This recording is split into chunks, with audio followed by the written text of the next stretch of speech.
Rocky Mountain groupie bronze. Stopping all these offenses, avoiding the D's from catching the charge. This black mama taking over, still rocking with all of the Cobras. Told you that I've been the man since Camry Toyotas and flip Motorola's. Representing where it's cold, the home of the wolves and purple yellow soldiers. And those are colors of kings because the Lakers popped them in Minnesota. I'm shooting them all out the game, and you'll never see me drop a dime. That other man said he the king, and to me that's perfectly fine. Just remember we was both in the center and stapled together one time. But I got the chip and I shine, even though little buddy was still in his prime. Fam, but I promise that you'll understand. Baby, I know Just picked up a used Mad Catz TE. Any advice for the first time modder? Ooh, that's a good question. I got you.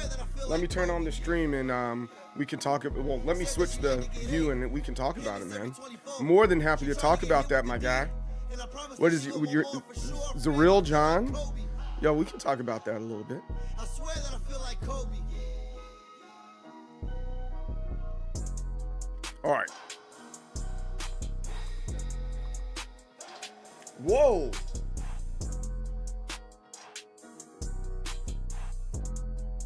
Uh-oh. Let's see what happened here, guys. I don't know what happened to my camera. Give me a second. This is no bueno.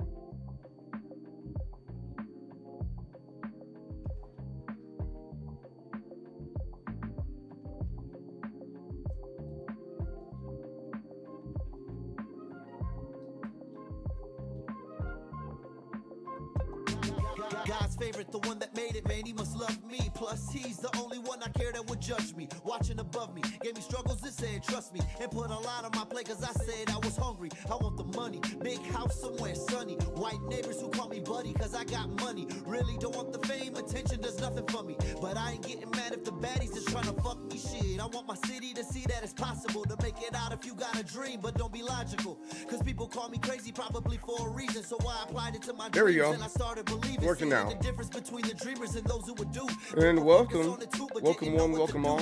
I'm the most determined soul, CJ Berry, the leader of waves and waves of people in determination. CJ's who I am, MDSoul's what I am, so you guys can just call me CJ. I really don't mind it. And today, yes, today I have a good show for you, and we're going to have a wonderful time. The first thing we're talking about here is arcade sticks.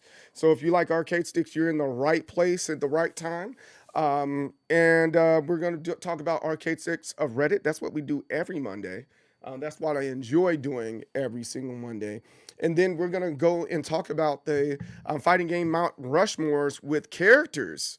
Fighting Mount Rushmores. We're going to be talking about that today as well.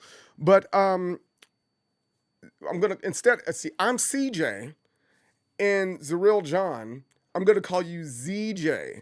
And ZJ, what I got for you is some good advice. The best advice that I can give you as a first-time modder is don't be afraid to break your arcade stick. Because at the end of the day, it's not really broken. The things that you want to worry about is like wires and stuff like that. The wiring, be careful with that.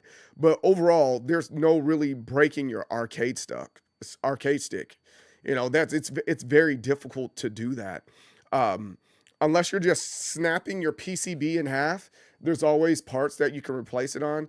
Do not be afraid to get in there and fix some things or change some things up.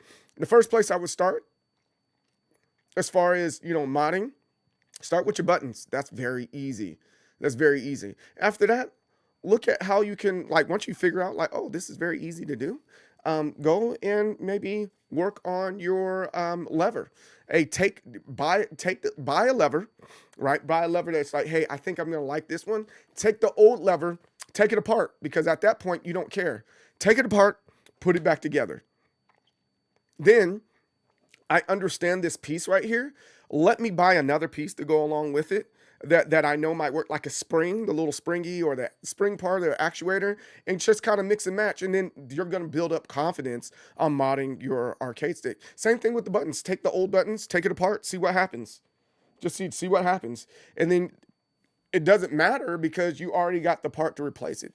The final part there is, well, second to last part is, hey, see what's going on with that PCB that's in your arcade stick. Typically, I don't mess with those. However, if you end up getting into the DIY space, or if you have an older arcade stick that doesn't, work well on the PS4, PS5, so you have like a PS3 arcade stick, take that PCB out, get another PCB, and see how that works and see how it all comes together. And then that's when you start creeping into DIY land. And personally, I like DIY arcade sticks because guess who makes them? You came to the right place. I have my own brand of arcade stick. That's where the term Capri comes from. Boom. Capri is my gaming team that I've created with a couple other friends of mine, good friends, close friends that I trust, and we came up with the Capri Clean Sweep. We have ones that are, we have, this is Juggle Perry Cobalt. We have Fight Money Mint. We have Heat Rush Ruby. We have Astro Shower Gold, and then we have a Frost. We had a lot of good colors to go along with this whole theme of arcade sticks, and so now I'm just like putting things together myself. That's one of them, and the one that I wouldn't say most proud of, but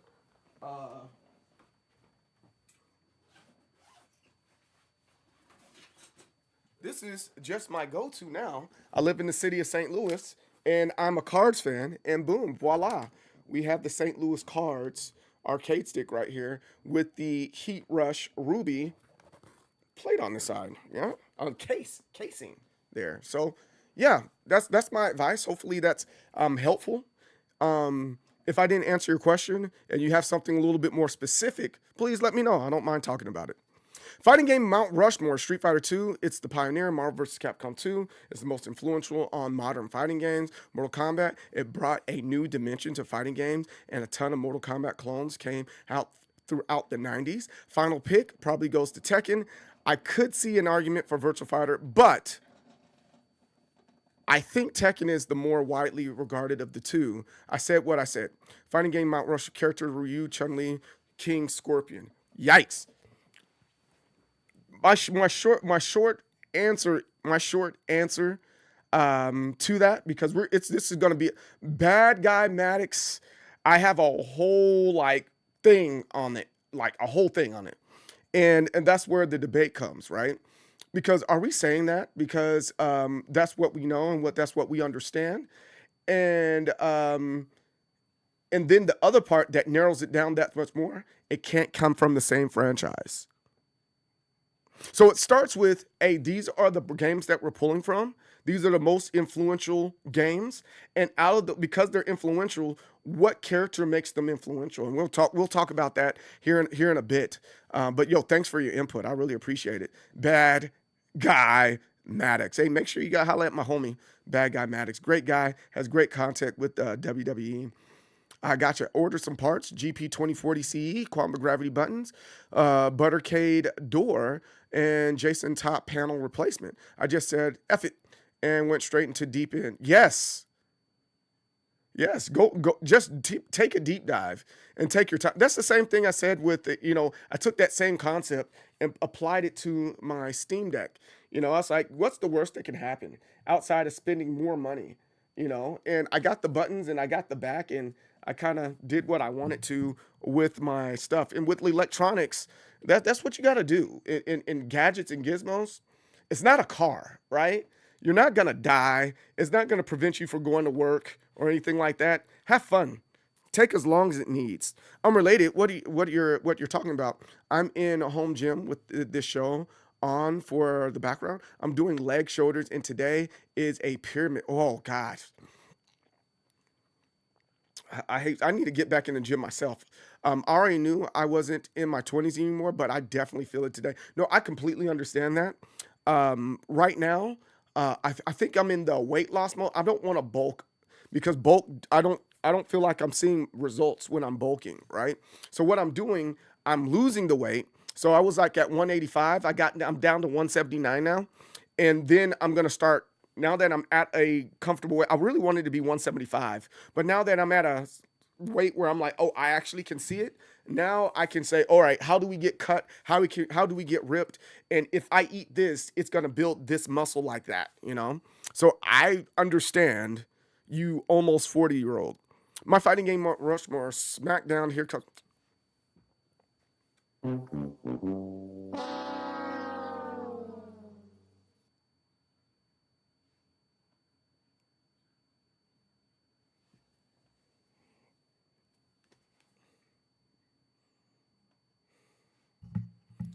You're fired. You're fired, my friend. All right. So so um let's go ahead and get into this thing. And get into the fight sticks of Reddit and check out some new hot fights. Hot, yeah, I'm saying like a hot mom. Let's check out some of these hot fight sticks and seeing what's available, see what's hot, see what's not. Preach, I'm doing weights and cutting the alcohol consumption, but I need to legit start a calorie deficit so I can actually hit my weight goals, loss goals. Bro, I think that's the first start of it all, man. Um, like what I did was I quit alcohol cold turkey, and by quitting alcohol cold turkey, I literally dropped like 30 pounds, and I was like, yo, that is freaking insane. Dropping weight to 30 pounds, all because I stopped drinking alcohol. And now my biggest thing is not drinking soda. And then also I don't eat candy like I used to. You hung out with me before, and you saw how much gummy bears that I had, and I was eating gummy bears before I went to bed and stuff. And I just kind of stopped doing that. And now my biggest vice is coffee creamer. Matter of fact, last night was the first time I was drinking in a long time because of Super Bowl. Greeting also that haps peak back and forth was hilarious. Wait, hold on. Greeting also that hat peeking back and forth with just thank you. How you doing, Justin? I hope all is well, man. Hope life is good. Matter of fact, I hope everything's good with everyone, man. Man, I sit back and often question, what's real, what's not, what's fake, what's not. And I think I'm in a place now where I appreciate things for what it is, and I'm appreciating life for what it is. And, a lot of times when you're younger, hey, good morning, Get Wrecked. A lot of times when you're younger, you go, I want to be rich, but that's not really what you want. Money just makes you feel secure, because you don't need $1 billion in order for you to feel secure. What does $1 billion do? $1 billion doesn't even mean that you're gonna get the recognition that you want. And building something that you can be proud of and something that you can consume and engage in for the rest of your life is more so what I'm looking for. So I remember I'm gonna say it was 2018, 2019 timeframe. And I prayed, I talked to God, and I was like, hey, I want every day to feel like Friday, not, and I want it when I have a job, I want that job to feel like I'm not working, and that came from when so I worked at a church before. I was a graphic designer at a church, or a media coordinator at a church. And my first go round of doing everything was great, but then the second go round of doing it, it kind of fell apart. And my biggest thing was, I am serving God, and it just so happens I get paid. That's how I looked at it, And I think that was a healthy way to look at it, because I understood that I'm a servant. I need to have a servant's heart. I need to serve the people. And I think that's a really, really important take and a really important thing. And I kind of think the same way when it comes to, what I'm doing now. When I ask God, like, now that I'm not doing that anymore, I want every day to still feel like Friday. I want to be able to still engage in people and have meaningful relationships and meaningful discussions. And if I can be an influence on somebody's life, I'll take it, If it's just one, or a million, it doesn't matter. But I just want to be an influence and say, hey, that guy made a difference in my life. So with that being said, life is freaking good. I'm in a great position right now. I have an amazing wife, amazing children. Can things get frustrating and tough sometimes? Yes, absolutely it can. But life overall is good, man. Hey, Ball Out, what's up? How's it going? Do you play games? Ball Out? Do you play fighting games specifically? The real key to happiness is to watch the original Jurassic Park at least once a year.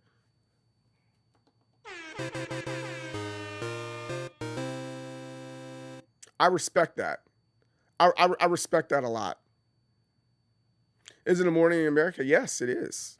At least where I'm at, it's still morning. On the East Coast, it's almost afternoon. I'm in the Midwest. It is still 10:34, and then in the Mountain Time, it's 9:35, and on the West Side, it's 8 o'clock. But how you doing, Ball Out? I hope all is well.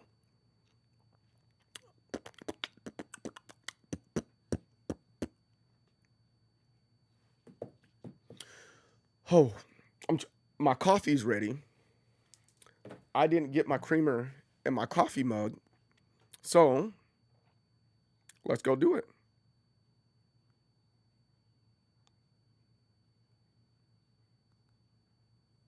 Let's go do that. Let me go to Video Ninja. Let's stop gaming. You stopped gaming 2 years ago? Oh man, I'm sorry to hear that. Where are you from? You're saying America. That's how I know you're a foreigner. You said America. Daughters, what's up? Don't laugh at Creamer. Don't laugh at Creamer. Who's the birthday girl? You're the birthday girl. You're the birthday girl. Who's the birthday girl? You're the birthday girl. Who's the birthday girl? You're the birthday girl. You're the birthday girl. Who's the birthday girl? You're the birthday girl. That sweet cream, you daggone right. Sorry for the random off-topic question. Oh, we're talking about arcade sticks today, so you can ask questions about arcade sticks. I don't mind. That's perfectly fine, my friend. But do you have any thoughts on bat top versus ball top? Spider Punk, what's up, brother? How's it going? All right, my thoughts on ball top, bat top, is personal preference. It's personal preference. It kind of is what it is. And when I say personal preference, it's not like I'm dodging it, right? I'm not dodging what you're asking me.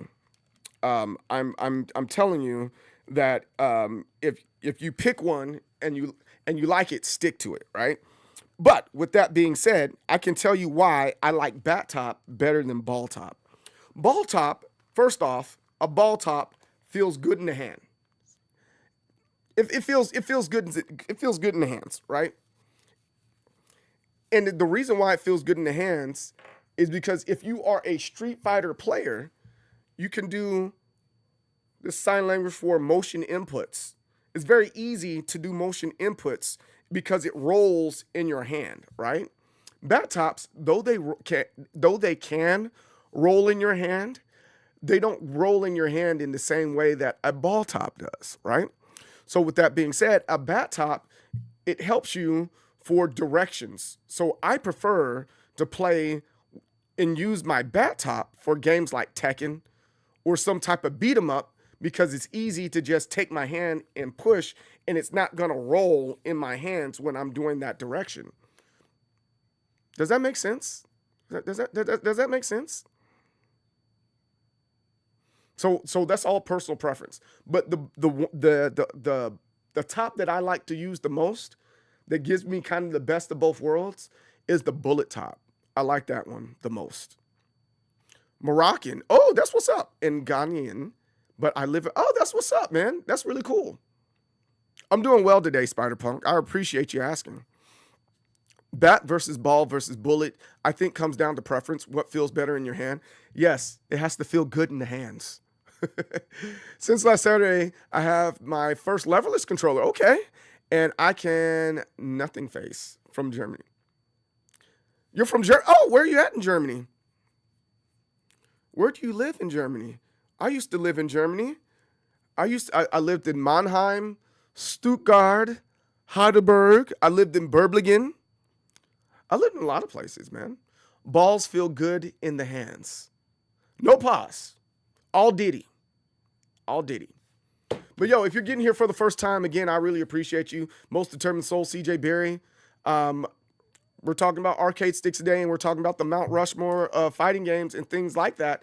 If you haven't already hit that follow button, make sure you hit the follow button. If you're on YouTube, make sure you subscribe. If you're on Twitch, make sure you subscribe to the channel. All that type of stuff is very helpful and useful, and I would really appreciate that. And same thing on YouTube. Go ahead and join the channel. That helps me out a lot. It helps me out a whole lot, and I can continue to do stuff like this.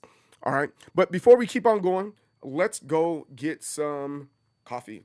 Square versus Octogate. I like square gates. I know exactly where I'm going at. You know? Make sure my thing works. Let's go get some coffee, guys. Yeah. You want to be big. You want to grow Who's the birthday girl? You're the birthday girl. You're the birthday girl. Who's the birthday girl? You're the birthday girl. That's not the shame. We want that Who's the one. birthday girl? You're the birthday girl. You're the birthday girl. Who's the birthday girl? You're the birthday girl. Who's the birthday girl? You're the birthday girl. You're the birthday girl. Who's the birthday girl? You're the birthday girl. Boom, boom, boom, boom. I look like a rapper. I don't know how to take that lazy mapping. I don't know how to take that. Was that a compliment? Or was it a backhanded compliment? This day and age, and in the era that we're living in, was that a shot? What's going on? I don't know what's going on. I don't know what to do with my hands. Let's see. Ooh. A chihuahua? No, I don't want to. I'm going to use my... Do I want to do the PlayStation mug today? I don't know. Wait, I got so many different... Oh, no. Wait, hold on. I wonder if that mug... Did my kids clean it out yet? Is it clean? Oh, no, it's not as clean as I want it to be. I'm going to have my kids go back and clean some of these mugs out. World Best Boss. I like this one. It's from the movie. It's from the TV show The Office. Yeah, I like that one. All right, and then now, where's the creamer? Got a little bit of creamer. I need to go back. I need to go out and get some more creamer. My wife doesn't let me get the big jug, but this time, don't tell her that I'm gonna disobey her. But I'm gonna disobey her and get the big jug of Just go around. You know, big old jug of creamer. Makes sense. Yo, Swamp, what's up? Can I get a kick flip for the culture? No! I don't do that no more. That's the old me. Man, I haven't... Thinking about it.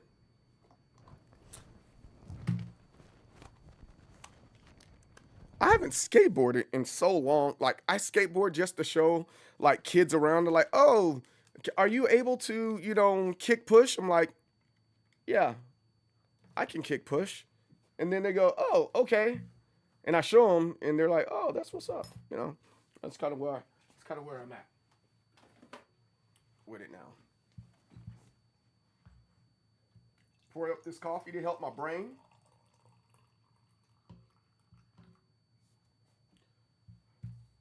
All right. Is God of War considered a fighting game? If yes, then Original Trilogy is my favorite. No, it's not a fighting game. It's an action adventure. It's an action adventure.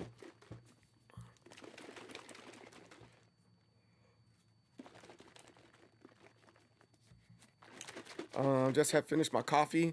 Yeah, let's go. Brisk day in Toronto. Oh, wait. Zareel John. He lives in Toronto. Guess who else is from Canada? Popsicle. He's from Canada too. Popsicle doesn't like me. though. Because he thinks that Americans are all the same. Zozilla is in Canada too. Look at all these Canadians. Look at all these Canadians that come rock with me. I appreciate you guys. You know what? I think that I'm gonna become Canadian just so I can make Popsicle get angry, and then in turn he's gonna get his American citizenship, and then it forces him to suffer. That will make him suffer, right? You got Tekken guy. Hey, good job, man. And so he kick push, coast. And Yanks are all the same. Yeah, we are all the same. Do you want to be my what?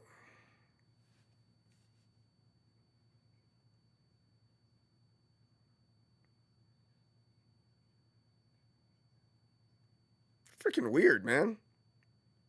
You go talk in the shadow room by yourself.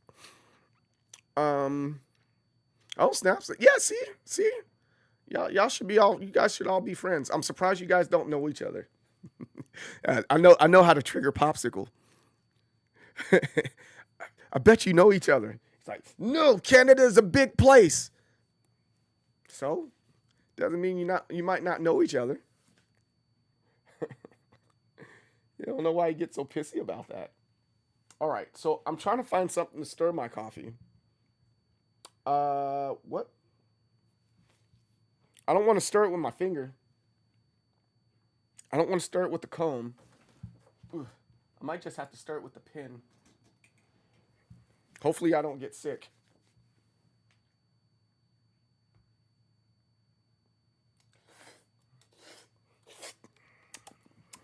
That's a dude way to do it. Tekken, but the PS2 version. I don't remember which one exactly, but I absolutely loved it. Yeah, there's a couple of them on PS2. You have Tekken 4, Tekken 5, Tekken Tag. They're all on PS2. Then we had, yeah, it's all on that one. Just a bit of, it has a little bit of extra flavor.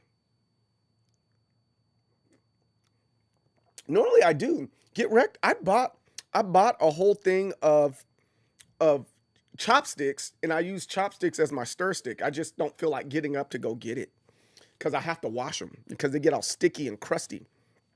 But all right, let's jump into this thing, guys. Let's go ahead and get into the arcade sticks of Reddit. Let's check out what's hot. Let's see what's not.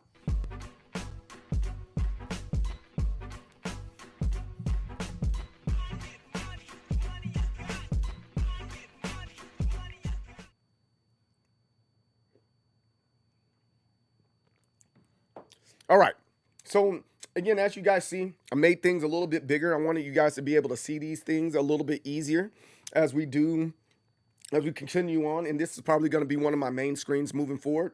I kind of like the way this screen is now that it's a little bit bigger, and now I feel like we can have better conversation because you can see these things a whole lot better at this point, with the exception of you guys on YouTube that are watching vertically. If you don't want to watch vertically and see what I'm talking about, you can come over to click on my YouTube profile and you can see the landscape version, or you can check me out on Twitch, and we are in landscape on Twitch. Tekken is the best. I feel you on that. I feel you. And here we go. We're talking about arcade sticks of Reddit. First one we have today, well, first ones, plural, that we have today. This person found this Evo fight stick for $20. What a steal. I found these fight sticks for $20. Where is this at? This looks like, what is it called? Vintage vinyl. That's what it's called. Vintage vinyl. I recognize those stickers. It might not be vintage vinyl, but I know the vintage vinyl that I go to, they have these stickers, and for $20, that's a steal. And he got both of them, it looks like. But are these Evo arcade sticks? I'm not too sure. Oh no, it is. It's right there. I see it right now. You got an Evo arcade stick right there, and it has the printing on there. That's actually really cool. This is really nice. We got the King of Fighters right here, black and white. Again, I'm not a fan of black and white necessarily because you get to see all the dirt and all that good stuff on your arcade stick. I would personally probably change out the buttons in the ball top and make it something else. Maybe the case is just fine because you just wipe it off. But like the buttons and stuff, you start seeing your fingerprints in there in the buttons, and you start seeing little brown spots on there. But overall, this is probably a good steal. Let's see what he says about this. Is there anything else that he says? Someone traded these in, but I know about the Evo one, but the other one I've seen, it's the same brand. Okay, cool. That's what's up. I thought he was going to say something else about that, but that's really cool. So who's this? Some environments 2634. Hey, good find. Thanks for sharing on Fight Sticks of Reddit. I don't own Fight Sticks of Reddit, by the way. I just really enjoy checking out the Fight Sticks. So there's that. I bought a Mayflash F700 as my first stick, and I enjoy it. It gets the job done. It gets the people going. Hey, that's not a bad arcade stick for the first one.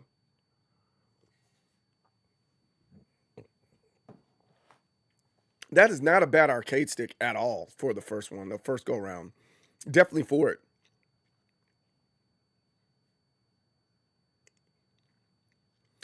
Speaking of Mayflash F700, Spider Punk. Hey, here goes one right here. Arcade. I will say that it is a solid arcade stick. And they said this is their first time modding this particular arcade stick. And I think they did a good job. Little cute little kitty. Oh, little kitty. Oh, he has a prism ball bat top. That's really cool. I like that. Oh, you got a little kitty, bless you. Oh, you cute, bless you. But yo, the Mayflash F700, man. If you're talking about, hey, I want to get an arcade stick and I want to make it work as soon as it comes out of the box, that's a great option. I'm gonna say Mayflash F700 and the Quamba drone. Those two arcade sticks right out of the box. Guarantee the work and get the type of results that you want. I know other people were like, well, what about the 8-bit do? Well, it's cool. It's cool and all. I'm just not a fan of the build of that particular one. I think it's like I don't want to use the word generic because that's not the right word to use. But it's like when you talk about hip hop and you say that's an industry plant, I feel like the 8-bit do is like an industry plant when it comes to like arcade sticks and stuff like that. When there's so many other great options and better options, I feel like 8-bit do are better controller makers than they are, arcade stick makers and leverless makers. And they're just taking advantage of an opportunity that's there because they can mass produce it. But that's all an opinion. There's nothing factual about that that's there. That's just how I feel about it. But Mayflash, I think they're a great company. And this is a great build for our friend Dangerous Way. That gets an upvote. Too easy. Yo, Button Drummer, what's up, brother? I was debating on Quamba Titan or getting the T for the longest while. Titan is good, but you're not going to be able to put any like designs on it. All you can do is mod the button in the lever. And if you're into all that other fun stuff and putting new designs and pictures on your arcade stick, that's the iPhone of arcade stick. It just works out of the box, It just works out of the box. For sale, Razor Kitsune.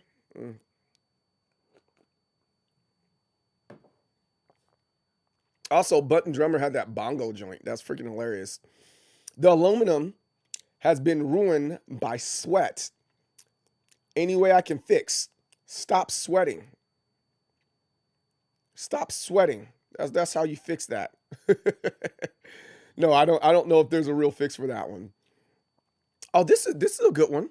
I like this one a lot. I already upvoted this one. They bought this Hori I have this arcade stick, but it's black. It's a Hori wrap. It's very nice. I like it a lot. This is a good look for anybody that's out there. This is what it looks like on the underside of the Hori wrap. And this is what I was talking about, PCBs, right? Anybody else that's out there that cares what I'm talking about right now? This is that PCB piece that I was talking about. In Hori's, I think it goes up to PS4 right now. And there's a couple other Horis that go up to PS3 only, and you're going to have to swap out that PCB so your stuff can work. I think another great thing, I wouldn't say great thing. One thing I find interesting, I think I'm going to talk about that on tomorrow. I got a fight stick build that I'm going to have tomorrow. We're gonna get back to aggressively building arcade sticks on this channel. And one thing that I've been kind of like a chip on my shoulder is this argument about people not liking acrylic arcade sticks. And it's not that I'm offended that they don't like it. I'm offended because people have been using cheap plastic arcade sticks, and the thing that makes them feel heavy is that they have a metal plate at the bottom of them.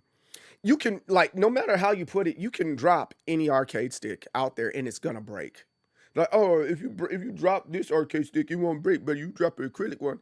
Well, you shouldn't be dropping your arcade stick anyway. I mean, if you drop a freaking cup, it's gonna fall down. It's gonna break, you know. So be careful with your stuff, you know. Well, it's too light. Why do you want a super duper heavy arcade stick anyway? If you have a heavy arcade stick, it's gonna hurt your back unless you're at home just playing. You know, you got to take your arcade sticks places. I wear sleeves and gloves now. That's funny.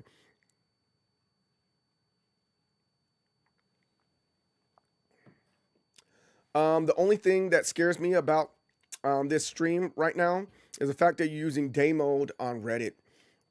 I'm using day mode on Reddit right now because it's on my PC, and it's so that you guys can see what's going on a whole lot better. But Reddit on my phone, it's in night mode. Reddit on my phone is in dark. My whole phone is like dark. So if it makes you feel better, this is my Reddit on my phone, Mr. Doge Taco. Lots of room to mod in that case. Well, so again, so what are we modding in there? You know, what extra room do you need to mod? You know, why you guys sweating so much playing video games? Turn down the no, big facts. Did you grow up on Xbox or PlayStation? Even though I think I know the answer. I grew up on Nintendo.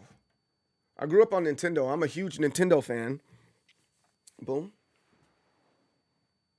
See those Zelda hearts? And then I got a tattoo on I got a half sleeve of a Nintendo controller on my arm. So I grew up playing Nintendo, and then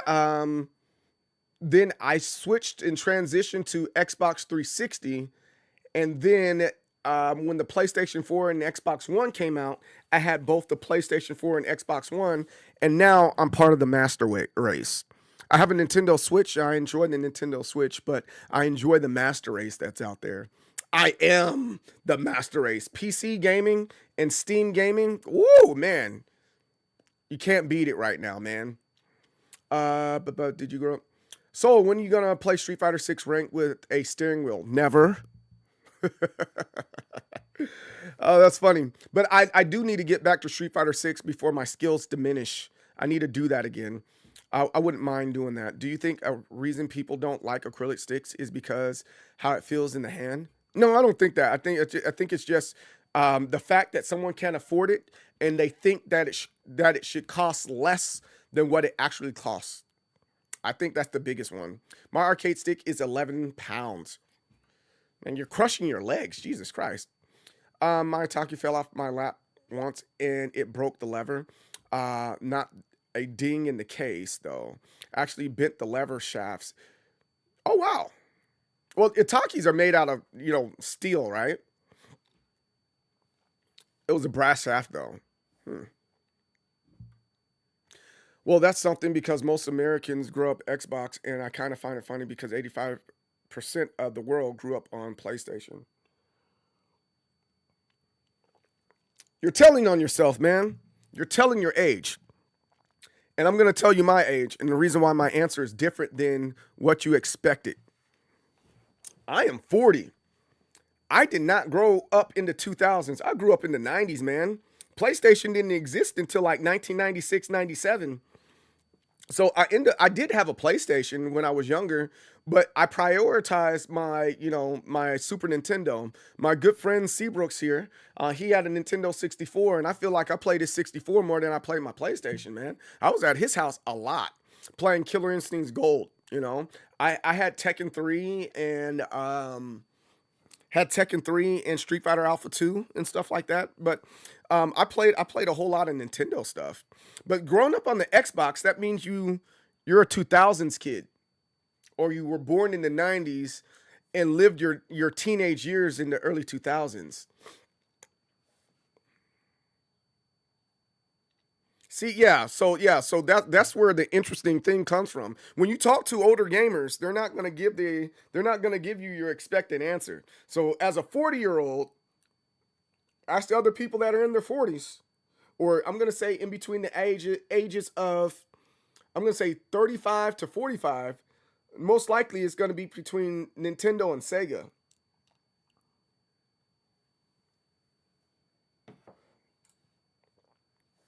Yeah, shoot. My oldest son was born in 2007. You know, so you're going to get a way different answer from me than anybody else. But we're a little bit off. I was talking about this arcade stick here, and it breaking, and understanding that. 05 is still a big gap from 80. It's a huge gap from 85. Huge gap from 85. My wife was born 1990. But no. Back to this arcade stick stuff here, though. Arcade stick stuff. I think that my issue with the argument of acrylic versus this is a real arcade stick or not is the way you travel with it.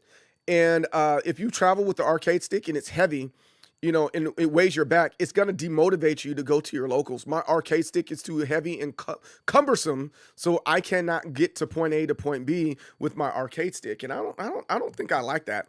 So, like, to be able to pick up my arcade stick with one hand and hold it with one hand, I think is important. It's not easy to do this. I mean, it's still pretty heavy, but I want to be able to grab my arcade stick easily, you know. 05 is still a bit, I'm 85, my wife 86, birth year, not age. Oh man, I don't want to hear nothing about heavy arcade stick. We used to carry our whole computers to Golden Empire. I don't disagree with that. And I'm one of those people. However, I really want my argument, go to a place like Evo. That's the place that everybody wants to go to. Evo, Combo Breaker, and the such.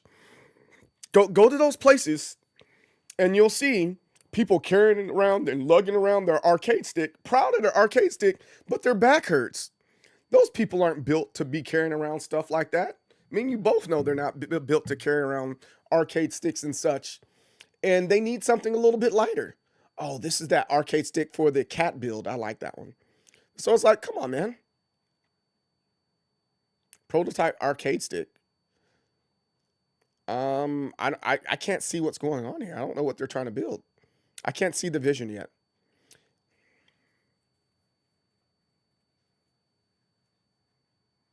Ooh, wow. This is an interesting topic.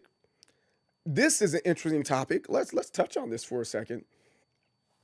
All right, so we have the company Nth. Issue with Nth creation orders, pre-orders from last year, not fulfilled while advertising new products. Ooh, that is a problem. 10 slots open, limited run to 10 numbered blue Kowloon pieces, 13 to 23. Support, it's important. All right, cool. That's what's up. So let's see what this person has to say about this. That's really interesting. Honestly, I've been wanting to not make a post like this for the longest, but at this point, I'm just very frustrated with how the process has been going. For some further background, at Evo Vegas in 2025, I saw the Nth Creation stick on display and fell in love with the design. Oh yeah, they had this whole station that was out there that showed different arcade sticks, right? That was good. Design work of quality. And as soon as Evo weekend ended, I ended up making a purchase at the beginning of August for their Atlas 2.5 controller. Ever since I made the order, it has been nothing but moving goalposts and a lack of accountability with Nth Creations and why their orders haven't been fulfilled. I've made multiple attempts to be in contact with Nth since August regarding the status of my controller, and every time hearing the promise of soon or I'm working on it. Many of the times I have reached out through different social medias, Twitter, Instagram, Discord, it has resulted in being ghosted or being responded to many days later, resulting in even more ghosting and receiving a response. Looking at their Discord, you can see a multitude of people asking about their pre-orders and hearing the same thing. Wow. Per the original pre-orders, it says that they would have shipped around mid to late September, and knowing when I ordered in August, I knew that there would probably be a delay of a month or two max, but the place where we're where it is now is ridiculous. It has now been going on 6 to 7 months of time since I made my order.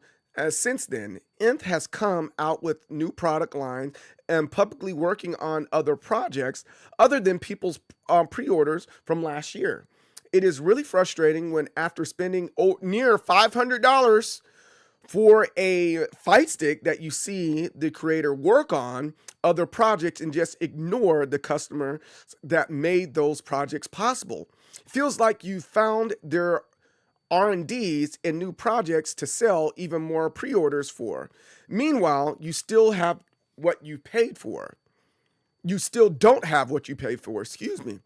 Just at the end of last year, Nth came out with their new metal Prometheus line of controllers with the promise that it would not affect current Atlas pre-orders. These last couple of months, Nth has now been teasing these Kowloon lines of Atlas controllers through social media and their Discord. It has been incredibly frustrating to see that all these controllers were not actually other people's past orders that he has been working on, but actually a new series that Nth has put out to receive more pre-orders. That's interesting. I've seen other attempts of people publicly calling them out and them immediately coming to defend themselves, but when someone messages them or reaches out about orders, it is crickets. All I want from Nth is to be 100% transparent and hold themselves accountable about why pre-orders from last year have still not been fulfilled. I have seen some statements from Nth regarding hardships that they have went through over the past few months, and if that is what has been holding them back, that's fine, but don't lash out or dismiss concerns of those who've given their hard-earned money to you and just ignore them like the wind. Wow. All I'm asking for is to be honest with your supporters and give a solid date for when orders are expected to be fulfilled. If they said that pre-orders would be shipped out, that is, by the end of this or next month, while apologizing to fans about delays, I'd be fine with that. But with how the process has been going, I feel like I might be waiting for a few more months for my pre-order. This has been probably the worst pre-order experience of any brand or product in my life. I'm going to keep myself anonymous, but all I want is my fight stick that I ordered over a half a year ago, and hopefully Nth sees this and makes things right with all the people that have been waiting for their pre-orders. The person behind Nth seems like a good dude, and I hope he makes everything right for his customers. Wow. Okay, that's really interesting. That's super duper interesting, and I think the biggest thing here is if you have a problem with the company, especially when it's online, instead of going to them directly and asking for your money back, just especially when you're using stuff like Stripe, you can go in Stripe and say, "Hey, order hasn't been fulfilled." And it hasn't, and you file a complaint, and they will get your money back, and then they will ping the person that's there at this point, or and take their money back from that person, and ping them. You know what I'm saying? So with that being said, at this point, I'm like, yo, freaking, I don't even want the arcade stick. I don't want the arcade stick. I just want my money back. And to me, I think that's more of the answer than trying to get your money back. Excuse me, getting your arcade stick. Get your money back. Don't get the arcade stick. Call it a day and move on. I'm not saying that they shouldn't complain. I think they should complain. I think this is really important, that you should call it out. That's your hard-earned money. That's what the person said. But I would definitely get my money back more than anything else. And shoot, for that matter, I've done that myself. I built an arcade stick. Hey, that's not what it wasn't too standard necessarily. So, hey, I'm gonna recall that arcade stick, and or I'll give you your money back. Hold on to the product, or I didn't ship the product at all. Here's your money back. I've done that for hoodies. I've done that for jerseys. I've done that for arcade sticks before. And I'm like, yo, it just kind of is what it is. You got to bite your tongue and deal with it. There's several other companies that are out there that are big time companies that say, hey, my bad. I did that particular thing wrong. I didn't make right by the customer, but you want that customer to come back eventually. And I don't think that customer will come back, nor the other customers that are there that didn't receive their stuff. So, it just kind of is what it is. I hope there is some type of happy, ending, because I think Nth is a great company. I don't personally have one of their arcade sticks, but I've seen the work and the effort that they put in. And I've seen a couple other people that own arcade sticks there. So I hope there's a happy ending that comes to this with this particular arcade stick. I don't wish bad or ill on anybody on both sides, So I hope there's some closure. That's the word I want to use. I hope there's some closure here. You're not a baby. The FGC just old as bunch of unks nostalgic for the arcade. Yeah, we want the arcade so bad. Crazy in 2026 that some companies haven't learned how to treat customers right. Interesting. I'm not familiar with you're not familiar. Oh, they're a good company. Overall, they have some really good stuff. I'm in a lot of fight stick discords. Consumers seem to love Nth, but all the arcade stick people seem to hate them. I have an Nth. It's going to be my clear stick with my PC Fujin. It will be the twin of my PC V5 and clean sweep. Yes, clean sweep. Let's freaking go. A matter of fact, hey, what I would like for you to do, Button Drummer, inbox me to remind me. I'll cut a deal with you. I really want to do something cool with yours specifically. I got some ideas that I want to do, and I want to show you something real fast. All right, just wait. We'll get to this. And Tafu TKN, Nth is being confronted about this on the FS disc. Really? I didn't know that. Okay. Well, check this out. All right, I want to show you something. So Button Drummer, as you see here, with my arcade sticks, you see that little peg here? See that peg? That's how I hold my arcade sticks together. I think that's really clean. And I'm proud of that. I figured out how to make the arcade stick come together. That's really cool. However, that's for the clean sweep. One word. Well, is it one word? No, it's two words. Note taker. Note taker. Blaze Warrior, what's up? Customer serve in Africa is just a rumor. Trust me, they don't give it. What? That's a crazy thing to say, ball out. So again, Button Drummer, two words. Note taker.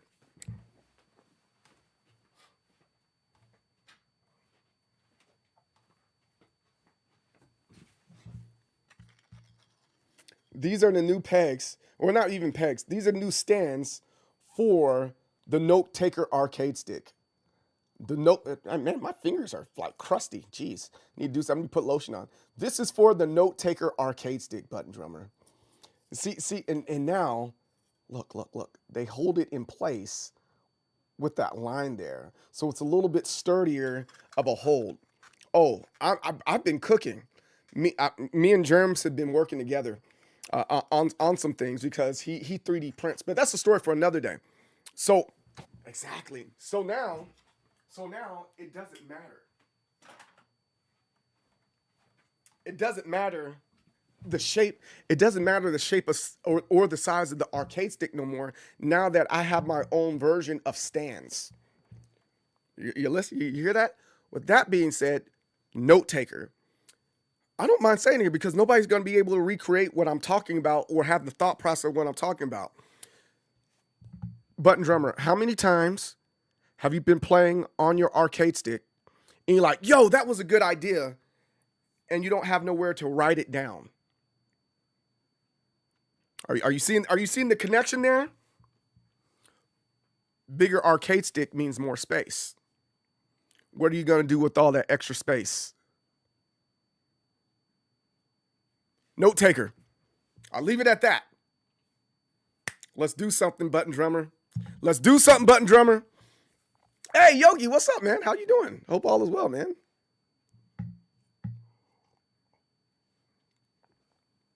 So by this spring, by mid-spring or into spring, we're gonna have three more. We're gonna have the Capri Clean Sweep. That's one. We already have that one. We're gonna have the Capri Clean Sweep Mini. I'm working on that right now. Then we're gonna have Clean Sweep for Steam Deck. That's gonna be really nice. That's gonna be real cool. And then we'll have the note taker. So we have like 4 products by the end of the year. I'm excited about that. Super excited about that. But back to this imp thing, man. I think this is like a really, and this is a sign to me like, hey, you got to do right by people. Not that I wasn't doing right by people, but I think the biggest thing, and one of the things that I have to learn how to balance here, right? I like the calm and mature demeanor of the chat. Yeah, man. Yeah, we chill over here, bro. We chill over here. It's about discussion. It's not about who's right or wrong. It's about discussion, self-discovery, and understanding ball out. That's what this chat is all about. That's what my channel is all about. That's what my community is all about. Self-discovery, and understanding. And that's why we're getting different results here.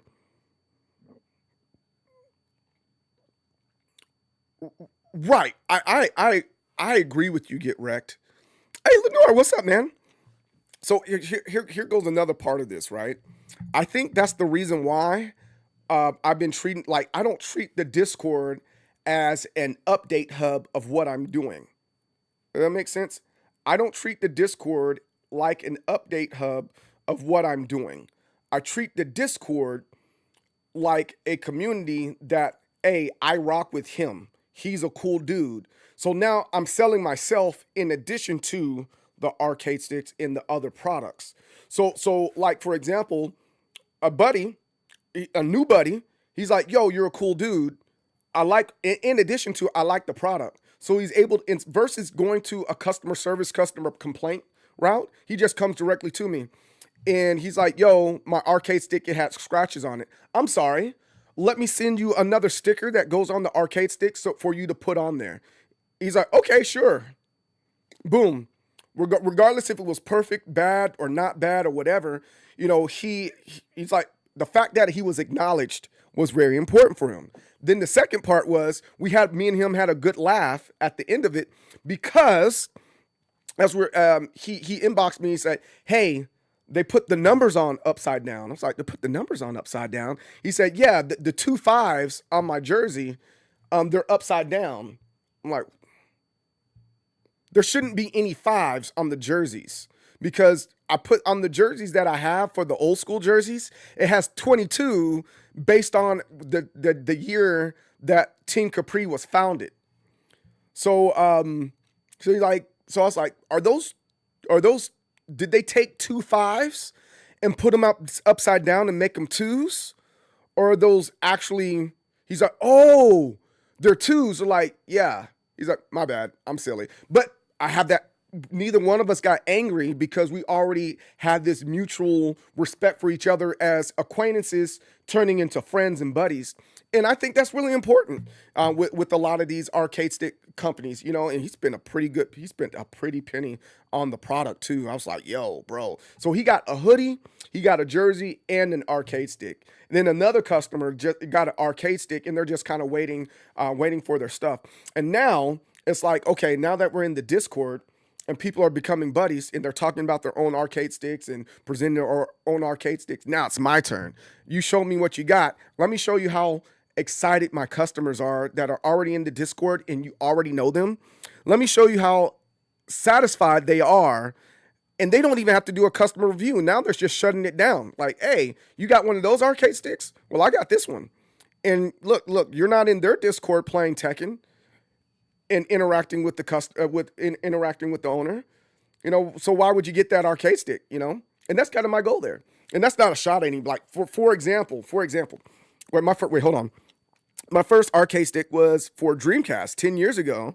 Well, 10 years later, I bought a Hori Wrap, got one of those arcade stick for the PS3, and for PS5, I have a Hori Alpha and a Holt C16. Oh, those are good.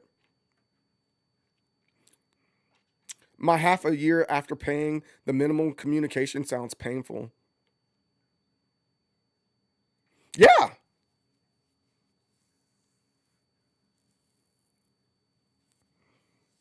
It does sound painful. However, and I think that's where I'm going at, and that's my point. What if this guy, an Nth, right? What if he was in his Discord and he was actually playing fighting games with his community? Now the conversation is different, right? Now the transparency is a lot different, right? And to me, that makes the most sense.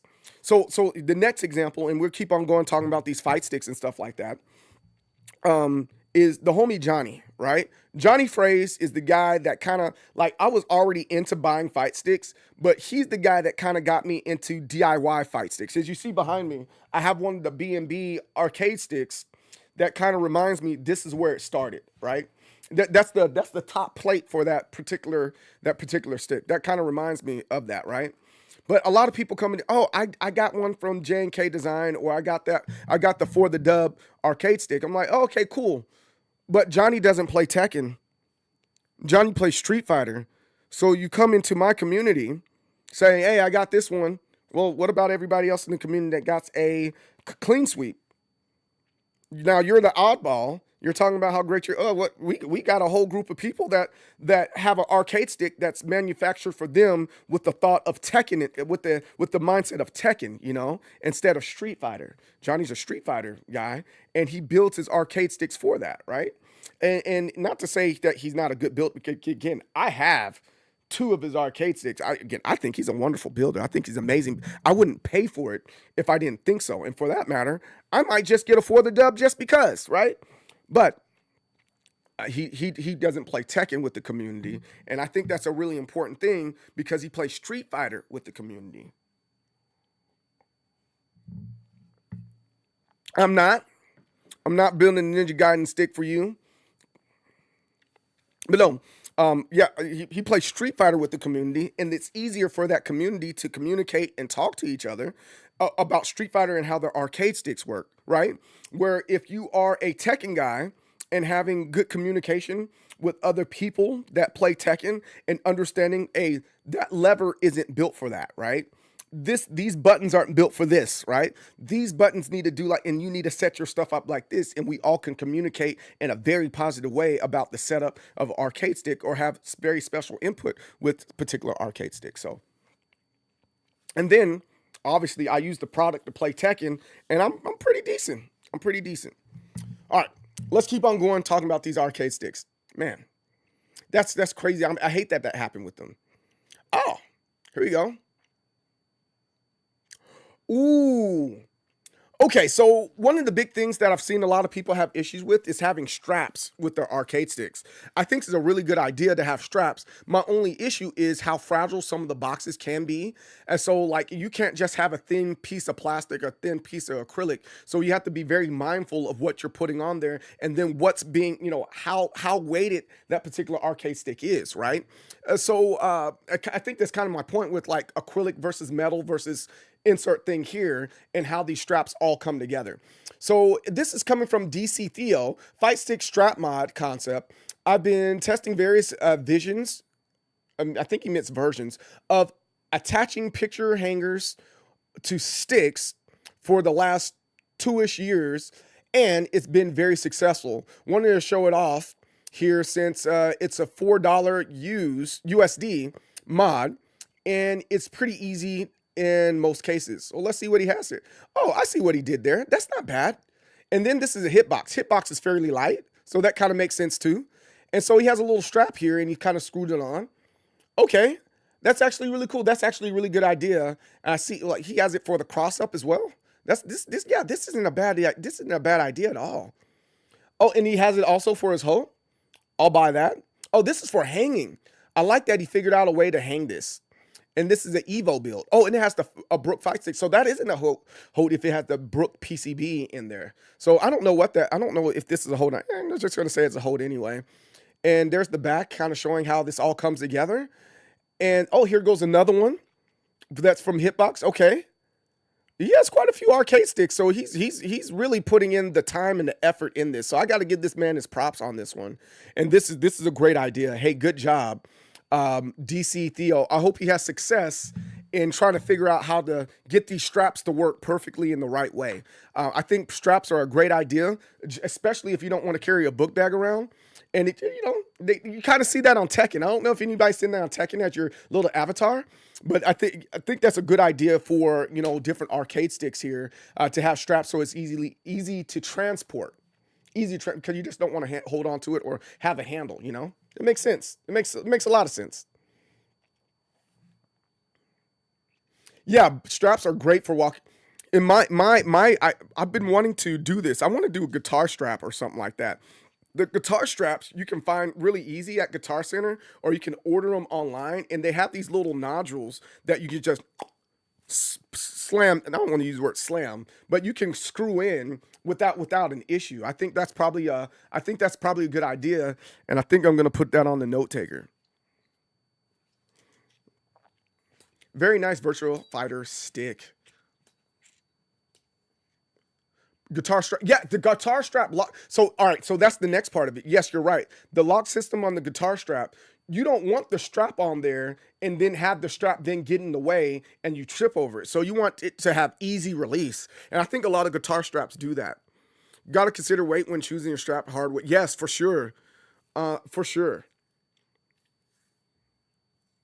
I'm a fighter that plays drums. I guess I'm a screwed, huh? Yeah, you're definitely screwed. I see no Mortal Kombat mentions. I don't think Mortal Kombat needs that. Mortal Kombat doesn't mean niche. Are we talking about arcade sticks, bro? But straps are great for walking around. Yes, they definitely are. Guitar strap lock with actual guitar strap. Yes, exact. And that will allow for so many other ways for self-expression too, Plus the strap, you can find something suitable, artistic to. Yep, I didn't even read that. We said the same thing. Put a M249 strap on that.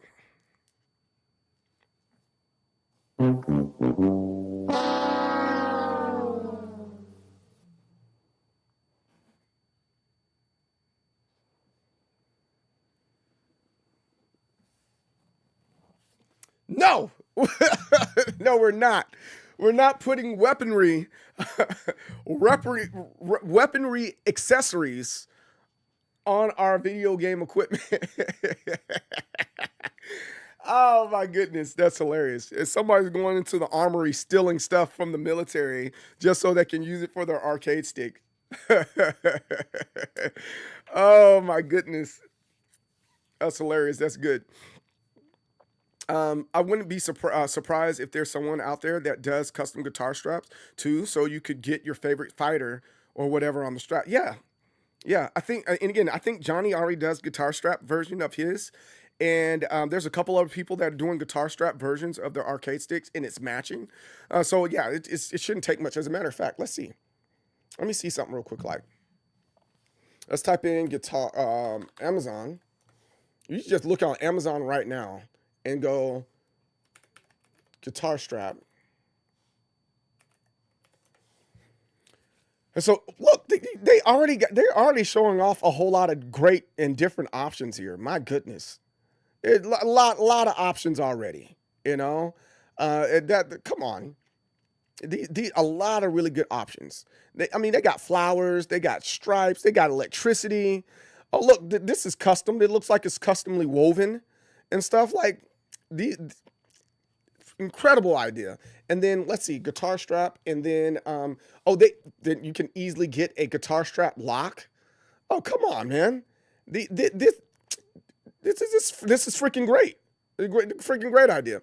Now let's see, guitar strap. Let me see if they have a Street Fighter one.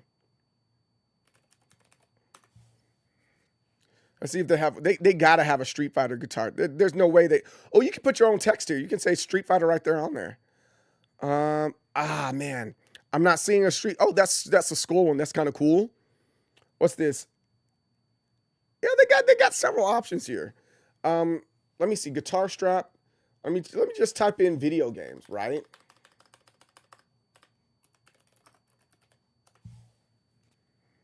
Do they have like a Pac-Man joint? It doesn't look like they have one. This is Nickelodeon. Ren and Stimpy. Okay. Boom, that's a Nickelodeon one. I wonder, you know what? One that's really easy to find would be like Pac-Man or something like that.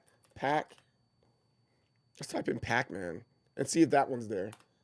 Pac-Man. Yeah, Pac-Man? Well, it's yellow. I guess that's as close as you can get. But, you know, there's Snoopy. There it is. They got some other stuff. But regardless, if you look hard enough, I think you can find it. I think that's my argument. If you look hard enough, you can find it, right? I can adjust the strap, kind of keep it in place. Oh yeah, you could. Oh wait, hold on. So wait, button drummer. So you take the guitar strap, put it around your waist, right? And so you know how people have the issue with the arcade stick sliding on and off their lap and stuff like that? If you have the strap on your waist and then tighten it up and sit it on your lap, now you're not going to have that issue. And you don't have to have the extra pad under it. What? Button drummer, you're a genius. Everyone loves a lock. Everybody loves a lock.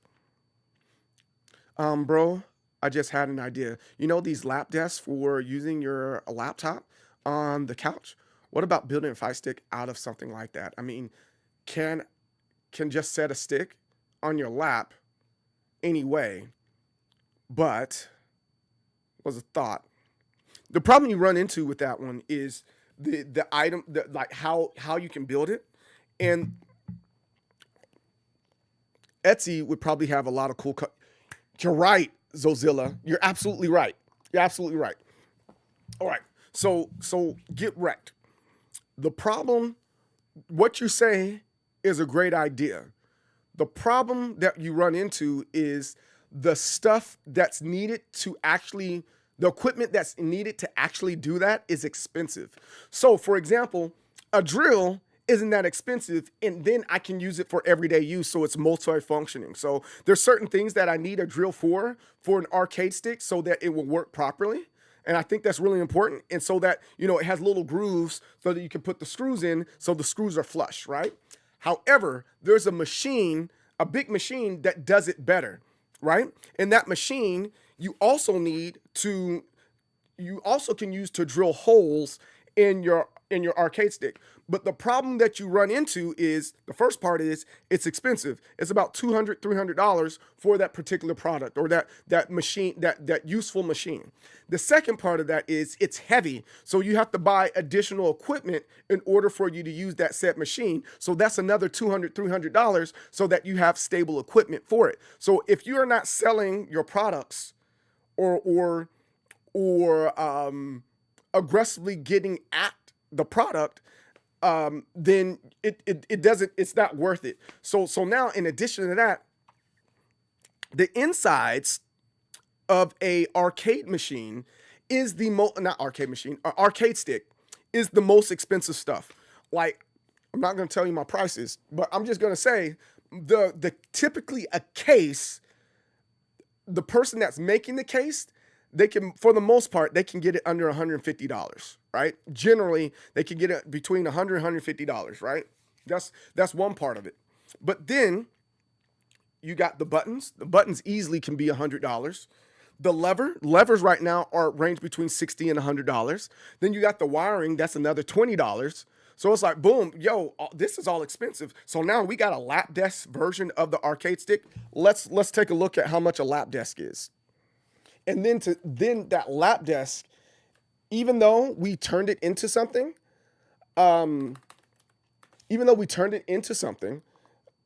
it's still not necessarily my product. So then I would have to make my own lap desk too. So let's see, lap desk. Boom. Let's see, 25 bucks. No. $36 for this. So I have to buy $36 for one of these style lap desk things. $61, that one's a little bit more premium, you know, $38.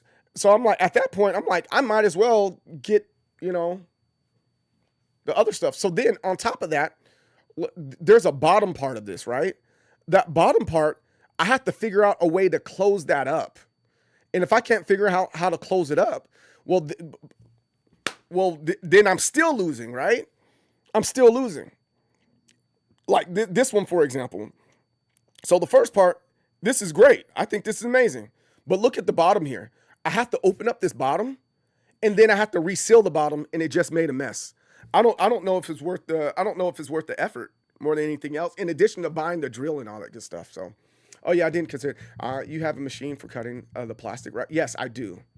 I have a literal laser cutter. It's a cutter that cuts the, yeah, I got that for sure.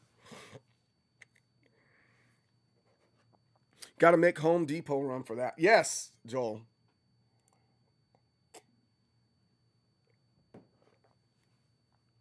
The one with legs at the bottom, but you still have to figure out how to cover it too, because all the wiring that's under there. As much as we're saying I don't care, yeah, I just, you know, I think it'd be cool. You end up caring after a while, because that's just how, like, a gamer and a tinkerer works. So like, this is cool. The top half, that is, how do I cover that? So let's see. Do I have it?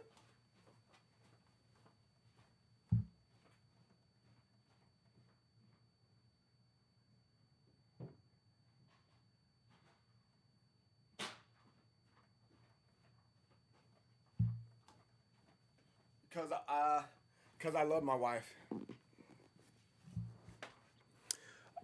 Did I match my Harry? What's up, man? Did you match your hat to your shirt, or match your shirt to your hat? Honestly, I put my shirt on first, and I was like, hey, I don't want to look stupid, so I'm not gonna put on like a black hat. Black hat doesn't really go, and it kind of just throws off the whole vibe, right? So then I was like, where's my Evo hat? It's more of it just so happens I have a blue hat, more than it is that I intentionally was just going out of my way and looked in my closet, and it's like, boom, blue hat time. But your way of life is valid. I usually put my pants first, but your way of life. Well, actually, I put my socks on first. Socks and underwear, that makes the most sense, Harry. Why don't you put your socks and underwear on first? Why would you put your pants on first and then your underwear? That doesn't make sense. Haha, two can play this game, brother. Two can play this game. Now we're talking chaos. Hey, welcome in, man. Welcome in. Welcome to the stream, dude. Thanks for giving me a good laugh, dude. But all right, so get wrecked. First part. Boom. Here we go. I got one. This is just a tray. It's like a food tray, and my wife works on this from time to time. And I was like, okay, cool. That's what's up. But look on the underside of here. How did I open it? How did she open this thing? I don't even know. Oh, there we go. See? It's really thin. It's really thin. And it's like, yo, I can't do anything with that, right? So there's that one. And I would then have to figure out how to make a cover. So now, the one that I think would work very, very well is one like this. It makes sense. You have a little drink holder, you got a cup holder and all that good stuff. Oops, sorry. You got a drink holder, cup holder, and all that stuff, but you're still having to figure out how to insulate or cover all the spaces, you know? So it works in theory, but being a little bit more practical, I don't know if it works all the way, you know? But I just kind of still prefer the just regular old arcade stick. Listening to you talk about arcade stuff feels like I'm listening to Mandarin Chinese. I literally know nothing about arcade stick stuff. It's okay. Hang out with me more, ball out, and you'll be a subject matter expert in no time, man. Yeah, I guess I was thinking more just adding those kind of legs on a stick. Now that's different. Adding legs on a stick, that's different. I've been talking to Crazy about that. One of the big things with like this here, I would love, because Crazy stands up when he plays fighting games, right? So I was like, what is it like for Crazy to be able to stand up this high and be able to play somebody on his arcade stick? I think that'd be cool. If anybody look him up, even Bandai Namco shouted him out and said, yo, we have a person that stands when they play fighting games. And I was like, yo, that's freaking great. It's an intimidation prep. No. Crazy, he plays on his Victrix Pro. You don't stand that's interesting. He has his Victrix Pro and he plays with his hands like this. And he stands kind of like behind you. It looks like he's playing with himself a little bit, but he stands up and he's standing slightly behind you when he's playing fighting games. So when he's getting sweaty and like normally he, like when you see him on stream or when he's just playing with us, he plays like this. Like I know my friend very well, right? I know my friend very well. So he plays like this. He's kind of slanted over like this and he's playing like this. But when it gets serious, he doesn't sit up. He stands up and starts playing like this. Yeah, he stands to play. And that so I've been working on that. It just hasn't been like, it's a side quest, not the main quest, you know. Oh, we talked about this guy last week. Let's see what else is here. Oh, this is nice. We got a Street Fighter joint right there. We just talked about that one. Ooh. All right. Let's talk about this one. Let's talk about what this one. This doesn't even have a lot of pictures, but let's talk about this one first. We have Fist of the North Star. Fist of the North Star. I gotta believe. Yo, thank you. I appreciate that. Yo, Fist of the North Star is hands down one of my favorite animes of all time. And they put Fist of the North Star on a Hori Alpha. This is the first time this person has made a custom fight stick. This is Kalim. It's Kalim the. I don't know how to say that, so I'm sorry for butchering their name. But look at this. This is actually really nice, man. It gives the essence and the aura of Fist of the North Star, right? Oh man, I love this one. This is really nice, and I'm also glad that they like just left it black, right? This is not black, not. No, this is very, very nice. I think the biggest thing when it comes to the Hori Alpha is not to say the Hori Alpha is a bad arcade stick, right? I think the Hori Alpha is a wonderful arcade stick, but it leaves more space for you to imagine what could be than anything else, right? So the only place you can put artwork is right there on the faceplate, and then either you have it black or purple as the case. And I think what I wish that Hori would have done with this is also let you flip it over and have a design on the back, maybe. It's very easy to open up. I'll give them that too, so that you can customize and do things like that. But for a company like this, in my opinion, I think I want more. I want more options and abilities to customize my arcade stick more than anything else. So I wouldn't mind seeing a red Hori Alpha or a blue Hori Alpha, you know, or for that matter, be able to swap out panels. I think Hori allows you to swap out those side panels that they have. I think that'd be really cool. That'd be really nice to be able to do. Yeah. But this right here, I think it's dope overall. I love Fist and North Star. Oh my goodness. Oh man, I love this arcade stick.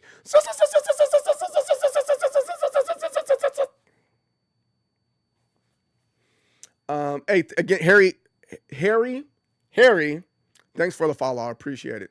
Is he on Pat? Crazy? Yeah, he's on Pat. I had a friend who stand up and kind of like hop around when he gets real into it. Now hopping around, that's what, why are we hopping around, dude? Remind me of myself when I was young. I always played standing up, never sat down until I was maybe 13. Fair enough.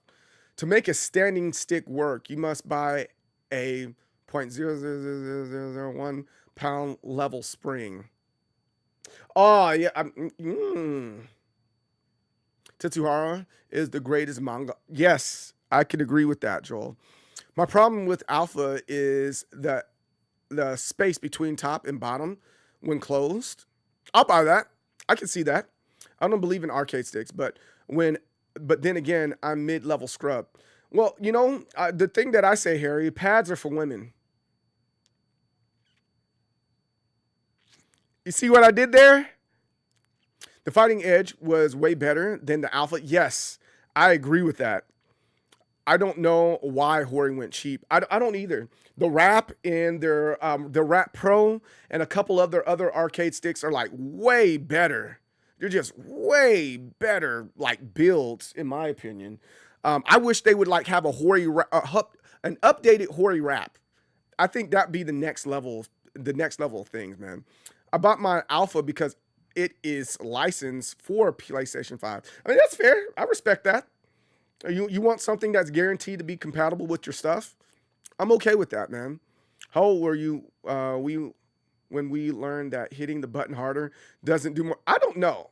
What age was I at? You know, I don't remember. Or hey, what age get wrecked? What age were you when you realized that doing this doesn't make you turn more in the game? or doing this doesn't allow you to see better and peek around corners in the game. When did you find that out? Sorry, my smartphone makes words like it big. Pause. No Diddy. Hey, what's up, CB? How's it going, man? You feel like you just ruined Christmas. That's funny. I have 2 wraps. 2 okay. Yeah.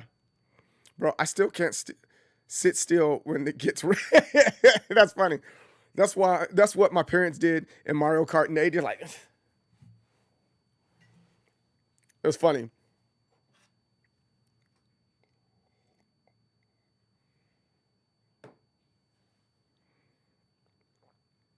You heard Sony pressured Hori to rush the Alpha for the Street Fighter 6 release.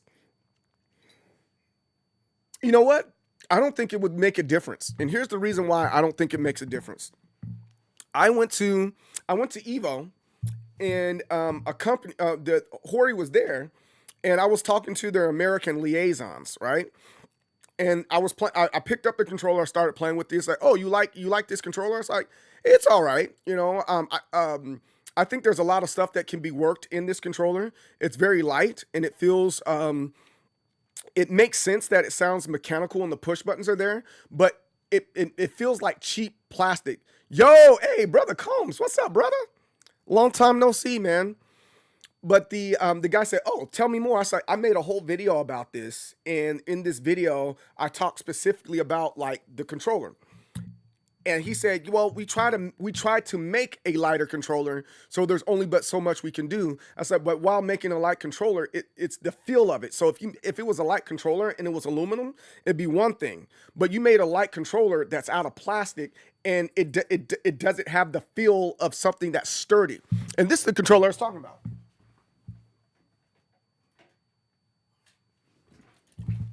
On paper, yo, what's good? I want to work with let's talk G&G.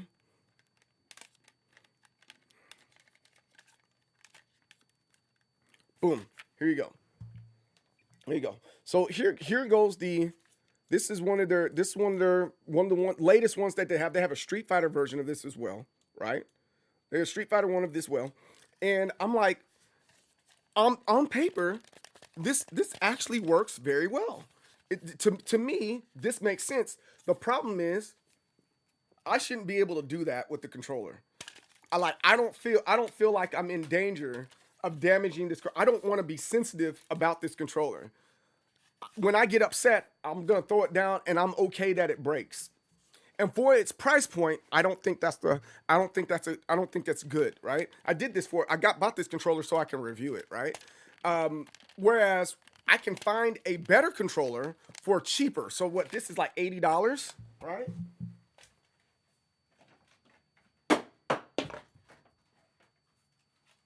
This controller right here does the exact same thing, except for it doesn't have an analog stick. It feels a little bit better. It's a little bit more compact. That's why it feels good. And it's $20. So why would I get that 6 button instead of over this one? It doesn't make sense to me. Especially knowing that, like, with this controller, after about a year and a half, like, the buttons start getting, run down just like any other controller. If the $80 controller like that is gonna get run down, I just wasted my money, So I talked to the guy about that, and he's like, "Oh wow, I didn't think about it." It's like, yeah, you got to start asking more people about your controllers that are actually playing, not just someone that's like casual. Like, find somebody that's like just hardcore. I play Tekken, and they play Tekken controller, and get the answer versus like, hey, I got an idea. I just like controllers,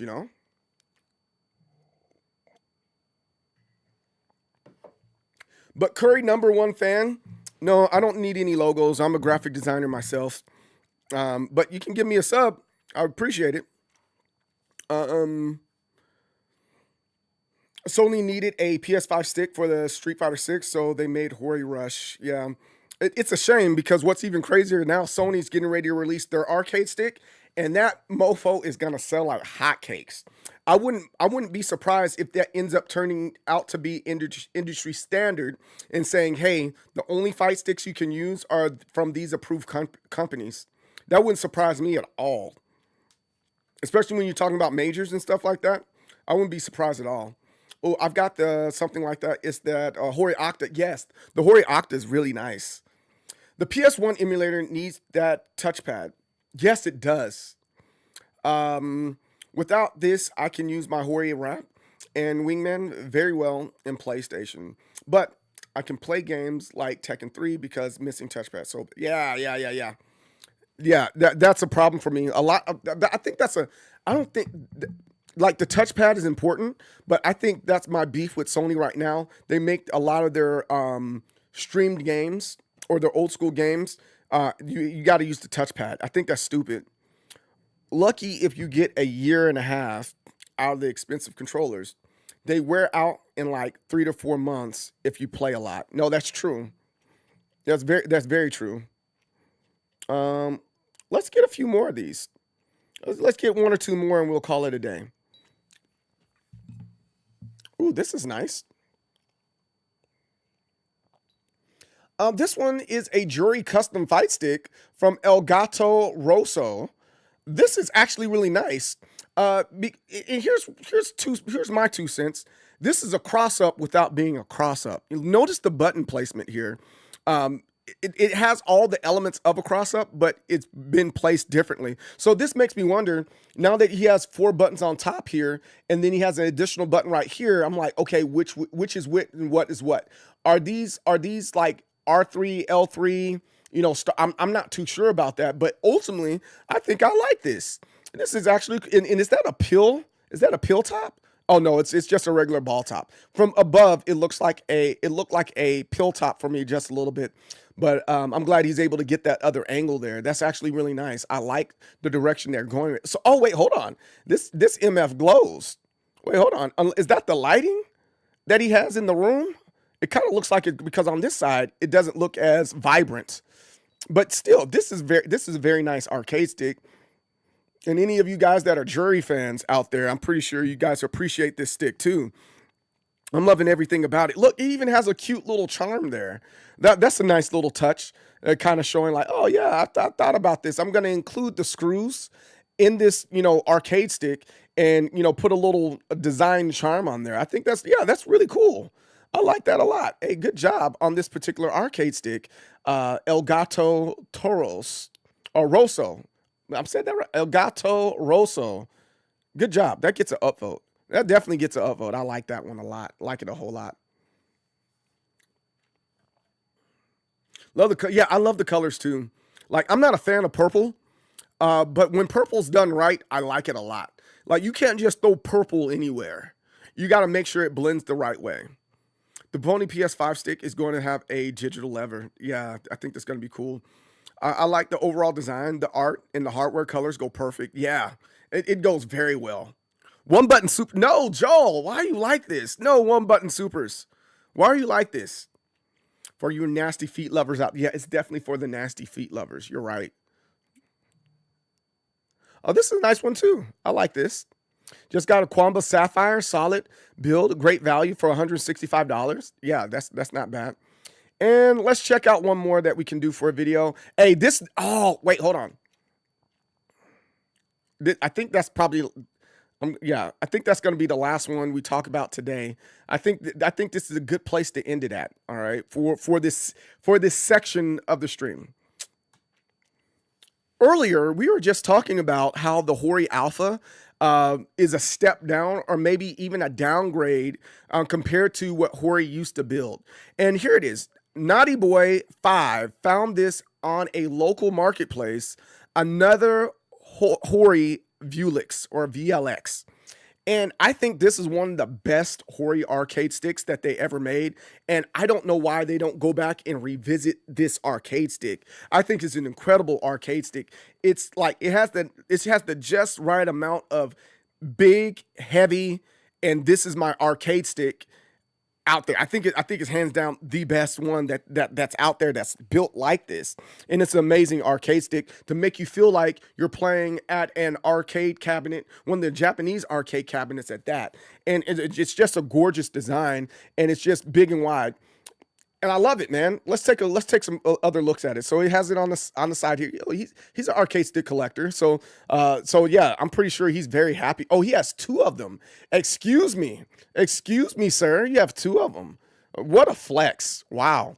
And see, you can kind of see and compare how big the Hori wrap is compared to this one right here. Is that a wrap? No, that is not a Hori wrap. I'm not sure which version of Hori it is, but it's not a wrap. So I apologize for calling it the wrong thing. But look how much bigger this arcade stick is compared to those other ones. And if you like something that's really big and you want to sit on the lap, this is the way to go. But they just don't make it on demand like they used to. And I wish they would go back and revisit this. Hori made a really good one. And now, when you go online, I think the cheapest one that I saw of this was about $400. They get really, really steep if you go and try to find it out in the wild.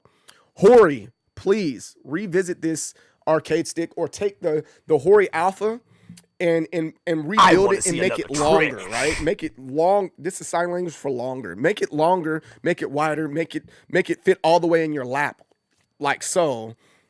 I personally, even though I make my own arcade sticks, I would buy one if I could find it. And maybe it's the price point. People won't buy a $400, $500 arcade stick. Maybe that's the case. I'm not sure, but I'm a fan of this. And I wonder what price does it say the price he got it for? He found this out in the wild.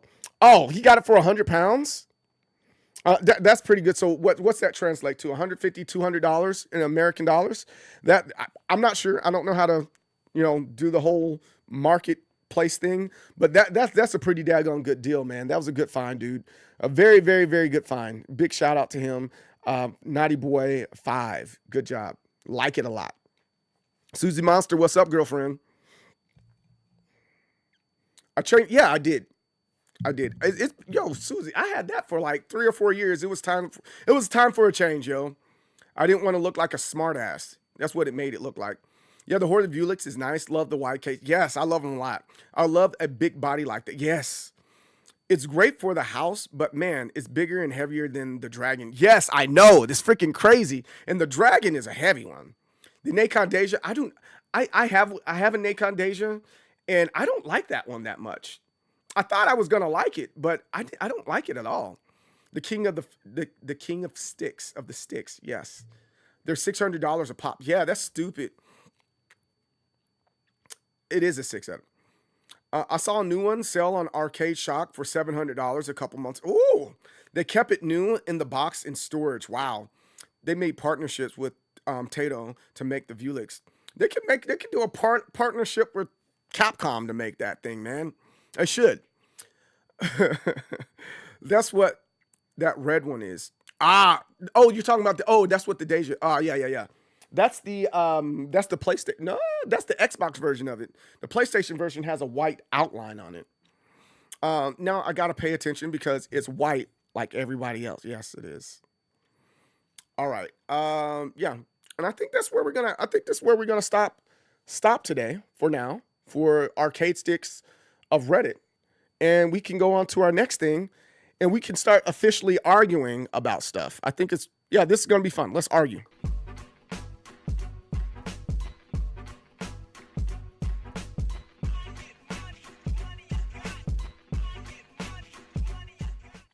All right, let's definitely argue. I think this might be worth the discussion.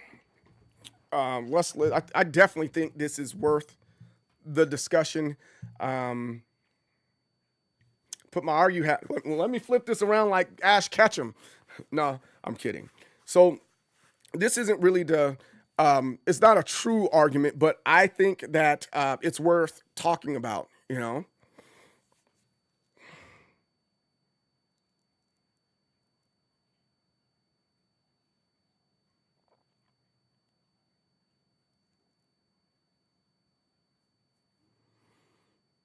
So I'm really gonna take my time and like piece by piece, I'm really gonna take my time with this. So if you see me pause, it's because I'm reading my notes and stuff like that. And I promise I'm gonna get to the chat and talk through the chat and talk with you guys about this. Okay. Yeah.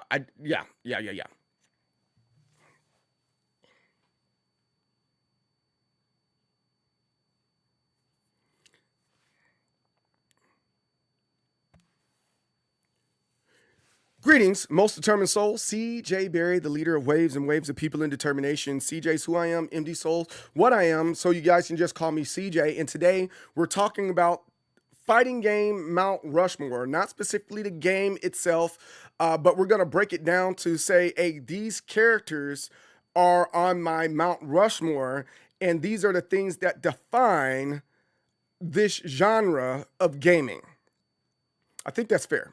I think that's a fair way to look at it. So let's start with this. When people talk about like a Mount Rushmore or anything along those lines, people tend to say, hey, this is a ranking.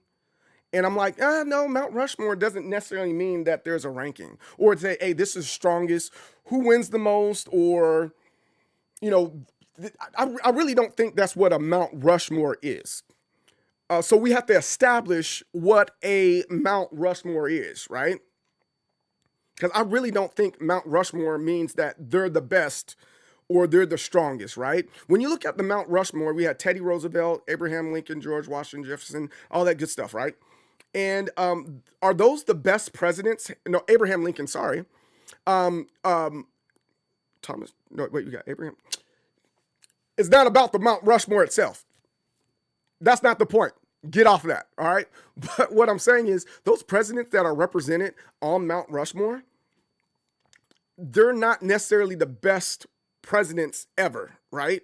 Because if that's the case, you know, people would argue like, hey, put JFK up there, put this president up there, put that president up there. But people tend to always revert back to saying, you know, it's the best, and that's really not the case. So we have to really, really take a deep dive and understand that. So George Washington, for example, he was the first president, so he had a lot of impact. So that makes sense. You know, Abraham Lincoln, again, maybe not necessarily the best president, but it's about his impact and what he was about and what he represented more than anything else. So a Mount Rushmore is four figures that represent defining eras, impact, and identity of something bigger than themselves. That's what that is more than anything else. So when we start talking about fighting games and what this is and what that isn't, I think it's really important to understand when we're having this discussion, not argument, having this discussion, we're able to say the reason why I believe that this character is on my Mount Rushmore, because Mount Rushmores are also, you know, somewhat opinions, right? They're on my Rushmore. It's because they had this type of impact on the community and on the culture of the FGC. We're talking about characters that helped build the genre. They shaped what came after and are recognizable even outside the hardcore fan base and represent different lanes or philosophies. We're not creating a tier list. This isn't about competitive viability. And it's definitely not, this is my favorite. But I will admit, there's going to be a lot of bias that all of us have when it comes to fighting game characters that help define the genre. I think that's the best way to say that.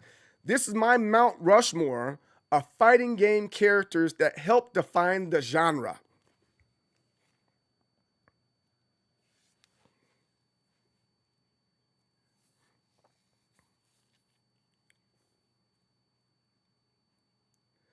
So before we even get into this, I think the biggest thing is saying, hey, where are we pulling from?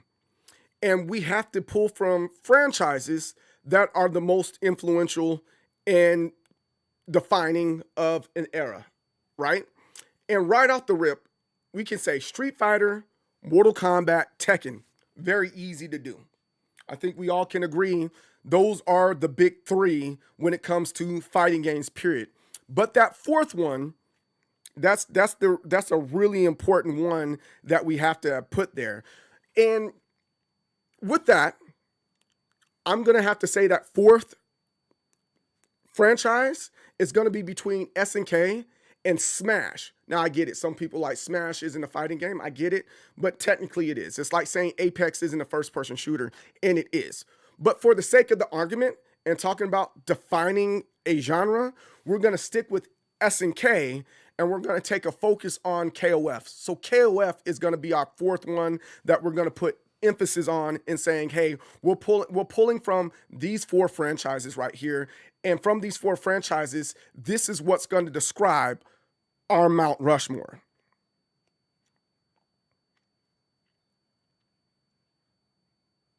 So now the question is, if each of these games get one face carved into the mountain, who actually deserves that spot? I think that's fair. I think that's super duper fair. Super duper fair. So now I can officially turn off the chat on the screen, because y'all fixing to go back and forth, and people are gonna jump in the chat and just say all sorts of stuff. Oh, they're gonna say all sorts of stuff, right? So let's start with this. Street Fighter. Who are the main players of Street Fighter? And there's lots of ups and downs, and this is why and that's why. Hey, let me know in the comments who you think are probably the three characters that define Street Fighter, let me know in the comments below and we can discuss, right? So where I stand at with Street Fighter is, of course, we have Ryu. Ryu is definitely the blueprint. We all are going to say Ryu is the blueprint when it comes to Street Fighter. But Street Fighter isn't all about these types of mechanics that Ryu represents, right? It's about the culture as well. So we're gonna have to throw Ken in there also. Ken is very defining when it comes to Street Fighter. He's also been picked as a character to go other places to be recognized by other people. He's a very popular character. And then lastly, we have Chun-Li. She is the fighting game first lady. I don't know what else to say to that. Now, do we have Camis? Do we have Bisons and stuff like that? Yes, absolutely. But when you step outside of fighting games and you go ask your mom, who is this, who is that? They're not gonna say Tiger Uppercut. They're not gonna say Psycho Crusher. They're not gonna say, ooh, Cammy has nice butt cheeks. They're not gonna say that at all. They're gonna say Hadouken, or they're gonna say Yatta. So I think Ken, he can take a step back, and then now it's about Ryu and Chun-Li. I think it's about Ryu and Chun-Li at this point. And for the sake of controversy, because I want you guys to talk in the chat and say this is the reason why I think this one is the better option, I'm gonna go with Chun-Li. And the reason why I'm gonna go with Chun-Li is because she's one of the most important female characters in fighting games. She's one of the first playable females in fighting games. She's instantly iconic, recognized even to people who don't even play fighting games at all. Ryu is up there, and I agree with you on that. But for the sake of my Rushmore, I'm going to put Chun-Li in that spot for Street Fighter. I'm willing to say that. So let me know in the comments below again if Chun-Li or Ryu, or for that matter, another character is in that space. Going on to the next franchise, we're going to talk about Mortal Kombat. There's no denying how influential Mortal Kombat is. But then we have to ask ourselves, who are some characters that make Mortal Kombat stand out? Some say Liu Kang, because of course he is a Bruce Lee, archetype, right? Then we have Shang Tsung because he's able to morph and change into different characters. We even seen the movie, Mortal Kombat, and one of the things that people say is, "Your soul is mine," right?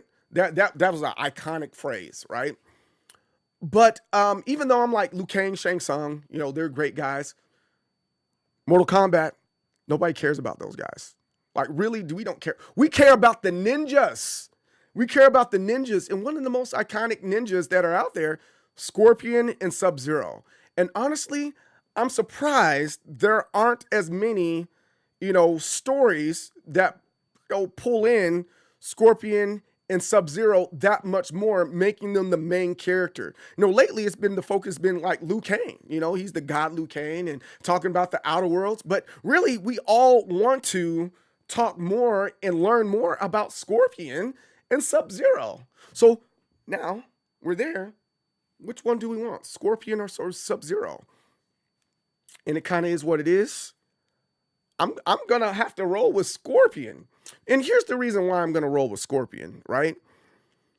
It's because even if you don't play fighting games, if someone says, hey, do you want to play Street Fighter? Do you want to play Mortal Kombat? You want to play Tekken? Immediately, if you're casual and you don't know better, if you don't say Hadouken, you know what you're saying? You're saying, get over here, come here. You're saying things like that. And ultimately, I'm almost willing to say that when it comes to fighting games, Scorpion is like the mascot of all fighting games and very influential, right? Even like Toasty, even though that's a guy popping out the corner, you still reference that and go, boom, that's Scorpion right there. I think that's a really, really good choice for our Mount Rushmore, especially for this franchise. Just kind of is what it is with that one, man. I really like Scorpion a lot. He's not my main, and it's kind of my point when I'm like bias. It's it's out there. My favorite character in Mortal Kombat is Johnny Cage. I love Johnny Cage, but I do understand that he doesn't have the same cultural impact as a Scorpion. I think that's fair. I think that's super fair. Now, moving on, we're going to the next franchise, which is Tekken. Tekken.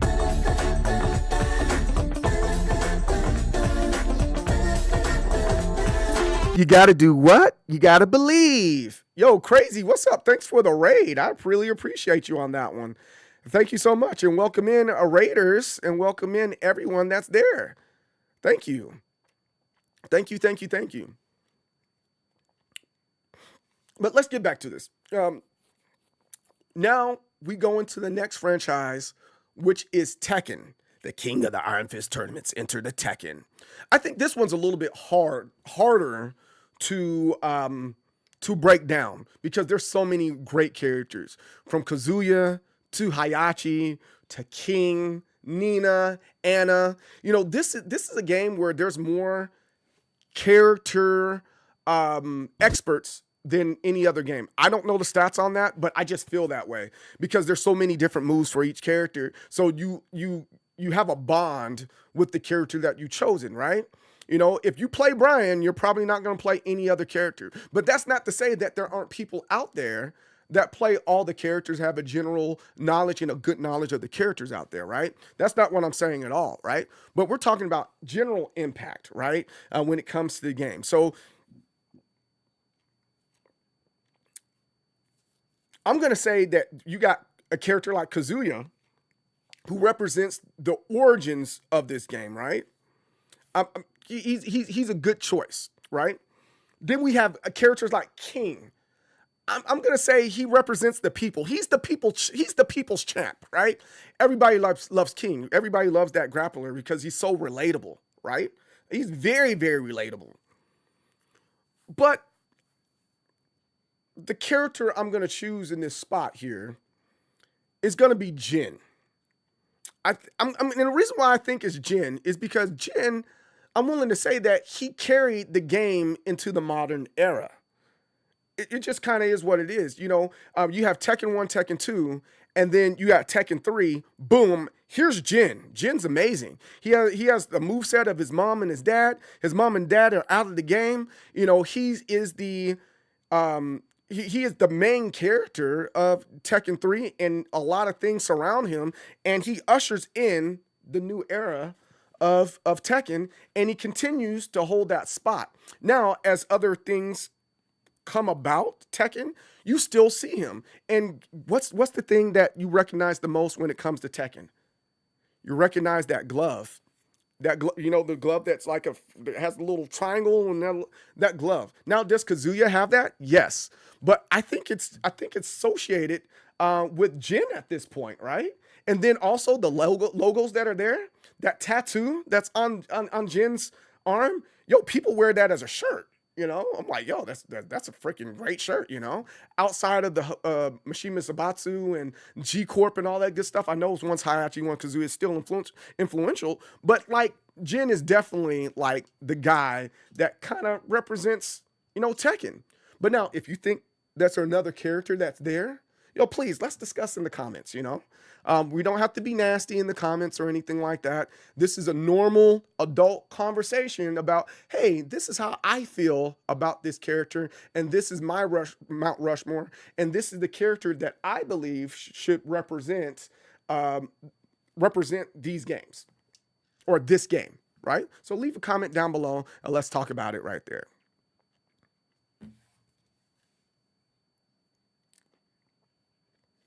Now, let's go to the one that's in our fourth spot, our fourth place here.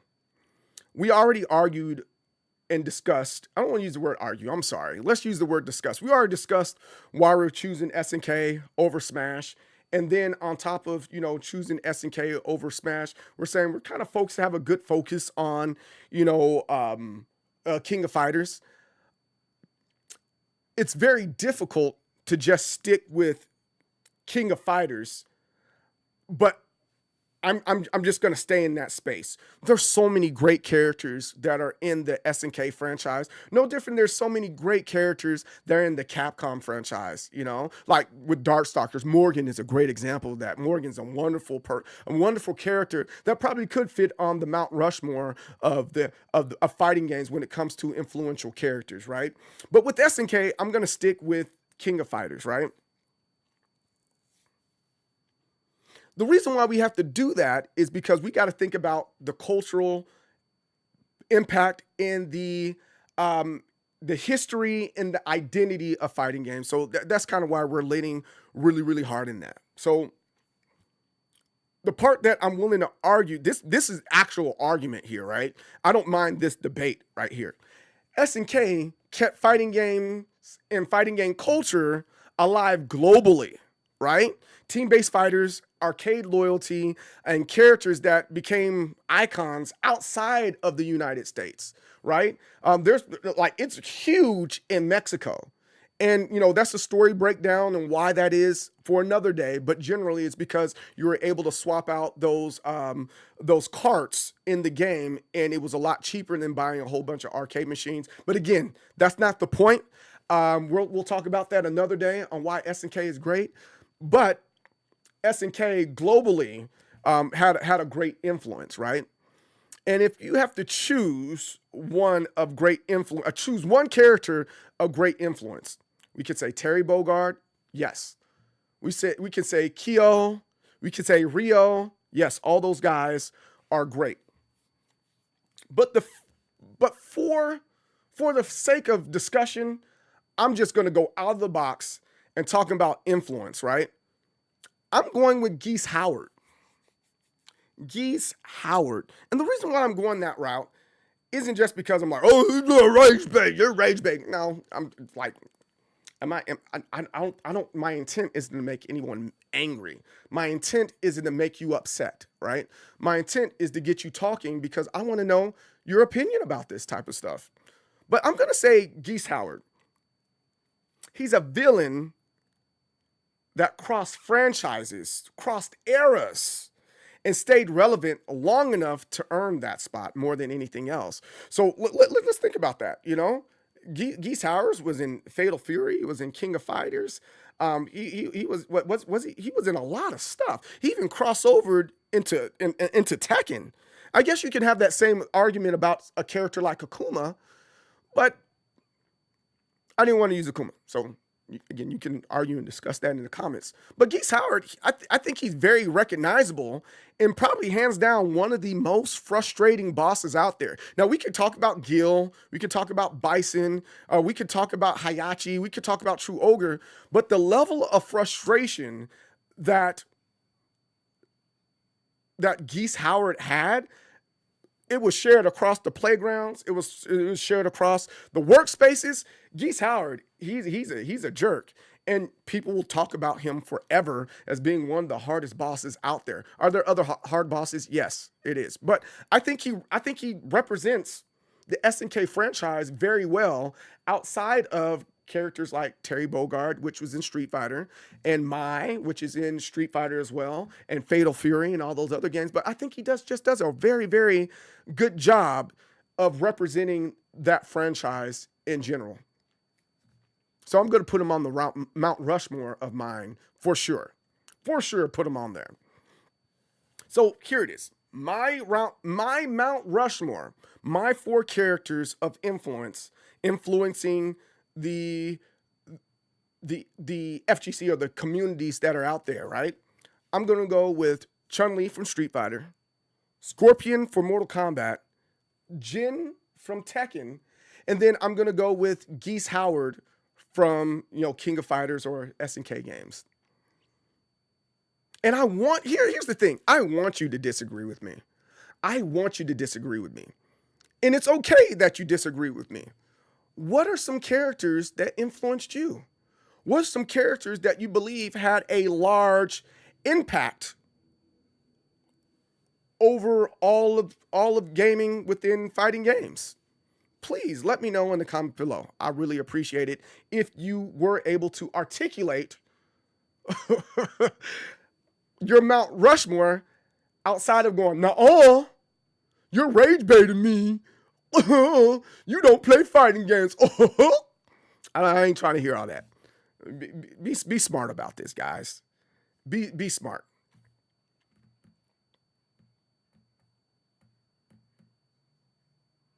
Here's the last part here. If your list is different from mine, let me rewind. Last part here. If your list is different than mine, that's okay. It doesn't mean I'm wrong, you're wrong, I'm right, you're right. It just means it's different. The genre is big enough to carry on with multiple characters and still have legitimate legacy as a whole. Am I saying that right? It means this genre is big enough to carry more than one character. Yeah, more than one character's legacy. It can have multiple legacies within the genre. Yes, I think that's fair to say. I think we can have more than one legacy in this genre. With that, thanks for watching. I really appreciate you watching and hanging out with me today. I really, really appreciate that.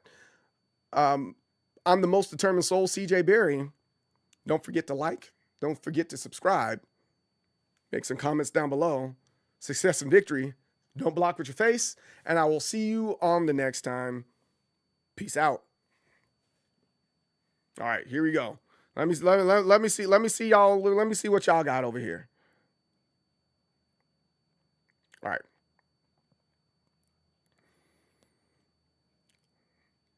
Let's see. We go. I'm gonna go backwards to go forward, right? Mocap. No, Zozilla. No. Mocap. Absolutely not. Mall Security Striker is the most iconic. Definitely disagree with this Mount Rushmore. Good. I'm glad you disagree with the Mount Rushmore. No. Terry's more influential than Grease. Fair enough. Terry crossed over Street Fighter 6 and Smash. That's true. He did. Rugal's a good one too. Fatal Fury. Okay, take care and good luck with the stream. Hey, thank you, Hanky. I appreciate you. King of Fighters inspired Sakuri to make Smash, so I think putting SNK over Smash is fair. Yes. Are you okay? Oh, button I think you might be right. What did button jumper say to be right here? Electric Wind Godfish. Yo, Uke, what's up, man? The Frog Stage, Parappa. Yes, the Frog Stage is a good one. I've been working in the morning so early. Wait, how does it go? I've been working in the flea market so early. I've been working here since my mama was a baby. Just because the rhythm is slow, that don't mean that you can't flow. In the rain or in the snow, I got the funky flow. That's a good one, Dark Horse. I like that one. Hayachi haircut. It is iconic. Everyone can recognize Hayachi. I agree. For me, either King or Hayachi. Hayachi was in Soul Calibur 2. That is true. That's very true. So many know who Eddie or King over Mishima. You think so? Eddie or King over any Mishima? Okay, I'll buy that. He's probably the strongest of the ninjas. Ermac might be stronger. I'll argue that. Making Liu Kang a god was bad to see. Oh, I don't disagree with that, Popsicle. Sonya Blade. Oh, so Sonya Blade is one of yours? Okay. Black Pharaoh, what's up? Kazuya, King, Zangief, Scorpion, Sub-Zero, Ryu, Fox, Fox. Ugh. It's definitely not Liu Kang. No, I'd agree with that. Oh yeah, Sub-Zero is pretty popular too. No, extremely popular. Get Over Here is universal. Big facts. Everybody knows Scorpion. Wait, hold on. I got to do my little thing real quick. Like, hold on. So I know where to cut it off at. Hold on. Because we got to end this.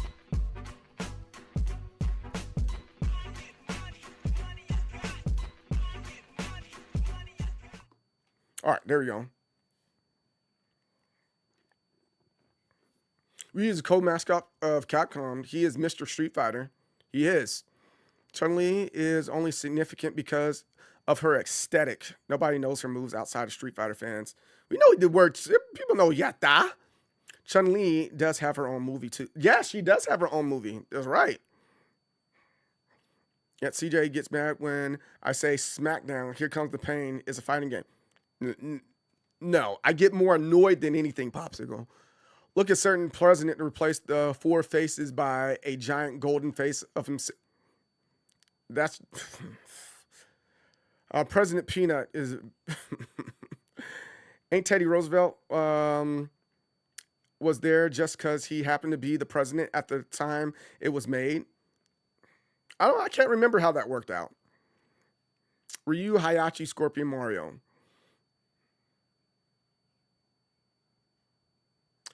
Mount Rushmore equals iconic for some reason. I don't know why it means that. But have you seen the guy from the Crazy Horse? They've been trying to build this Crazy Horse statue for like 70 years, and it still hasn't been completed. Freaking crazy, yo. Freaking crazy. Kazu, Ryu, Terry, and Scorpion. Kazuya, Ryu, Terry, and Scorpion. Okay.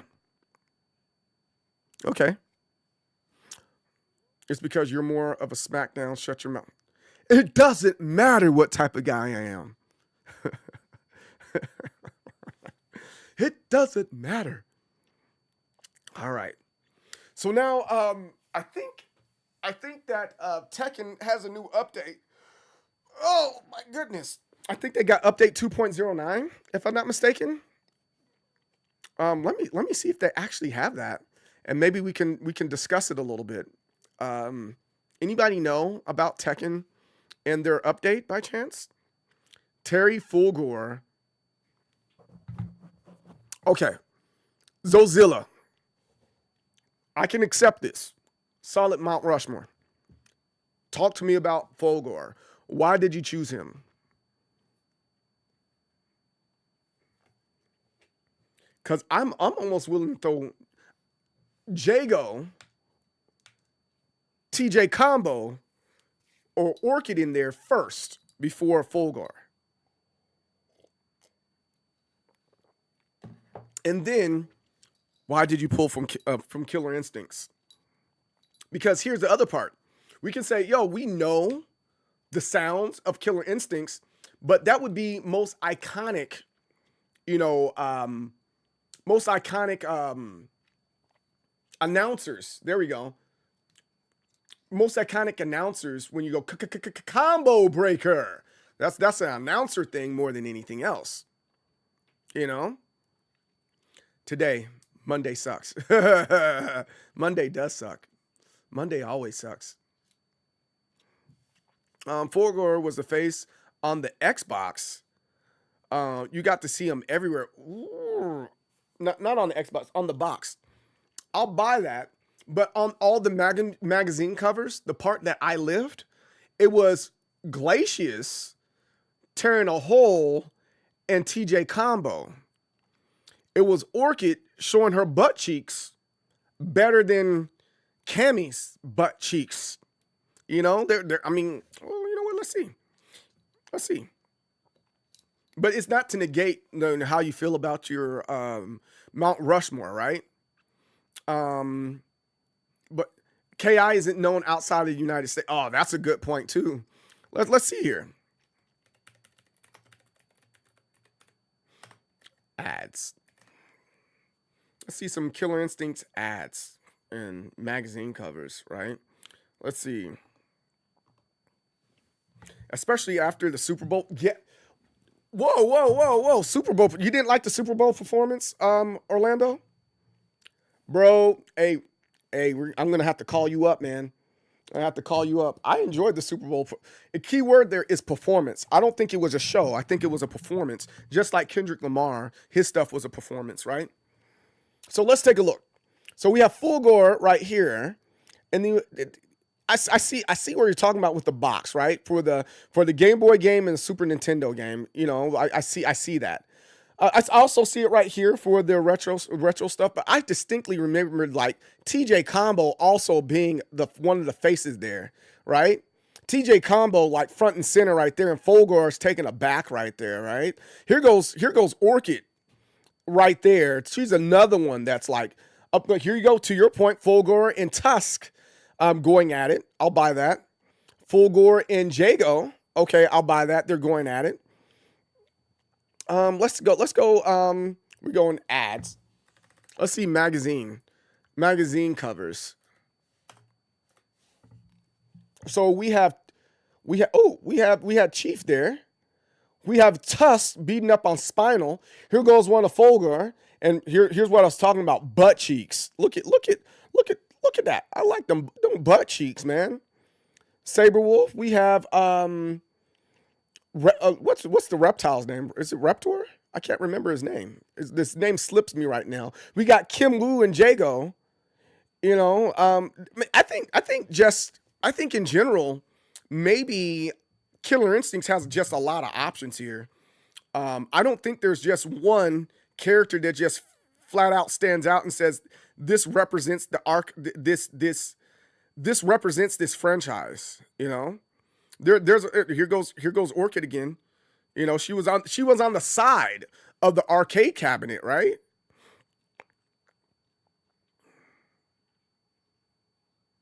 Yeah, there's a lot of things going on here, but I see where you're coming from, where it's like he was on the box. That makes sense. Where's the one that I was talking about? Glacius. There's an ad where he's just beating the crap out of TJ. Oh, here goes one. I remember this one. The Raptor versus Glacius. But there's one specifically where he turned his hand into a sword, and he's like cutting into. I think that was pretty iconic. TJ combo. I think that was a pretty iconic ad that was there, where he's just cutting them up really good. Let's see. Is it anywhere here? I cannot. I know what I saw. This better not be one of those. What you call it? Mandela. Oh, here it is. Boom. I remember seeing this. I specifically remember seeing this one right here. Open image, a new tab. Let's take a look at this. And this is kind of my point, where I'm like, I don't know if that Fulgore picture was as iconic as some of the other stuff that was out there. Like, take a look. This was iconic for me as a kid for Killer Instincts Gold, right? Killer Instincts Gold and Killer Instincts 2, Killer Instinct Gold going to the Nintendo 64, right? This hands down has to be one of the most iconic fighting game pictures out there, showing the brutality of the game and what the game is about. It's super sick, like right off the bat, you know? That was taken from me. Raven going Hayachi Mishima is dead. That echoed louder than anything in the arcade. You think so, Godzilla? Really? Look at those lasers. I think there was an image of Orchid washing a car in one of the KI games. I think so, probably. She has nice butt cheeks, man. I really like her butt cheeks. True, all the characters in KI are pretty cool. Yeah, they're very cool. Necro meet the wood thing from Tekken 6 and most iconic. I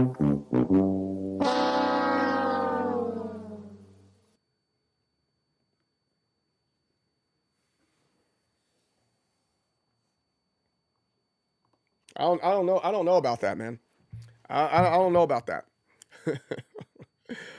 Oh man, but yeah, I think there's a lot of good stuff that comes out at FGC, you know, and great things within the FGC that people like and love and enjoy. Original KI was the first time I figured out combos. All the homies hated when I played Cinder. He said the wood thing for Tekken. Man, you mean Mokujin? You know what? I think that's one of the things. You're talking about rage bait. That's how you rage bait someone. My favorite character in Tekken is the wood thing. That's what we need to start calling Mokujin. The wood thing. It's the same way I rage bait my kids and be like, hey, did you see the meme that I sent you? Meme? Yeah. I sent you a very funny meme. Dad, what are you talking about? I'm talking about the meme, son. Go open up your phone. You're talking about the meme? Yeah, the meme. The meme. You know what I'm talking about. We're sharing memes with each other. They get so upset. Like, it's a meme, Dad. Potato, potato. Potato, potato. Like Mimi's. Underwater cat. Oh man. Or the you go, I want the girl in the skirt to fight the girl with the horns that's a succubus. What? What? What are we talking about here? I want to play the fighting game that has Dragon Ball characters, but they don't power up. And they wear gloves. What? What? No. No, you will not call Tekken that. You will not describe Tekken in that way. You just can't. You just can't. All right, cool. I think we're at a good place right now. We're in a great place right now. I'm gonna take a quick break. I'm gonna go use the bathroom. I've been sitting here for a second, and I need to make sure I'm moving my legs. I think I'm gonna go to the gym today. I'm definitely going to the gym. I need to make sure I get back in shape and all that good stuff. But yeah, we're gonna take a quick break. Make sure you get a refill on your coffee. And we're gonna continue chopping it up today. Dang, that's 37 minutes of something I recorded, and I don't know why I recorded it.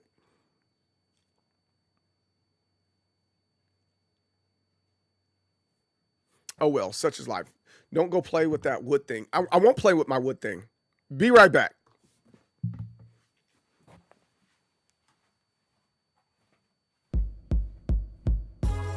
Kalara, India. I was sent here by Bison to do some research on this little temple that was out here. I had a backpack with a cell phone in it, a satellite phone in case I got lost. I had some other stuff, research stuff. And I had a tour guide with me, to show me around. He was weird. And this is what happened. Okay. First time in India, I ain't never been here. So many trees, there were so many men there. Never had I seen such magical scenery. The weather here was tropical. A weem away, when we was walking through the jungle, the mighty, mighty jungle. I had a question, but I wasn't trying to sound dumb though. I wanted to know about what I heard about this dude. I wanted to know if what I heard was true. Okay. Supposedly there was this guy who was old, but was very, very strong. The master of yoga.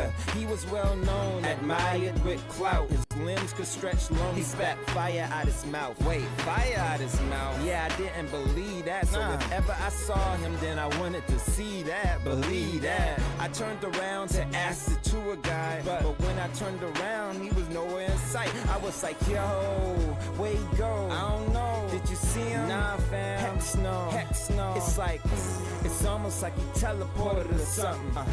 It's almost like he teleported or something. Like, yo, where he go? I don't know. Did you see him? Nah, bruh. Heck no. Heck no. It's like, it's almost like he teleported or something. It's almost like he teleported or something. I'm alone and I'm mad. I need to use the phone. Hold on. Where's my bag? I can't believe that I just got robbed. Ball getting robbed, dog, that's just odd. That eyeball must face my wrath. As I clenched my fist, up ahead I saw the end of the path. So I didn't think he could've went too far. So to find him really shouldn't be too hard. I'm gonna find him. As I made it through the trees, that's what I was thinking. Suddenly I felt a breeze, and it's hard to explain, man, it ain't that simple. See the wind pointing my attention to a temple. When I looked out to all the villagers, my attention was brought to where a pillar was, and he was standing right there with my bag in his hand, but then he disappeared. I was like, yo, what the heck? Where he go? I don't know. Did you see him? Nah, bro. Heck no. Heck no. It's like, it's almost like he teleported or something. It's almost like he teleported or something. Yo, where he go? I don't know. Did you see him? Nah, son. Heck no. Heck no. It's like, it's almost like he teleported or something. It's almost like he teleported or something. Yeah. So when I saw that, I took off running as fast as I could, man, through the village. I ran through the village people. Pause. But the way I was moving and ducking and dodging, you would have thought my name was Ocho Cinco or something, man. I was moving, man. So I got to the front of the temple. It looked very plain on the outside. Gotta drink more water. You daggone right. What happened? Drink water. It had to be one of the most beautiful places I've ever seen. Real It had deal. gold, it had pictures, the floor was all turquoise and stuff. I was like, man, it's like cribs or something. You know what I'm saying? Anyways, I saw a red door at the end of the hallway. You know, usually when you see red doors, like anywhere, you think it's important or someone important like is Cooper. behind that door. So I thought maybe the thief was like working for someone trying to get in Bison's business and all that. I need to get that backpack back. You know what I'm saying? So I was just about to open the door, but like, I felt something on my back, and I didn't think. I just turned around and I punched as hard as I could. Like I should have looked, but Yeah, you should have looked. I'll never forget it. What was it, man? What? Tell me. That was the time that I knocked out an elephant, man. I'm calling SPCA, SC, whatever.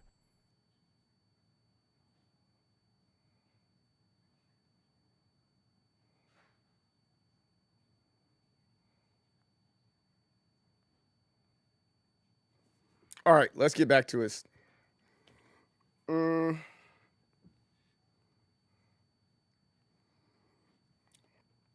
know if I want to call this a struggle or not. One thing I'm finding more and more on with. Wait, hold on. Let me see something. Real quick, like.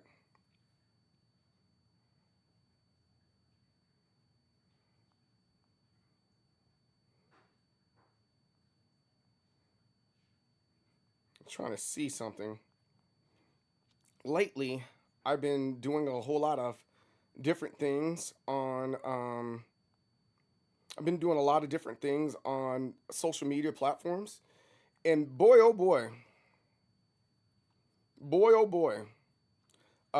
people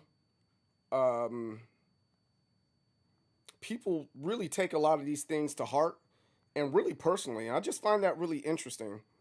Because, like, my intent, like, as you guys see here, the way things are received in long form is way different than the way it's received in short form. And I just constantly think it's really, really interesting in the way people are or have received particular information within the spaces of the internet. I don't know. I just think it's really interesting.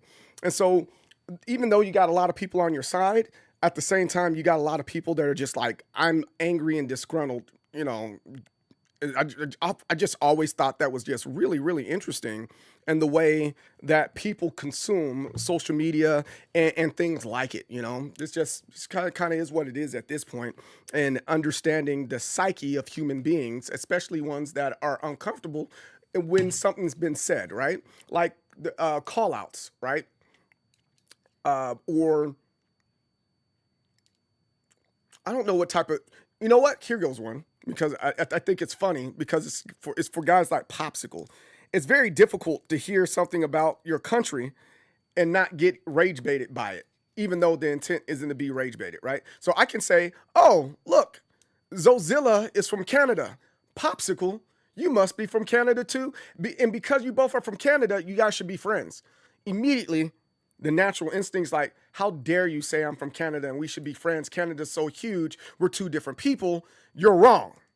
And really, that's not really intent. It was more so to help the two people, you know, connect. And I just think it's interesting that the internet is just made. It's the way the internet works. It preys upon insecurities. I think that's really, really interesting. So let's take. There's a recent one. This recent one that came up, I think, is just super duper interesting, and I want to take a dive in that today. I think I'm just going to play fighting games or games in the Discord. So if anybody wants to join me in the Discord, you're more than welcome to join me there during this evening and get matches in and play, right? But I just want to talk today because I enjoy talking right now. I have to constantly remind myself that the internet is not a real place. The internet is a real place, but you got to be careful with the internet. So let's find this one with Maximilian Dude, right? Oh, speak of the devil, look. Thank you for choosing End Product. We hope the products help you defeat your enemies and elevate your gaming experience. If you're satisfied, please spread the word to your friends. We'd be grateful. That's nice. Hopefully this gets to the person that is supposed to, based off the little Reddit post that we had. But me and them, we follow each other. But let's check out this one. Max a million. I thought this was just. I just thought this post was just really interesting, just really interesting, and especially the way that Max handled it. It was even more interesting, right? I think this is a good point, and I think this is a good place to start here, right? I think it's a great place to start talking about the internet and the FGC and the space of the FGC, the headspace of the FGC, and I'm like, I just think it's interesting, and it's not normal to think like this. Are there other communities that are aggressive and go back and forth and rah, yeah, absolutely. But I don't think nowhere near like how the FGC operates. Are there other toxic communities that are more toxic than the FGC? Yes, they are, but not toxic in the same way FGC. It's almost like it's almost like a fantasy world almost in the way that the FGC communicates with each other and insults each other on top of that. So Maximilian Dude is a beloved, he's a beloved, community leader in the FGC, right? I think we generally can agree that he's a beloved community member in the FGC. And even he gets weird comments. So let's start with this one. Generally, we all know that Tekken has issues. It's not to say that Tekken is the best game in the world. You still can like a game even though it has issues. The problem is when you don't identify or acknowledge that their issues are there. So I can say, hey, I enjoy Tekken, but what I can't say is Tekken is the best game hands down, because that's not a fact at that point. That's the opinion. The fact is that I like it. That's a fact. It's the greatest game in the world. That's an opinion. What? So now, within those spaces, people will argue both of those as if both the opinion and the fact are the same thing, and end up dying on that hill, even though it's not a hill worth dying on. So again, we acknowledge Tekken is fun, but it's not necessarily in a great place right now. Wild and delusional. And you know what? Yes, you're right. The story is definitely wild and delusional. I'm going to have to agree with you on that. However, that doesn't negate the fact that Mortal Kombat has a crazy story too. Mortal Kombat has a very crazy story. It has an insanely crazy story. Like, what is this game? What are we talking about? And so if you're looking for realism, well, the place to get that realism and get those type of real stories isn't in Tekken. You need to go watch the UFC and study your favorite, your favorite MMA fighter and follow Habib or Conor McGregor or whichever one. But video game stories, they're not supposed to be realistic or real or make sense. They're just there to entertain. And what's wrong with them entertaining? I think that's a good question. All right, hold on. Wait a minute. I think my stream stopped and then it cut back on. I'm trying to make sure that it's still alive. Let's see. Is it still live? Click on this one. Click. Where am I clicking at? Is it still live? I don't know if it's live or not. I'm trying to see if my thing's live or not. And then it cut back on. I'm trying to Okay, yeah, it's still live. I wonder why it cut off. That's weird. Let's see. Is it still live? All right, cool. We're still in business, guys. We're still in business. So let's take a look at some of these comments that I'm like, yo, that's kind of weird. What's going on? What's going on here? For $23.99, $29.99 less, I could watch that on YouTube. Like, okay, cool. Not a crazy comment, but it's like, cool. All right. As soon as someone says they like something, oh, that's something else. All right, that's kind of my point here, right? That's one of my points. Where's the one? Where's some of the ones?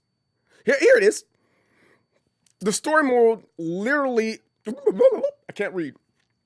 The story mode literally makes no sense. I disagree.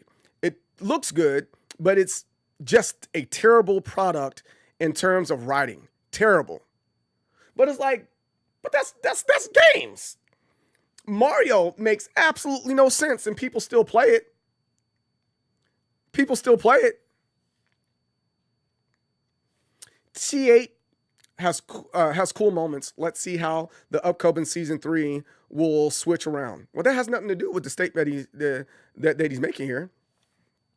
Good joke. The story mode was horribly written. WTF was the twist. Reveal towards the last chapters, pretty embarrassing. It's like, really interesting. And we can agree, dumb, fun story. That's the part I agree with. It's like, it was dumb, yeah, but it was fun to watch, you know, and just sit back and like, just accept it for what it is, you know?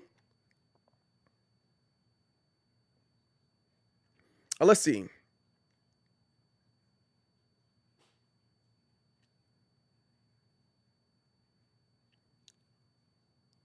I mean, let me find one of the ones that are like, that I was reading. I was like, yo, bro, what's wrong with you?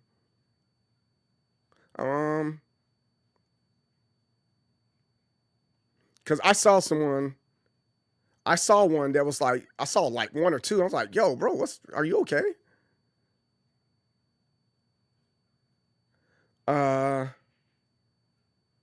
Max was being sarcastic. No, he responded back to what he had here too. So he wasn't being sarcastic about it's worth buying. That wasn't sarcasm. That wasn't sarcasm. And he also was playing and actually was trying to get good at the game.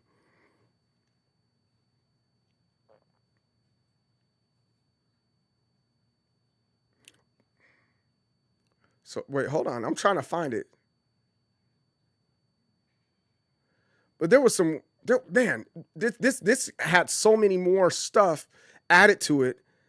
And I want to use the word positive, but it opened the door for discussion when previously, when I first saw this earlier, it was like F you and all this other stuff. Like, whoa, what's going on here?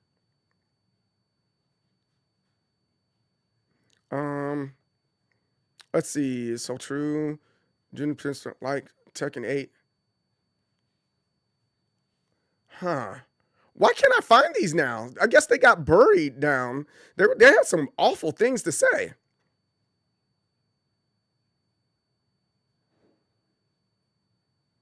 There were some like really mean things that they said.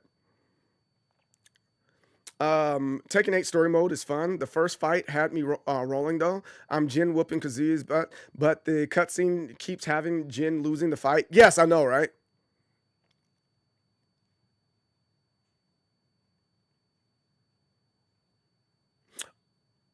So this doesn't open up for discussion. Here go. I think this might be one of the ones that started. Come on, Max. That story mode is worth exactly $0. Okay. Tekken 5 still better. What? I recommend buying Tekken 5. Same price probably and more things to do. Like, but what does that have to do with anything that he said there, you know? Oh, here it is. Here goes one. The beep. Wait, here it is. The fuck ass story of the redemption of the fucker who did WW3. Like what? Like, why was that necessary? Why was that necessary to say, man?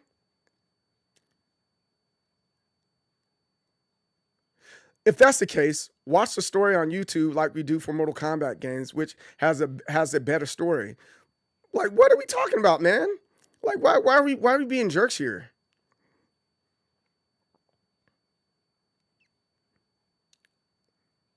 Why are we being jerks here? It's like why we're always lying type stuff. But there was, again, here. Oh, here it is. We're starting to get those the GIF memes. You know. Here you go, the GIF memes. Like, yo, bro, why are we being jerks? I just don't understand the jerkiness of it, right? But now let's go up here. Let's go back up here. Let's go see how he responded to this, and seeing the comments. It says, this website sucks if you like anything. And that's my point. It's like, he can't even like stuff. He can't, no different than I said, hey, I like Tekken. Man, I got bombarded with oh, you can't like Tekken. Why can't I like Tekken, man? Because you can't, and it's lying to yourself. What? I'm not allowed to like something. Some people like licorice. Nobody's complaining about that. I think licorice is gross, but it doesn't negate the fact that somebody else likes it. You know, it's starting to get really annoying, man. At least Bandai Namco put energy into making an actual story mode. I agree with that. Tekken 8 story mode. Yep. Well, these people are out here acting like there ain't a game attached to the story.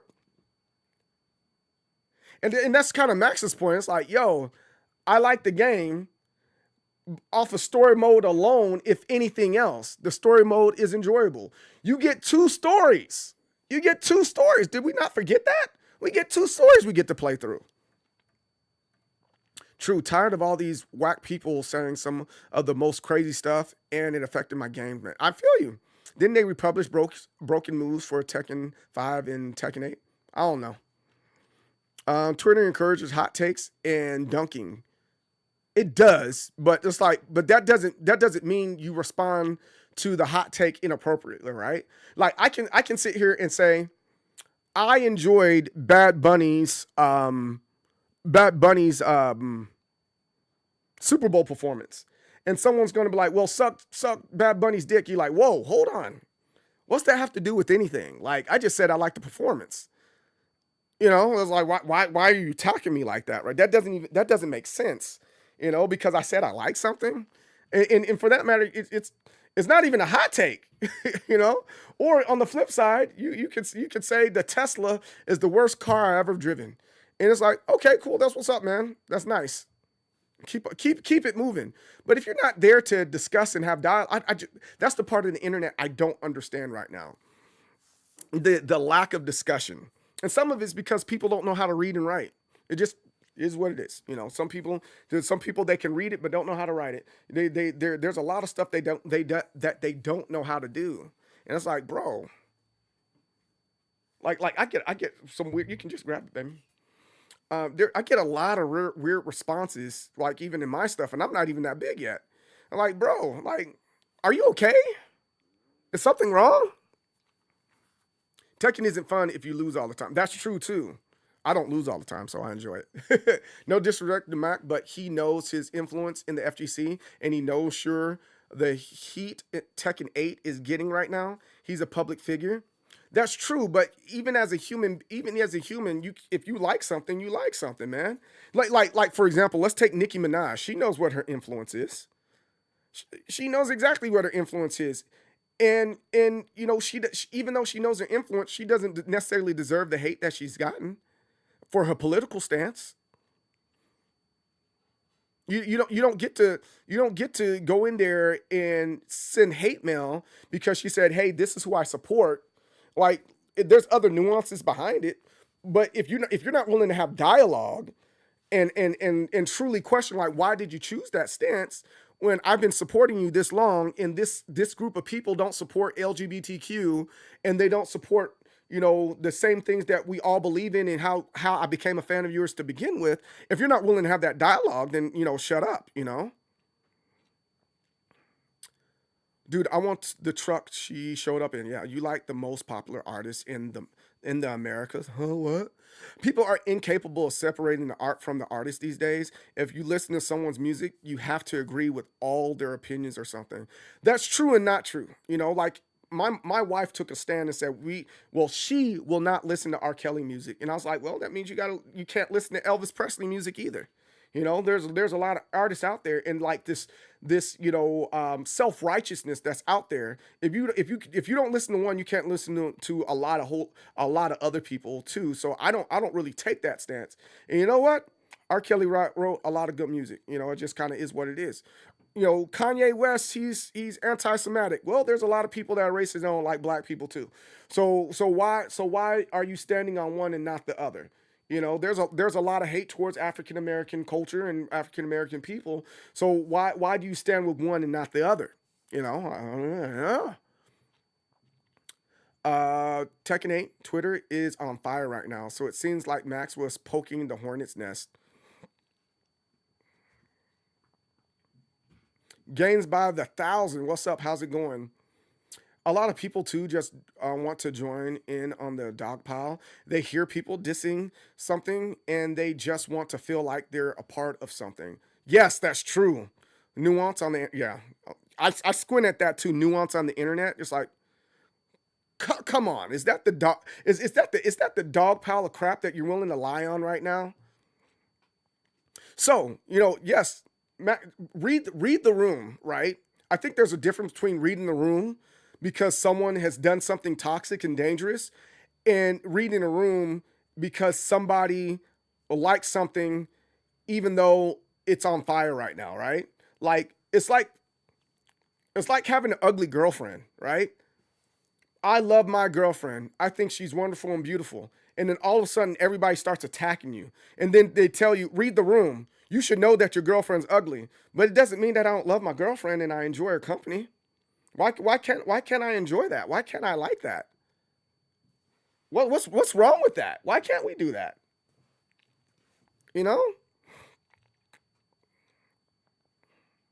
Or maybe Max was trying to prove a point, but it won't change anything. Twitter always always will be Twitter.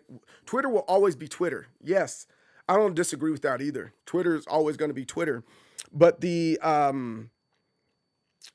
but I think that leads into the next thing I want to hit on just a little bit is just because you can doesn't mean you should. And I think that's kind of where my issue with the internet lies.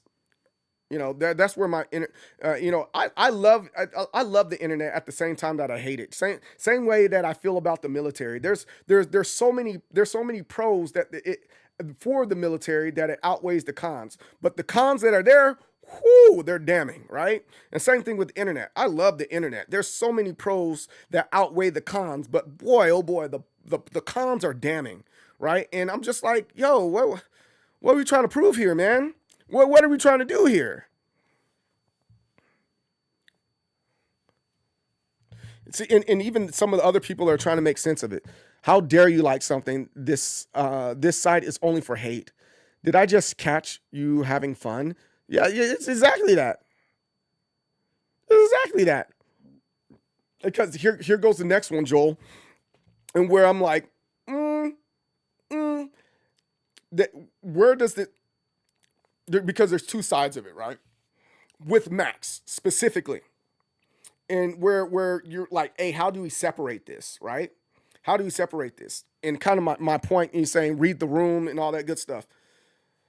Max can say whatever the heck he wants to without being beat up and drugged through the mud, right? So, for example, yeah, that's what I'm experiencing, man. You got to see my comment section on Instagram and TikTok and YouTube. I get a lot of heat, and I'm not even big, right? But like the thing that I disagree with Maximilian Dude, right, is his take with SNK and Saudi Arabia. I strongly disagree with what he's saying in that space and about that space. And then, in my opinion, it's bigoted to go in and say, I'm still going to play that game because it's important that I play the game. No. Stand in what you believe in and not do it, right? But nobody's saying anything about that. Nobody's saying anything at all. So let's go there. Let's go there. Maximilian Dude said, I will not support Fatal Fury because of Saudi Arabia. That's what he said. It's blood money, pretty much in a nutshell of what he said. I will not play that game. And then, on top of that, I will not be supporting Evo this year. I will not show up, but I will stream it. No. Stand 10 toes down on what you're saying, Max. Don't support it at all because you don't believe in the people that are producing the game or this event. So why are you playing it? Why are you playing it right now? That doesn't make sense to me. Why are you streaming it? That doesn't make sense to me. So the thing that I would say you should support is something like Texas Showdown, Defend the North, because they're not associated with any of that stuff that he has an issue with. I know, right? Joel, exactly. So it's like because they would say the same thing about the United States. Hey, don't support Xbox and Killer Instincts because it's blood money, and that's a country we don't want to support. A lot of people say that. That's why we're not popular in certain areas, right? So it's like there's this weird self-righteousness that's going on there, but then you still want to play the games and talk about it and benefit from having those talks. That doesn't make sense to me, man. That doesn't make sense to me at all. So it's not to say Maximilian Dude is a bad dude. I don't think he is. He's a businessman more than anything else. But while he's a businessman, he's allowed to like something or dislike something. And that's okay. That's okay. He can like something or dislike something all he wants to without being ridiculed by a group of people that aren't really saying anything for real. So with the Tekken post that he had there, it's good for the game alone. He shouldn't be approached with eat a dick. Bro, why would you say that to that guy? That doesn't make sense. That's not fair to tell somebody that he didn't say anything damning or anything like that. He just said, hey, the game's fun alone. Now, what you can say, hey, Max, I understand that you enjoy the game, but I don't believe that story mode is worth investing in, worth the money to invest in that game right now. I think it should be a little bit cheaper, and with it being cheaper, I think $10 is the right answer. But ultimately, I can just go online and watch it on YouTube, and I think I would still enjoy it. I think I would enjoy it from that aspect, you know. But overall, the gameplay and the gameplay that's there and how broken the game is right now, it diminishes. It still diminishes the story mode because you still have to play the game and the fighting mechanics in the story mode. There's nothing wrong. I don't think there's anything wrong saying that.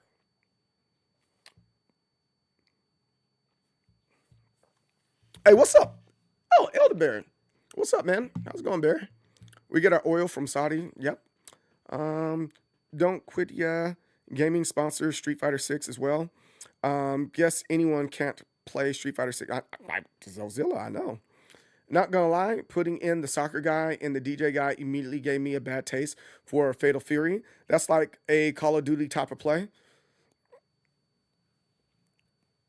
Who else? So why do people not stop playing Call of Duty? So what? You know, the FGC would throw out Max just like Ares if sold out stream. If he sold out stream. No, I don't think so, because Ares, he wasn't exiled by the FGC. He left Tekken more than anything else because he didn't feel like he was being treated fairly by Bandai Namco.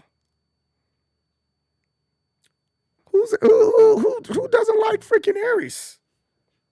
What did he do for people to throw him out? He didn't do anything. Nobody can buy iPhones. Exactly. Man, I could say a lot about that, but that's a topic for another day and probably not in a Twitch chat. No.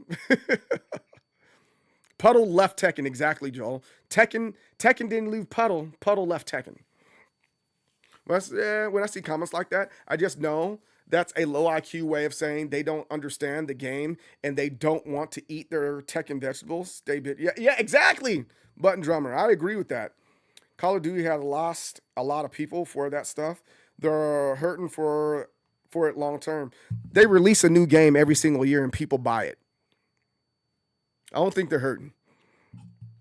In saying that Bandai Namco didn't want to pay Ares for 10 years, some of that I think is also Ares' fault, but I can go into that. I just meant FGC moved on very quickly. They didn't move on quickly though. FGC didn't move on. People are still standing in like the FGC, the way, at least from my perspective, the way it works, it's a hold that thought, I'll come back to it more than it is I moved on. Because Ares, he more recent, I think like within the last 2 weeks, he did a Tekken deep dive and talked about the reason why he left Tekken, and everybody was there for it, you know? It's okay to have a problem with some aspect of the game, though if it's to the point it turns you away from the game, you have every right to dislike it or like something. If Chris Ronaldo is enough to throw you off the game. It's what it is, and it's your right. But it's not your right to try to convince everybody else to like what you like, right? You know? I like boobies. Popsicle likes butts. But me trying to convince Popsicle like boobies, it's like, what are we doing? Why are we arguing about this? He likes what he likes. And it doesn't change anything, right? If not Maximilian, people would go anywhere. Would go? I like both too, by the way. I feel like Max has been trying for the longest to accommodate the Tekken fan base and grow it to his space, but he chose the place and the wrong time to do so. Ooh, I think that's a really good point. But, man.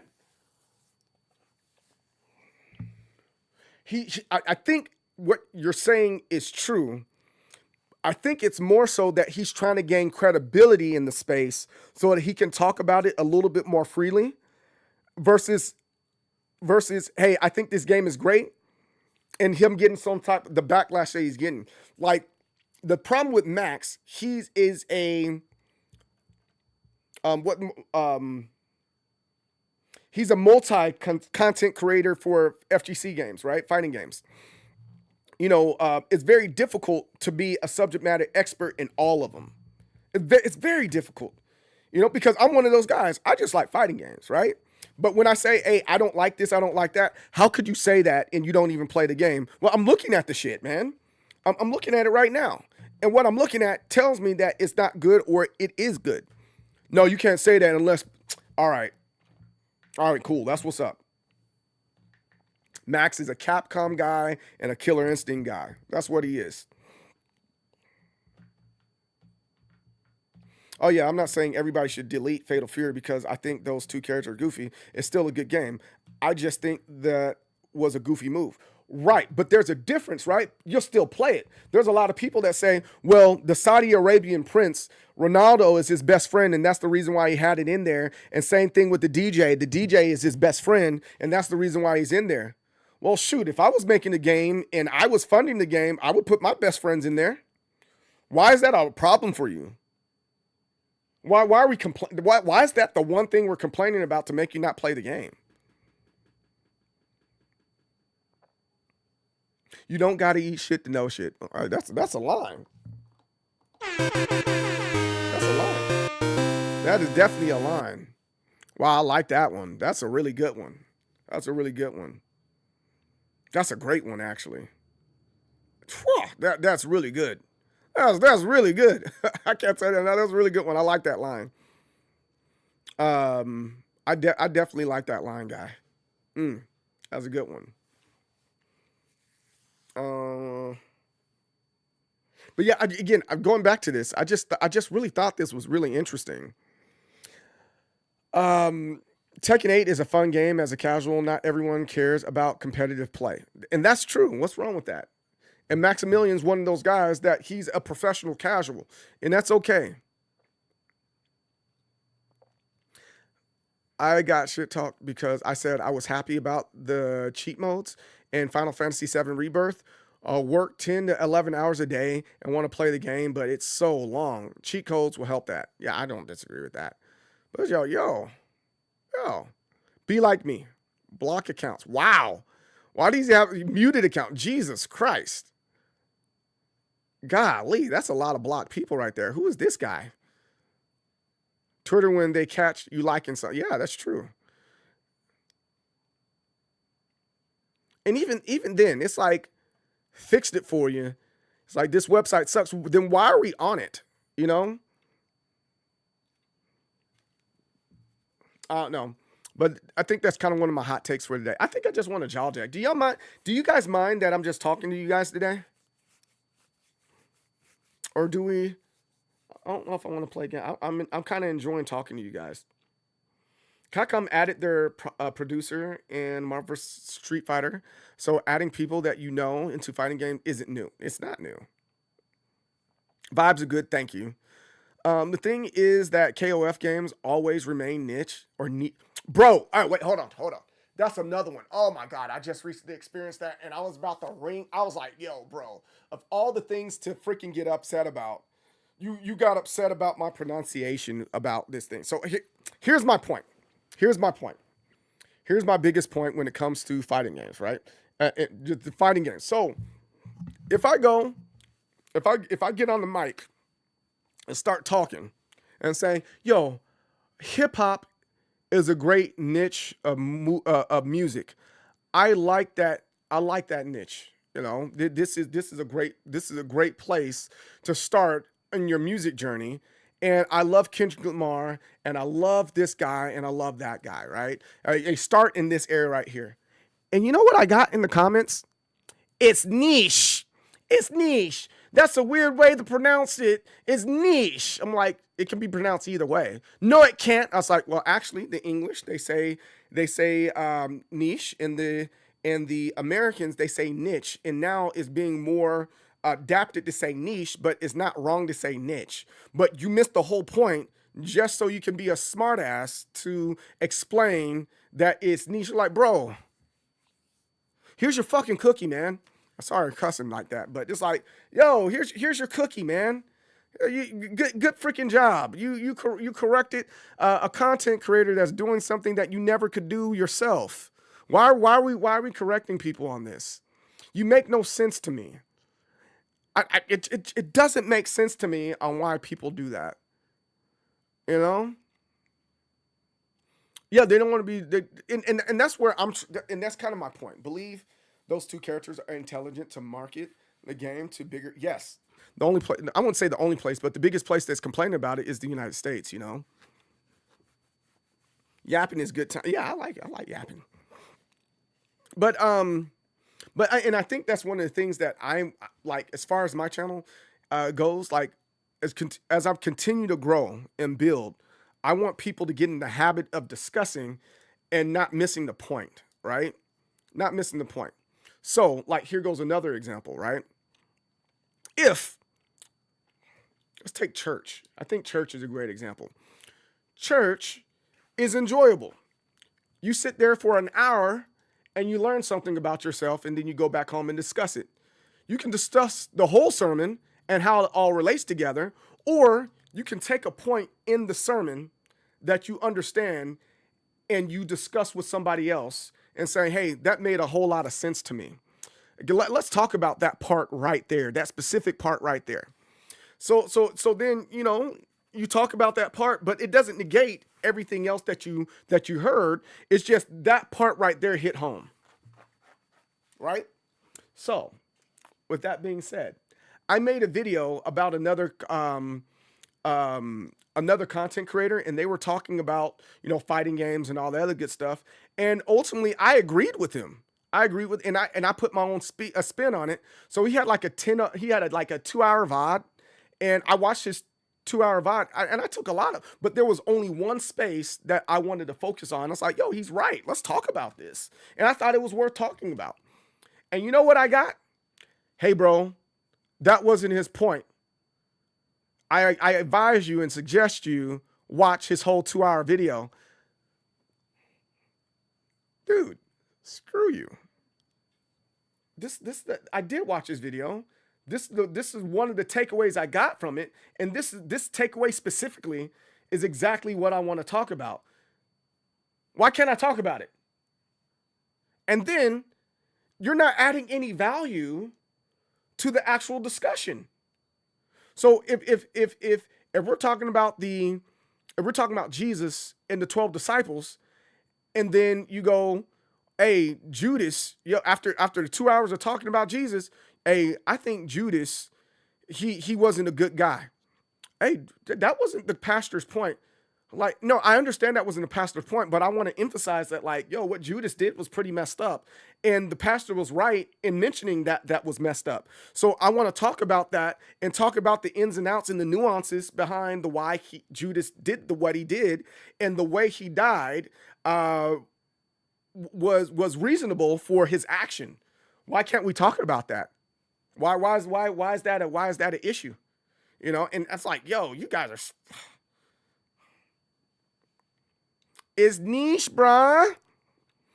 Evo 2026, niche and niche fighters 2, CJ versus Twitter. Yeah, That's what's going on. Chun-Li and Ken crossing over was another genius marketing move to give them give the game longevity too. No, I don't disagree with that.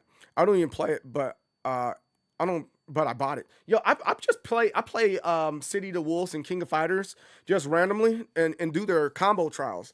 Their combo trials are very enjoyable. Very enjoyable. CJ versus comment section. Dude, Joel, dude, the freaking comments are wild each and every time. Each and every time. It's always one. There's always one. And then I think my biggest issue with a lot of things that are there is that, again, they are like, yo, you like, it's one thing to take one. It's one thing to take one thing away and then have a discussion, but then to take one thing away. See if I can find some stuff. To take one thing away from your conversation and then it not mean anything. Like, what are we doing? What if it was staged? Well, Andy, Gabrielle, what if it was staged? You tell me. That's my point. You tell me. So we're hanging on to this one thing right here. Okay, now what? Right? You're not telling me anything. What if it was staged? That's my point. So now you jump in my comments and stuff and asking questions and what about this? What about it? What do you tell me? I already said my part. I already said my part. What are we talking about? What do we want to talk about here? Let me see.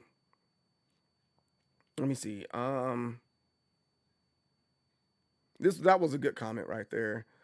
I think I blocked some of the ones that are there. Let me see.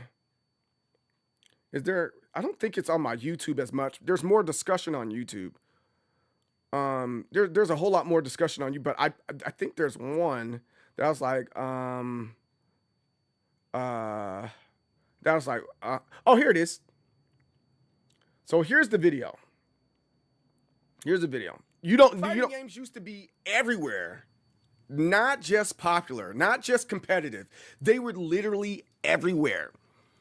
Arcades, living rooms, school cafeterias, and malls. Well, maybe not school cafeterias, but you know what I'm saying. It's bowling alleys. There we go. Bowling alleys. We remember this. They were freaking everywhere, and you just couldn't get away from them.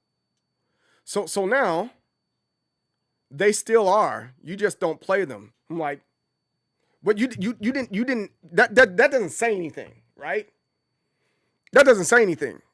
That like, where's the discussion there? Where's the discussion? So you expect me to have a real conversation with, they still are, you just don't play them. Where instead you could say, well, yeah, there's a whole lot of fighting games that are out. For example, we have Tekken 8, we have this, we have that, we have a lot of the French bred games. I don't know if I fully can agree with that. And then I can respond with, hey, well, are you able to go to your mall still and watch or play fighting games? Are you able to go to your school cafeteria and play? Are you able to go to your local college and play fighting games in the same way that you used to? And now we're having a real dialogue, right? But instead, it's like a backhanded insult, right? You're trying to, like, yo, what are we doing? What type of conversation are we trying to have right here, right now? Yeah, it was freaking troll. It's like, what are we doing? What type of conversation are we trying to have, right? Mr. Crusher, how are you doing today? Hope all is well. We're gonna call you Cece. We're gonna call you Cece. Welcome in. Hope all is well with you. But it's like stuff like that. It's like, what are we doing? What are we talking about, man? Or here goes another same guy. I remember playing Mortal Kombat against other kids in school cafeterias on the Game Boy. All right, so he's trying to find a way. He's trying to find a way to relate to me and having this conversation. Like, yes, I see what you're trying to do there. Let's relate to each other. Let's talk about this, right? And so my response was, they let you bring your Game Boy to school? Man, you're lucky. We would get suspended if we brought electronics to my school. you had a pretty cool you had pretty cool teachers growing up. I'm like, and so he said I got suspended a lot. That's freaking hilarious. I think that's funny. And it's like, yo, great conversation. Here it is. You could still have that Game Boy and still play, or buy another one and still play it. It's not like these things disappeared. Bro, what point are you trying to make here? You're truly not trying to engage. You're like, I don't even know. You're not even trying to be right. You're just being a dick. And that's the thing I don't understand. I really, that's the part that I don't understand about the internet. I really don't. I'm just constantly like, what are we doing here? I do not understand the internet, guys. I want to understand the internet in a deep way and not get annoyed, not get bothered. But by not getting annoyed and not getting bothered, I naturally go into this, attack mode. It's like, yo, I'm better than you. Why are you arguing with me? Why are you arguing with the man that has a master's and you don't? That's the direction I want to go in, but I don't do that. Like, I can easily, like, you're arguing with the man that's more educated than you. Why would you argue my credibility, right? Like, come on, man. This guy's had a time capsule built to gold in 1996. Yes. He's just not in the same way. It's just, and I just think that's odd.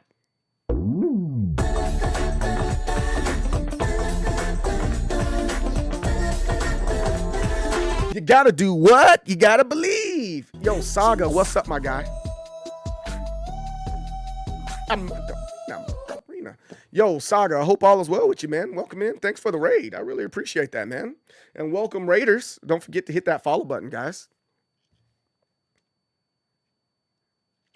He said, hey, meet me behind the gym. I got Missing our missing number. Dude got that capsule core shipped in. Right.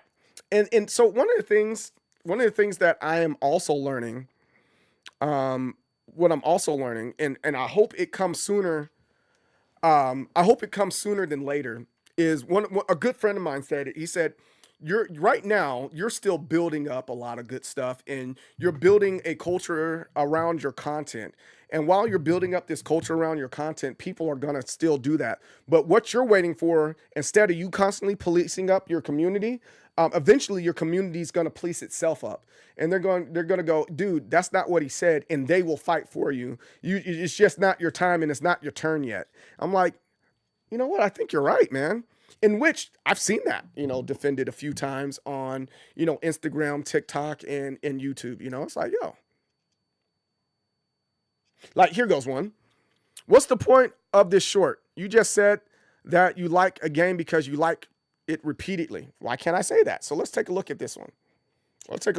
Because I enjoy the game doesn't mean it's in a healthy place. I actually like Tekken 8. People are like, why do you like Tekken 8?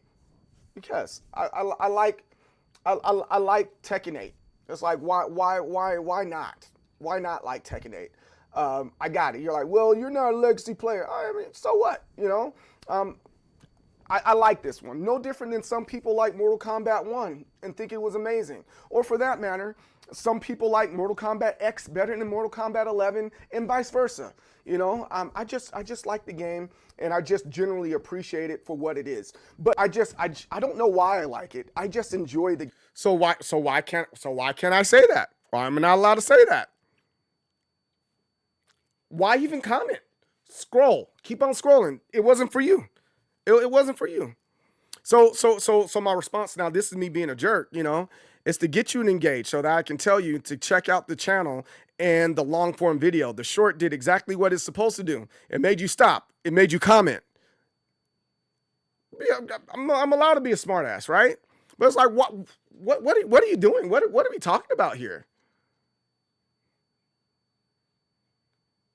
We know the point of in the first 5 seconds. If dude, like, are we listening?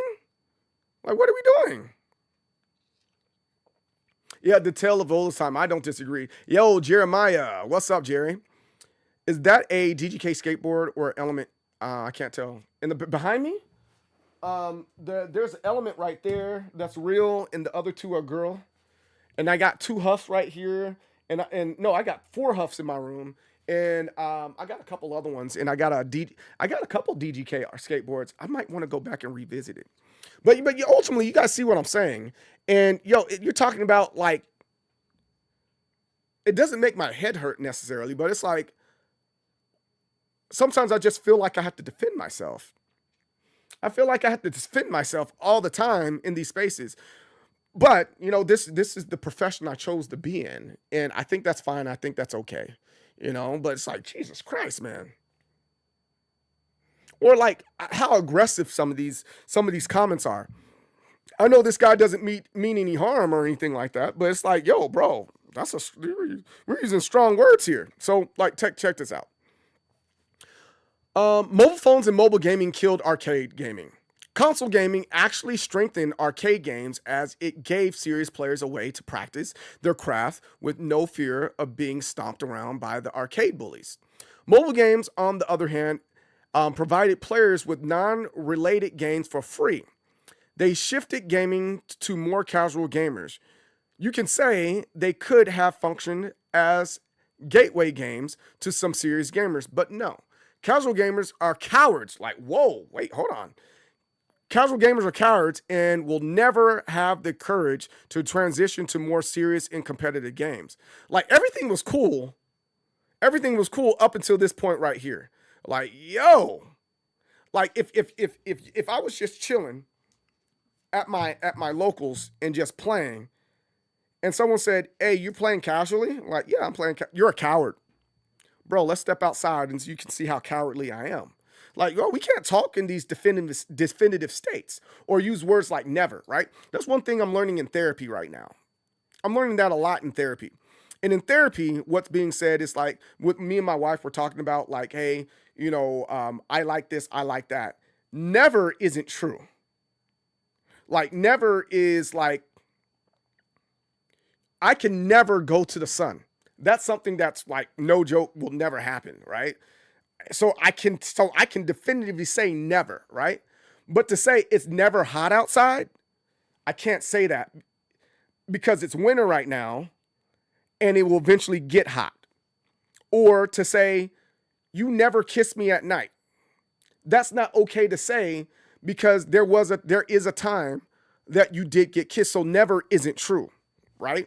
You can't make if you're saying something generally to make it a fact, it's not a fact if it's happened once, twice, or ever, so it's not true, right? So never has to get out a lot of our vocabularies here in order to not be as combative in making it make sense, right?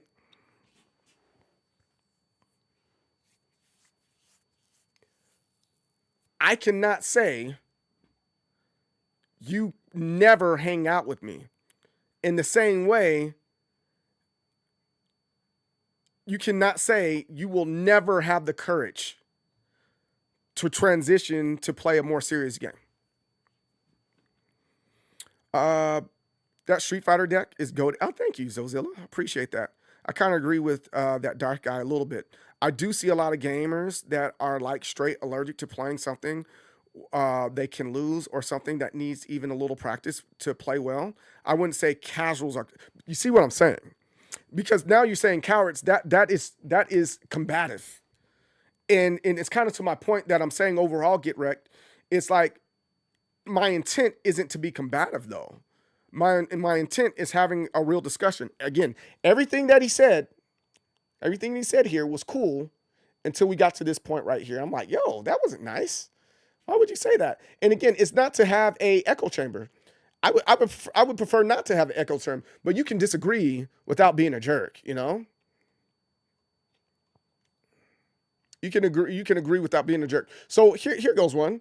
And so like this one that I gotta admit, it was like, hey, I said Street Fighter had over like 6 million machines sold. I flubbed my numbers. So what, right? But negative, Street Fighter 2 sold 200,000 arcade machines. Check your numbers. Like, bro, who the fuck are you? Check my numbers. But I was being real nice about it. I was like, oh, you're right. I don't mind admitting where I was wrong at, but then I just got a thumbs up. Like, bro, acknowledge that that I corrected it. He said, oh, it should have been like, oh, that's what's up. Yeah, I could see where you got your numbers from. Okay, that's what's up. But yo, bro, come on, check your numbers. So now it makes you go into this mode. Let me see who you are. Let me see who this guy is. And let me see what he has on his channel. And let me see what he's doing over on his channel.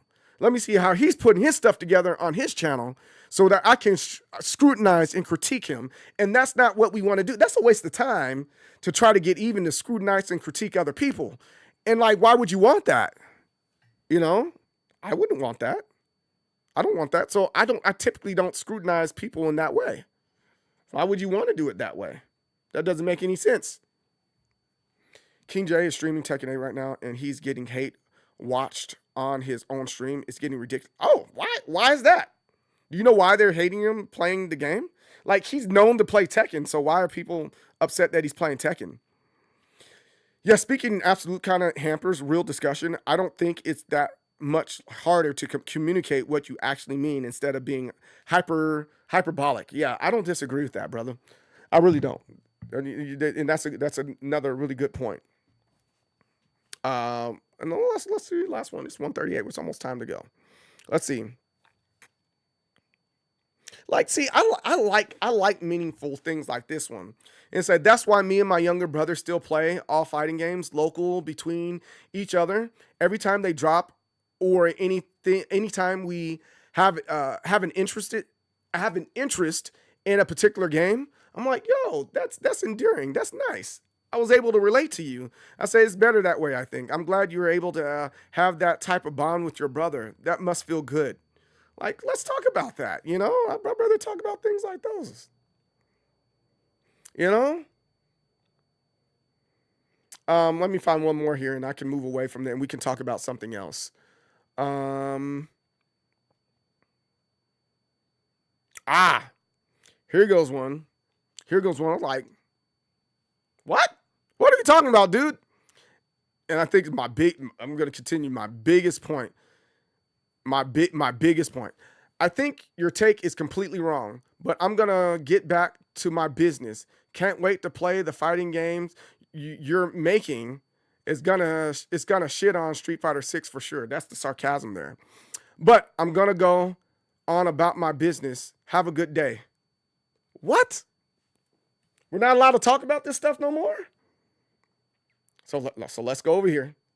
Kind of go to my point. And we're like, let's scrutinize these people that only have 2 subscribers, you know? Let's scrutinize how this is. And personally, some of these, I think, in my opinion, and what I'm understanding of the internet and stuff, I honestly think that these are other content creators that are going on other accounts to be jerks. Because they saw something, they're trying to tear you down because you're somewhere where they're not. It's like, yo, bro, come on, man. So all I say typically now is like, oh, that's interesting. Or I was like, uh-huh.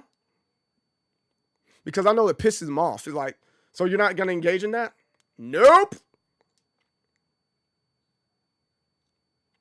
You're not allowed to have an opinion on games if you're not a developer. Now, I don't know. And again, you can opinions on games are, in my opinion, or for that matter, anything that's not real.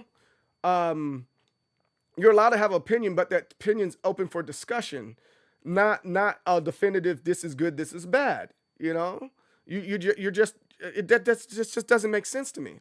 Like, here goes another good one. The argument about who's better, LeBron James or Michael Jordan. Well, you can't like, to each their own in that case. Each one of these players have great things going on for them, and you can see why someone might say, you know, this guy is better than that guy. And you have to acknowledge that this guy's better than that guy. So I read a comment before. It was like Michael Jordan versus LeBron James, right? LeBron James, you cannot deny, which is factual, that he scored more than Michael Jordan. He has more points. Then someone said, what if Michael Jordan played just as long as LeBron James? But he didn't. But he didn't. So what are we arguing about at this point? He didn't. What if LeBron James played in Michael Jordan's era? But he didn't. What if Michael Jordan played in LeBron's era? So he didn't. So what are we talking about? What are we arguing about here now? So let's have a discussion of understanding, in which the discussion of understanding is LeBron James plays a different position. So the argument should be between him and Magic Johnson and who's the better Laker, right? The argument is who's the better player between Michael Jordan and Kobe Bryant, because they played the same position. And ultimately, Kobe Bryant just excelling past Michael Jordan just a little bit because he capitalized off of the things that Michael Jordan was already doing and made it that much better. We got to make it make sense so we have better understanding of each other. Dark Horse, they were different eras. I don't disagree with that. That's if my grandma had wheels, she would be a bicycle. Yes. Like, what are we doing, Button Drummer? What are we doing? You can't, well, it's, you can compare, it's all, well, here it is, Dark Horse. And welcome back in. I was doing a little video earlier, so I wasn't able to get to you. But it's like, bro, you can compare. There's absolutely nothing with comparing, but you have to acknowledge the things that are around the particular thing. So like being a scientist, right? A scientist can compare the difference between an ant and a beetle to have understanding of why an ant is strong and how it gets strong, and why a beetle is solitary and doesn't have hive mind, right? So they're two different animals, but to say this animal is better than that animal, or this insect is better than that insect, you can't say that because they're not the same period. But to compare a fire ant to a bullet ant, that's the better comparison. And same thing that you can compare a rhino beetle and a Hercules beetle, right? Or like they're closer to the same thing, but that doesn't mean you can't compare the two insects and to have a better understanding of what makes that particular insect that insect. That's what scientists do every day. And they don't go in and argue. They don't go in and argue about nuances, right? Oh, the ant is better because it can spray acid. Well, that doesn't necessarily mean it's better. It's just something that I noticed, and that is a pro for the ant. Where a beetle, where he's climbing up the freaking tree, he can throw other beetles out. So he's stronger because he has the ability and the dexterity to throw other animals off the tree. That doesn't say either one of these things aren't true. It's just an observation and discussion that you can say, oh, I can see that. So we keep on doing these discussions to win. So what's his name? Neil Tyson DeGrassi? Anybody? Am I saying his name right? One thing he said about debating, right? One thing he said about debating. The debate isn't about winning or losing. It's about understanding. And there's two people that come to the table together, one knowing for sure that his answer is most likely right, and the other guy not being as sure and needing to have understanding of what's going on there. So both people research their side, and they come together and say, hey, this is what I think is going on. This is what I researched. Blah, blah, blah. What did you research? Oh, I didn't research that part. This is what I researched, and this is what I understand. So after that, you leave each other with one guy having a lot more knowledge on that they didn't have, or both leaving having a lot of knowledge that they didn't have, going back and studying that much more and coming back to the table and having understanding again. There's still no real facts. There are assumptions still, but then they finally get back together and solidify this one thing. Me and you both can agree on this part right here, but we disagree on this area. Let's say why we disagree and where we understand each other at. And then you leave with better understanding of the topic that's there, not that you're a subject matter expert in that topic all the time. You could become a subject matter expert if there's things that are actually factual, like water's wet, or water's made out of H2O. That's a fact. We went to the table, we argued. It's not freaking, gold. We know that's not one of the elements. We can agree on that. So the fact is this. But an opinion that we can come up with is initially is where does the water go when it evaporates, especially when it's not outside? Where does it go? Now you can make a whole bunch of assumptions. I know water isn't weight as a debate, though. I think it's a stupid debate. But even then, it's like there's nothing to argue there. What are we arguing about? You know, that like let's have a discussion of understanding, but we shouldn't be discussing and more specifically arguing something that I don't want to use the word doesn't matter, but come on. Now, if you're going to argue something that's you stand on fact and someone's not telling the truth on, you know? Argue numbers, right? A dollar bill equals 4 quarters. No, it doesn't. It equals 5. Bro, it doesn't equal 5. It equals 4. Now you have something because there's a fact that's involved. There's no discussion. Let's argue why this is like that. Why are we arguing opinion, not statements, right? What is the state of something? Water, getting water on it. Water can't get wet because it is the wet maker itself.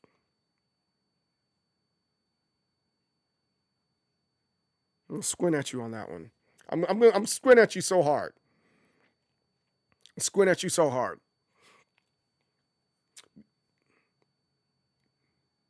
Because the argument would then be, or discussion would be, a fish isn't wet until you pull it out of the water because its natural state is in the water. So if you're in the water and while in the water, you're not wet until you get out of the water. But when you keep on going in this circle. So water is wet regardless of the state of being or not. Causing it such to become, yes, exactly. That's like saying the sun can't be hot because it makes things hot. Exactly. Exactly. Papa Yada, what's up? How's it going? Oh, this was another good one. Johnny Simps. We had a good one. We had a good talk right here. I think that was a really good talk, and going back and forth. This was a very good back and forth right here, I think. So, and it's kind of my point about, you know, the way we talk to people and how we talk about things, right? So, so this was like why I actually like Tekken, right? So no, I think you're being low-key dishonest. I'm like, whoa. You could like Tekken 8 for any number of reasons, including, but not limited to, the fact that it doesn't play like older games. I brought that one up because it's why some folks like me don't like Tekken 8. The reason why I dislike Tekken 8 could be the reason why you like Tekken 8 and vice versa. But I don't know. Nah, I find that pretty hard to believe. Perhaps it's possible to not know why you're enjoying yourself playing a video game, but I find that a little introspection allows me to deduce why fairly quickly. Like, okay. And my response was, I'm not being honest. I like what I like. And he said, oh, no, I totally believe that you like Tekken, but you can't think of a single reason, brother? At the very least, you could say it's fun to play. That's my response. Me giving a reason is like saying that you need to explain behind why your profile picture is a paperclip and not your face. Then saying you're being dishonest for not having a real picture. You don't need an explanation behind it. That's just what you like. I don't need to explain. I don't need an explanation for it. Enjoy it. It's fun. Enjoying it, it's fun, is understood if I say I like it. Like, that's kind of the understanding there, right? It's like, come on. He said, but then he says, but there's a reason why my profile photo is a paperclip. I'm subscribed to Louis Roseman, and a lot of us change our profile photos to Clippy, who we used to think was kind of annoying, but compared to how invasive software has gotten today, Clippy would be a way safer implementation of AI, because paperclip, it was Aurelian Soul from League of Legends, because I think Primordial Star Dragon is cool as F, right?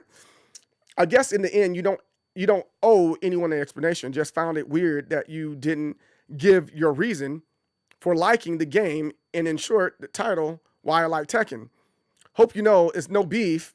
I'm just challenging your ideas. Nothing against you as a creator or as a person. I actually think you're pretty cool that you replied and we're having a back and forth. Like, okay, cool. I don't know why this comment was held. That's something. I don't know why they were holding comments, but it's like YouTube is very weird. But anyways, I saw nothing wrong with your comment. There is no beef, and I'm open to discussion. That's why I responded. I would have sent you to the Shadow Realm already. I think the biggest thing is that these are clips in clips of longer videos or streams, and I have said over and over and over already why or why not I like something. I think challenging a thought versus challenging emotion are different also, and I think that's a key there, right? And that's what we've been talking about. So I can say because I want to when I like something, because like is an emotion, like loving your wife or child or explanation, no explanation needed. Now, on the other hand, if I said this game is the best game in the world, that's something I would think needs explanation and reasoning. I can't say it's the best, then like, and just be like, just because, right? That doesn't make sense. And he's like, I see where you come from. From now, it's pretty much subjective because opinions are expressions of the way we feel. Since these can't be falsified, right? Opinions can't really be wrong. They don't require justification. While best claims is a statement of fact, so it can be objectively measured to true or false. And that's what we're getting at here. Glad you're around to reply to the end. Do you do streaming? Yeah, and I explained I stream. But that's my point. It's like, yo, let's discuss the opinion. But to attack someone's opinion, that doesn't make sense to me. And that's my goal in life right now, to change the culture of the internet one stream at a time, one video at a time, to make people discuss things intelligently and just instead of just saying, you suck. And he didn't do that. But I just thought that was just a really nice back and forth because I wasn't mad at that one. When I get mad, I start to shake, and I didn't shake on that one. I wasn't mad at all. I think that was just a good, conversation between two people. And you should be allowed to have that, right? Where does it say something? But water in mellow. Gonna sub like. Hey, thank you, Dark Horse. I really appreciate that. Thank you. If you like talking like this and having conversations like this about gaming and the internet and stuff like that, you've come to the right place. This is what I do. This is what I like to do a lot. Do I play games? Yes. It's just today I just didn't feel like playing a game. But in the Discord, if you guys are into games like Tekken, 2XKO, so on and so forth, feel free to join us in my team Discord, Team Capri. We do a lot of great stuff in the Team Capri Discord, and I think a lot of you guys would enjoy being in that space. So please join me in my Discord. I think you guys would love it. And we get matches in regularly. You see guys like Button Drummer, Saga, Godzilla King, Get Wrecked. All these people, a lot of these people that you see in this chat, you'll see and get an opportunity to talk to in the Discord, in addition to getting all this cool merch like Team Capri gear and all that good stuff. So yeah, please like, share, sub, all that good stuff. Anything to support the channel, I appreciate it. Fire is on fire, hence why it's called fire. But if you put fire on anything, it doesn't become fire also. It becomes burnt. It does become fire. So if I have a match, I light it, it's on fire. It is now fire. And I take that match and put it to wood. Now the wood is on fire, thus becoming fire itself. So it's on fire. Would you like the rest of my sandwich? It's not burnt it's not burnt until the fire is out.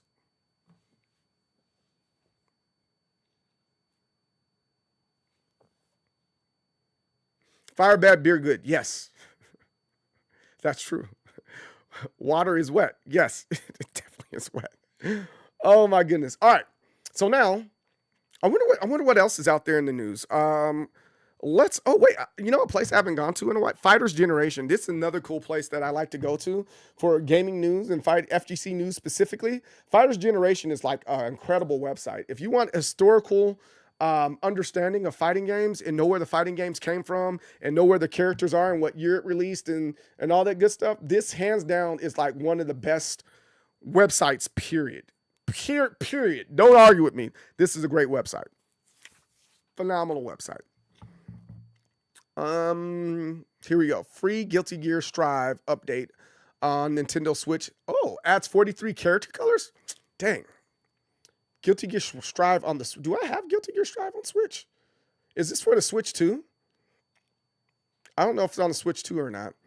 Well, let's see here. Artworks announced free update for the Nintendo Switch version of Guilty Gear Strive, adding a total of 43 new character colors. Wow. The free content is now available in North America, Latin America, Japan, and Korea on January 30th. Right. Okay. And will be releasing in other regions. Okay. That's what's up. That's cool. That's really cool. Yeah, that's really dope. Adding Bob Kunimitsu Roger Jr. in Season 3. We knew about that. Fatal Fury, City of the Wolves Legends Edition announced with Kim Jae-hun. And you actually got to buy that DLC. They're not giving out the DLC for free anymore. And Fatal Fury Season 2 announcement trailer. That's the one that people were annoyed with because it was done with AI.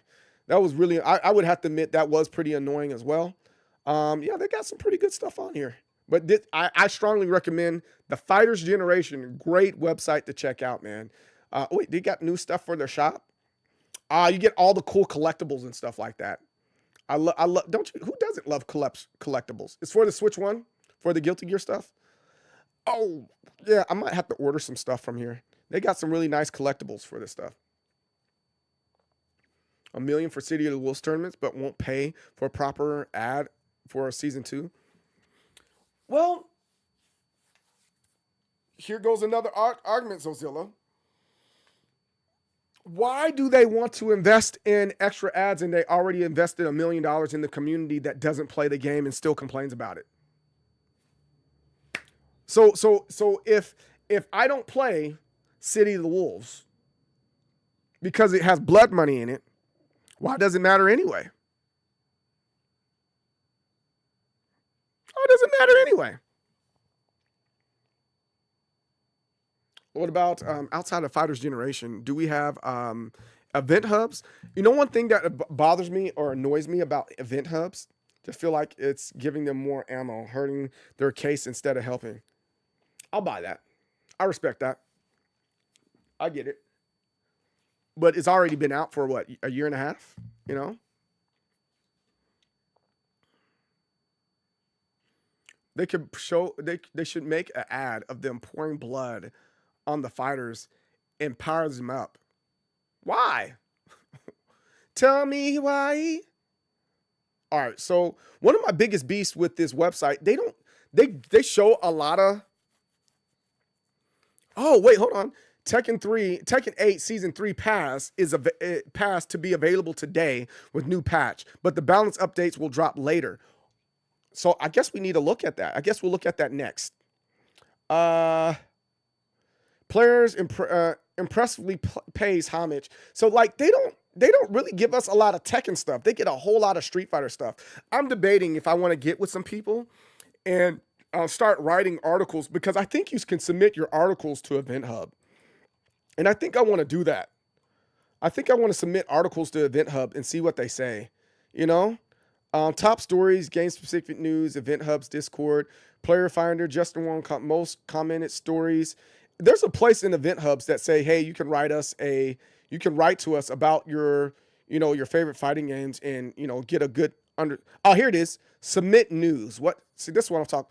You can contact Event Hub's team by reaching out to us on X. Due to high volume submissions, we cannot respond to every unique inquiry we receive.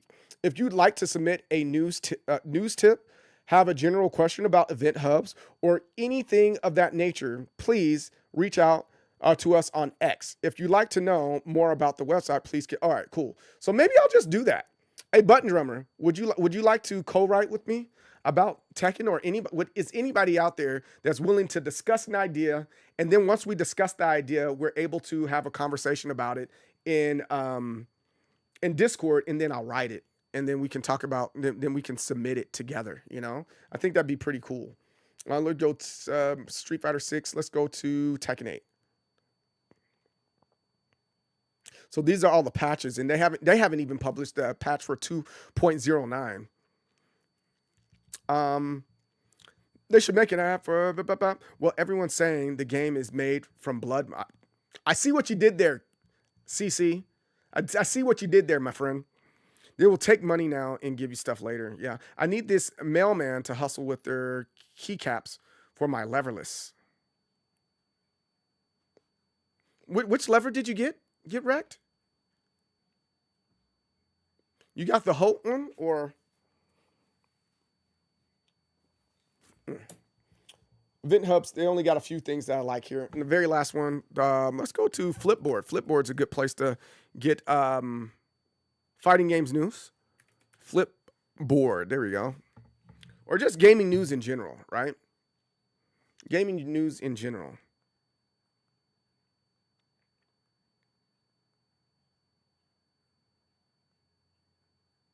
Hold on.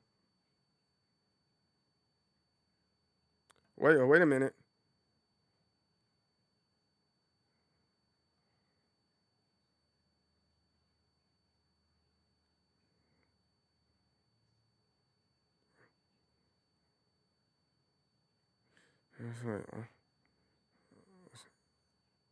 All right, cool. Whoa, whoa? Why is there a naked lady on here? That's weird. Guile keys for GK18. It's a GP 2040, basically like okay, fair enough. That was a lot of cake. Today at 5 p.m. is when the Tekken 8 update is supposed to drop. Oh, okay, Zozilla, thank you. I appreciate that. Matter of fact, let me type that in. Tekken 8 2.09 patch. What does that mean? What?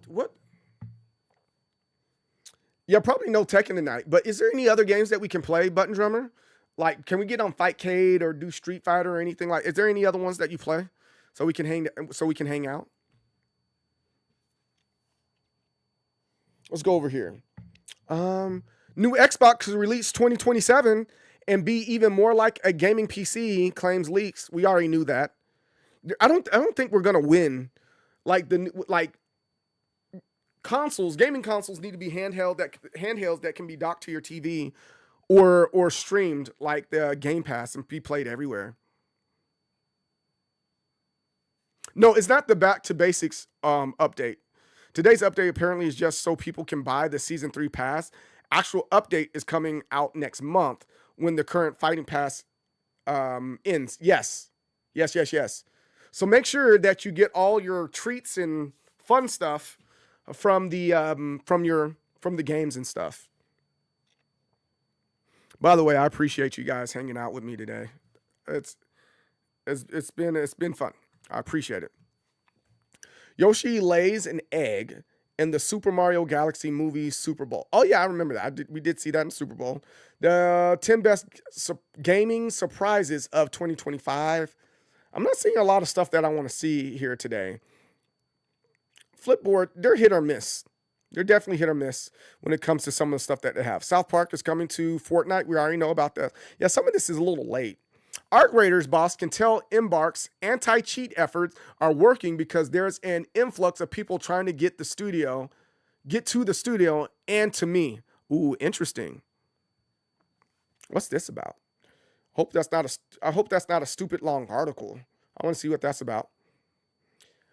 Best vacations in Dragon Quest VII. Bloodstained Ritual. WWE 2K26 swaps DLC with Battle Pass. Ah, dang. Add Switch 2 mouse controls. Interesting.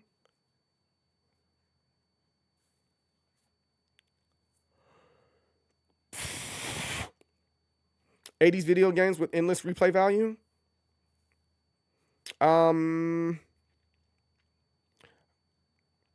ROG Ally X review handheld game. Like, why are we reviewing something that has been out for a while? Oh, my goodness. I want to talk. Oh, forget all this. I want to talk about something else.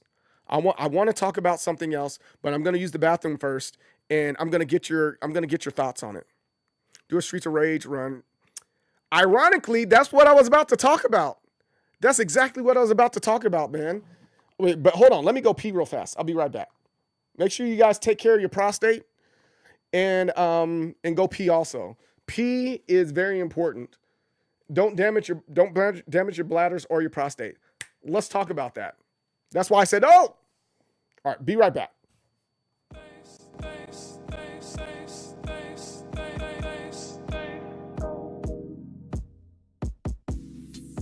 What dreams do you have when you read in a dream? Yeah, there was this book I just read on the, well, it was my dream, so I guess I wrote it or something. But man, it was bizarre. It was like the premise for this whole book was that every thought you have creates its own reality. It's like every choice or decision you make, the thing you choose not to do fractions off and becomes its own reality, and just goes on from there forever.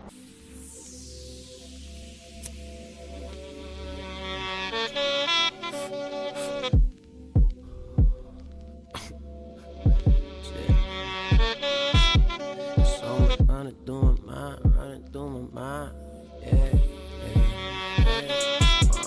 I wake up in the AM, easy life, I'm skating.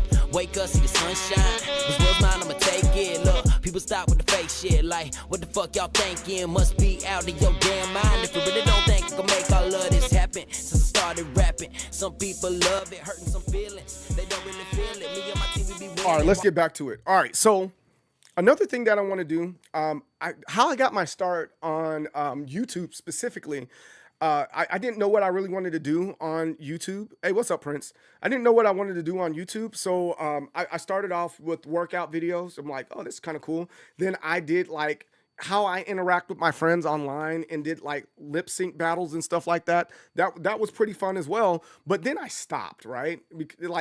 I didn't, because I didn't know how to bring it all together. So the thing that really took off with my YouTube channel is arcade sticks, right? Arcade sticks are tons of fun to build and talk about. I mean, you guys saw during this morning, we talked about arcade sticks of Reddit. But the problem that I'm having right now is, and why I haven't aggressively talked about and sold, no.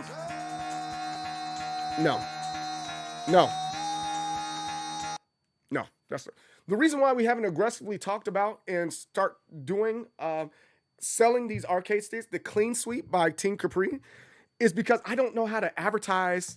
I don't know how to advertise and market this outside of saying, hey, I got an arcade stick myself, right? And I think I need to do a better job of marketing and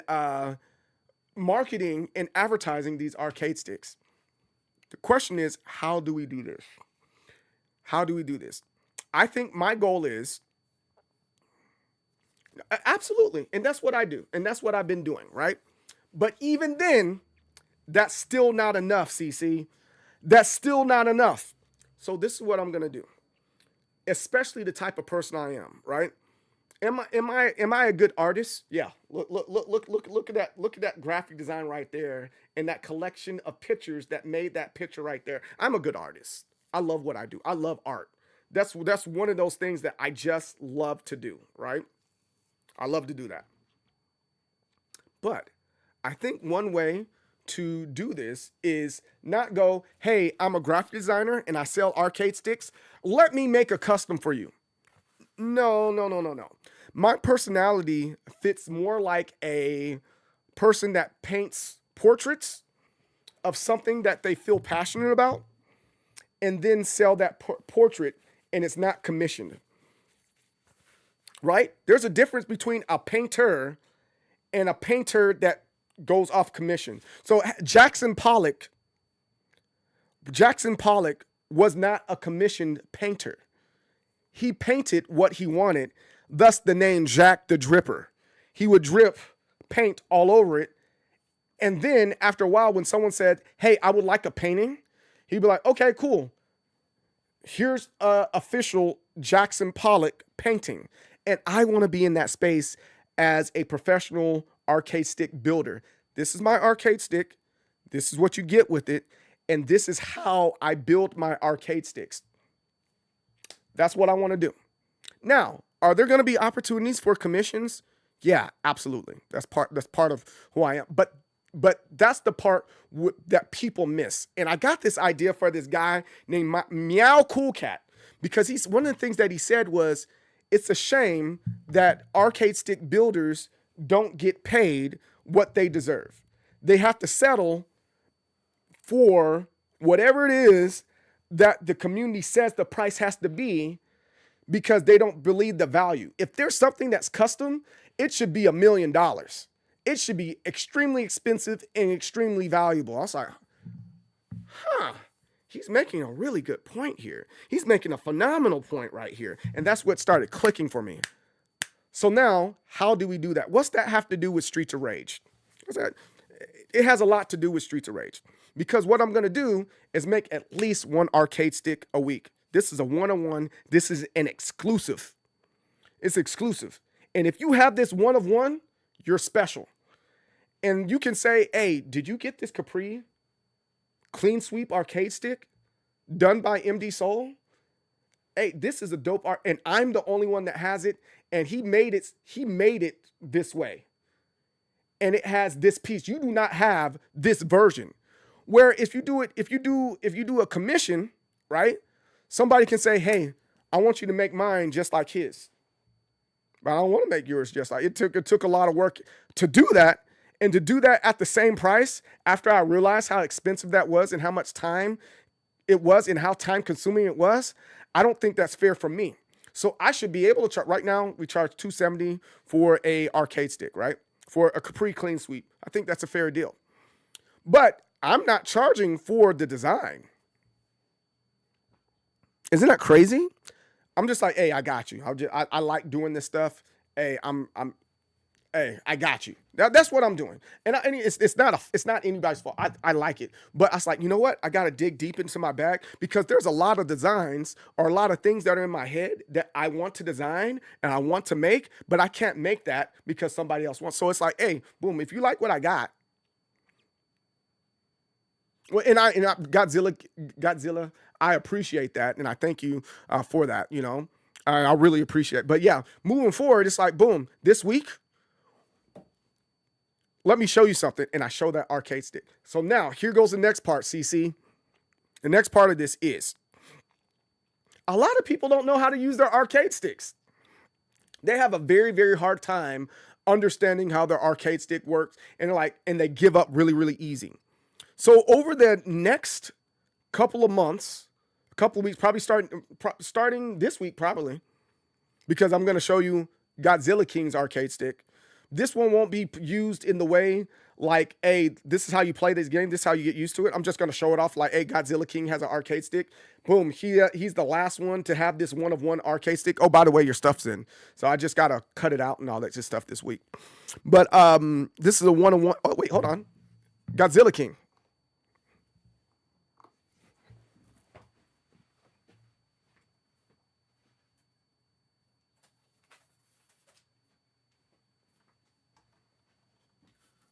This is your arcade stick.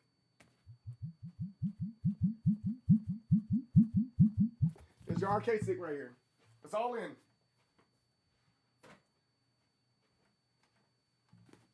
That's how they are. That's how all the arcade sticks start. They start like that. So the black came in. I'm really excited about doing this. But yeah, teaching people how to use the arcade sticks is very important. Right. People will come for the tour and stay for that part, but I think it's more so. Has anybody watched the YouTube creator Tin Hun? Check out the YouTube creator Tin Hun. He creates what he wants. And I even bought something that he created.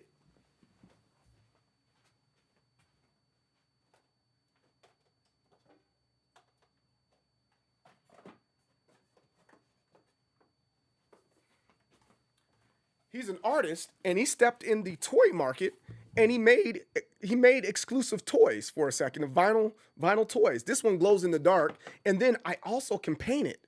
He made it to where, you know, the paint doesn't drip off or fall off. So I was like, yo, that's really cool. I like that concept. I like that idea. But I didn't go, hey, could you make me a toy? And I want my toy to be this. I want my toy to be that. No. And so his videos that he makes, which I'm just constantly fascinated with, is him building the product, of course, and then utilizing and telling the story behind the product. The story behind the product is very important, I think. So now let's get to Streets of Rage. Getting paid your worth will also open your creative. I think so too. We need to get you a hydro dip set up. I do custom. Oh, really? Hydro digging brought me to a new. Yeah, I got a lot of stuff. I got a vinyl cutter and like any hoodie or anything that you get that's from my shirt store. If it's not stitched, I do it all myself by hand. So I press it and all that good stuff. So I could relate.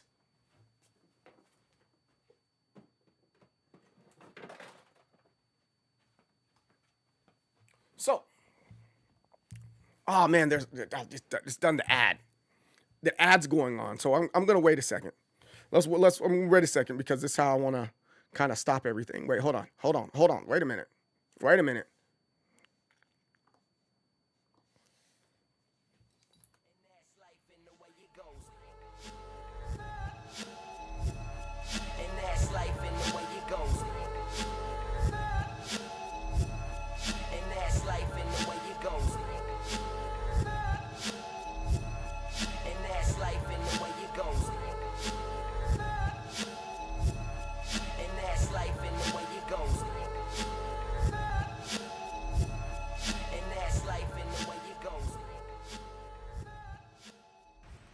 Stop being an inconvenience.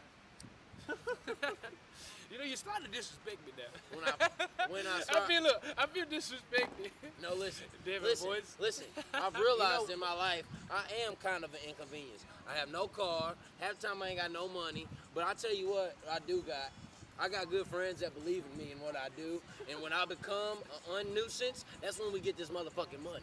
Okay? He just described my life. Let's shoot this video and let's make this money. Okay? That's life in the way it goes. All right. Let's finish this because that was a commercial. I want you guys to hear this.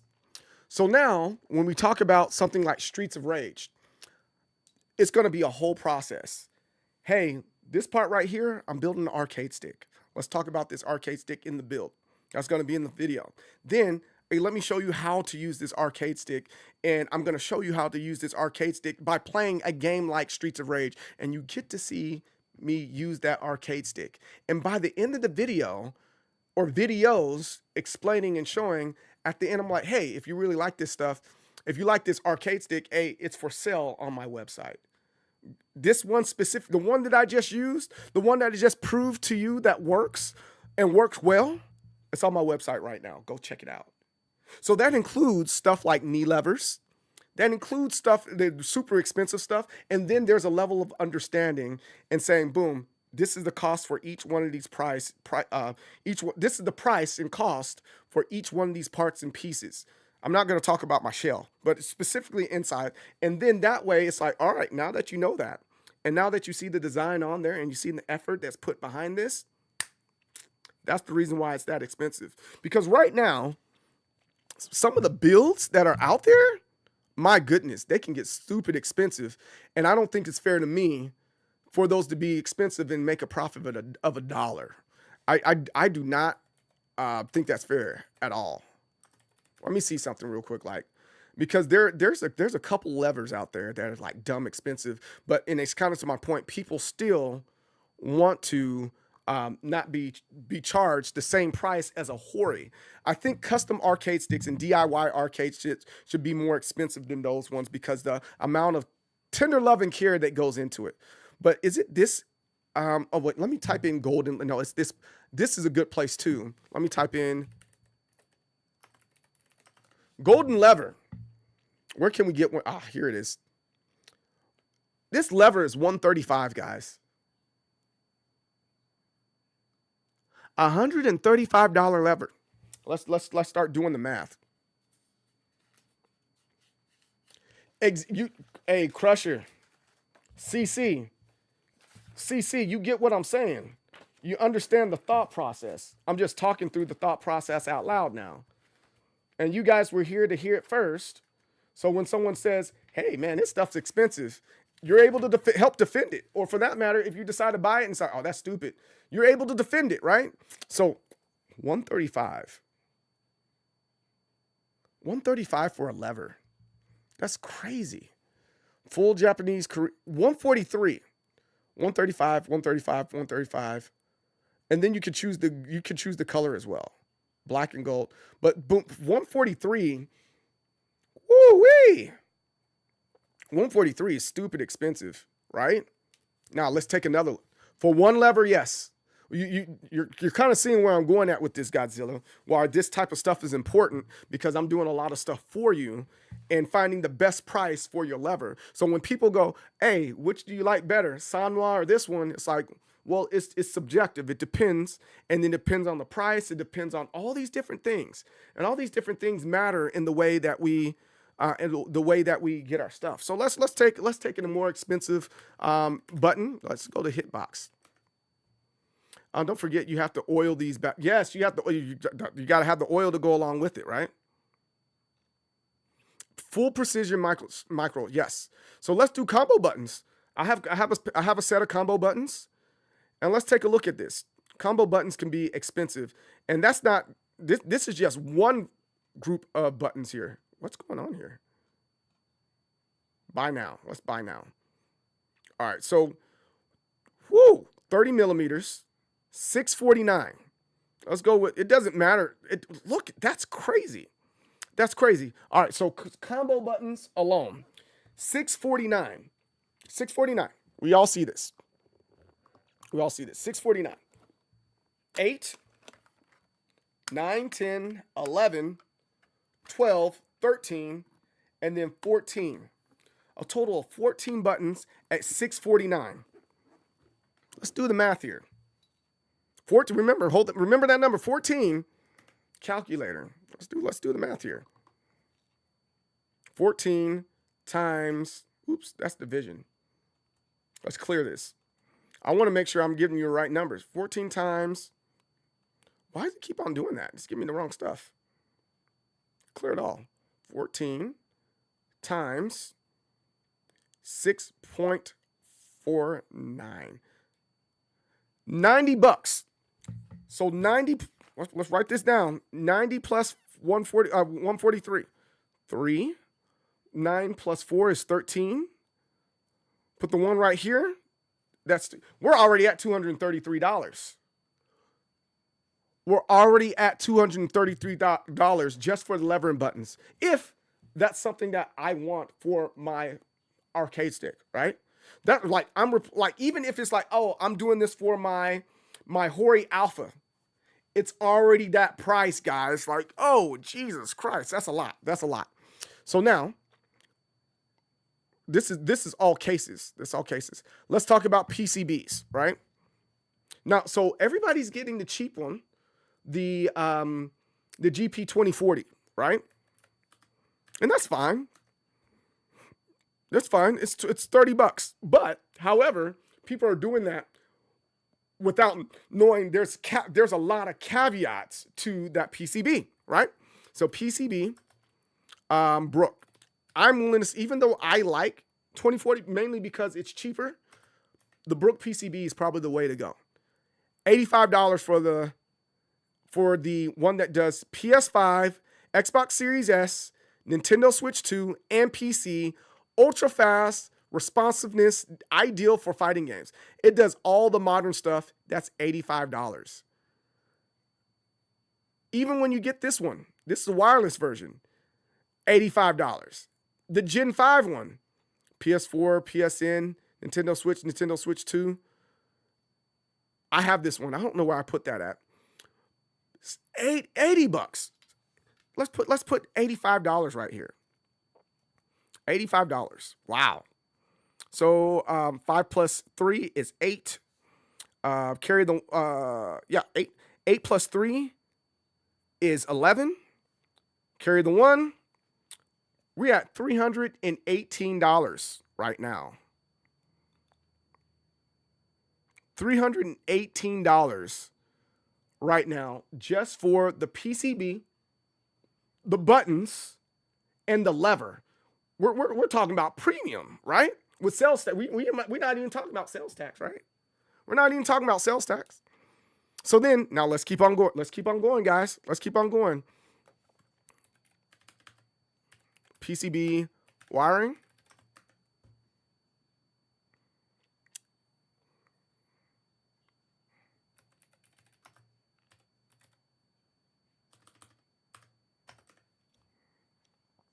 $17.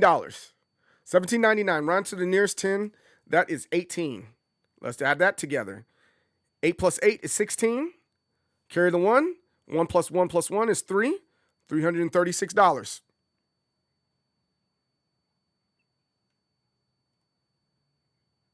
All right, now that's all the cords that you need. So now we officially are in business and able to have an arcade stick. But now, here he goes. What everybody likes now, LED PCB. We got LEDs that adds to it. LCD. Let's see if they got the LCD screen for. Here goes one that might be a good deal. LCD PCB for Brook. Do they? I don't even. Do they still have those? It might be on the. Let me see if they got it on the other website, Arcade Shop. Let me type in screen. Here, OLED screen kit. This is $13, $13.95. Again, round to the nearest 10. It's $14. Boom. 6 plus 4 is 10. Carry the 1. 1 plus 3 plus 1 is 5. Man, we're at $350. We haven't even talked about the case yet. So for the sake of this conversation, let's go back to ASF arcade stick, right? We'll just use them as the example. They have a hard enclosure that's here, and their enclosures are $89, you know? Or we can go to the homie Johnny Fraze, and his DIY enclosures are $120 if I'm not mistaken. Because mine's are $120. No, or are they $150? I can't remember. Let's take a look at it. I mean, this DIY stuff. So $120 just for the fight stick, $120 to $175. Woo! So let's put this is for your arcade stick, guys. $120 074 $470. And we haven't started talking about putting a picture on your arcade stick. We haven't talked about the labor, like the screws, nuts, and bolts to go in there also. Because that labor is important to fold the metal, to cut the plexi, to make my house smell like burnt plastic. We're before all that. For an arcade, just bare minimum, top of the line, great like premium parts. $470, guys. $470. That is a lot. That is a whole lot. So when you're talking about labor and stuff, so that I can make a profit. Typically, how that type of stuff works when you're building that stuff, you got to sell it so that you can make at least 50% of what that product is. So this is going to have to sell at least for $670 so I can make some money myself.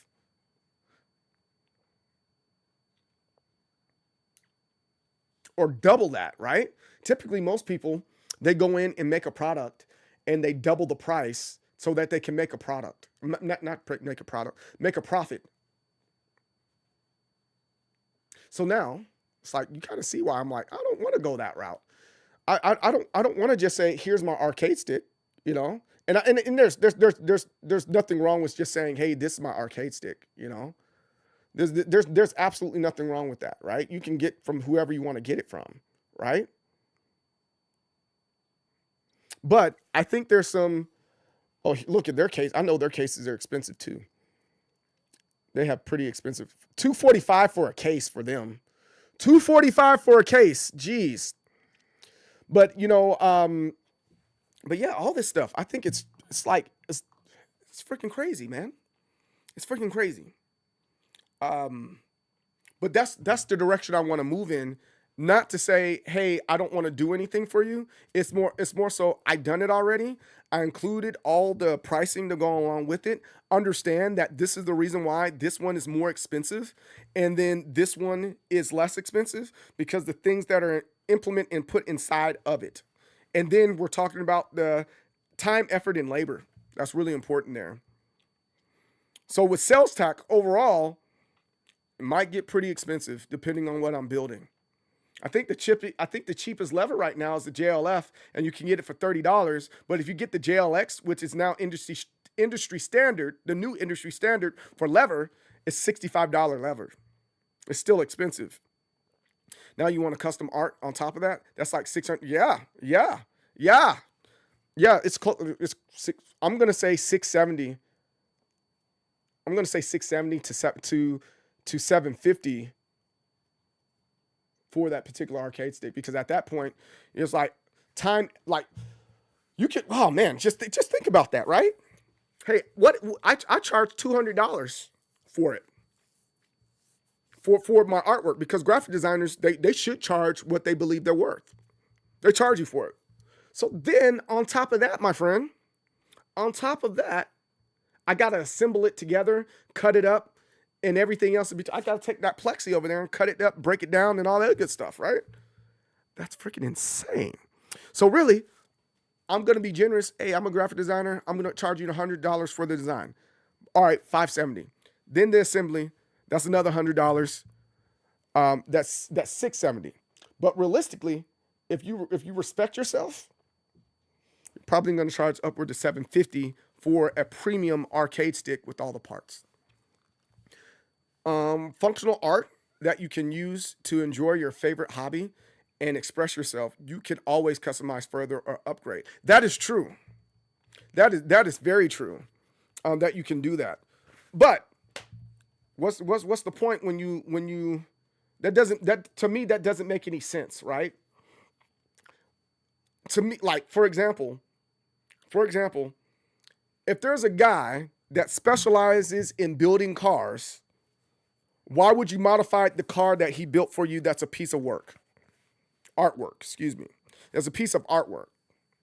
The thing you should be modifying and making really, really cool is a Nissan, a Dodge Neon, or, a Mini Cooper, because there's like, hey, this is as is, here you go.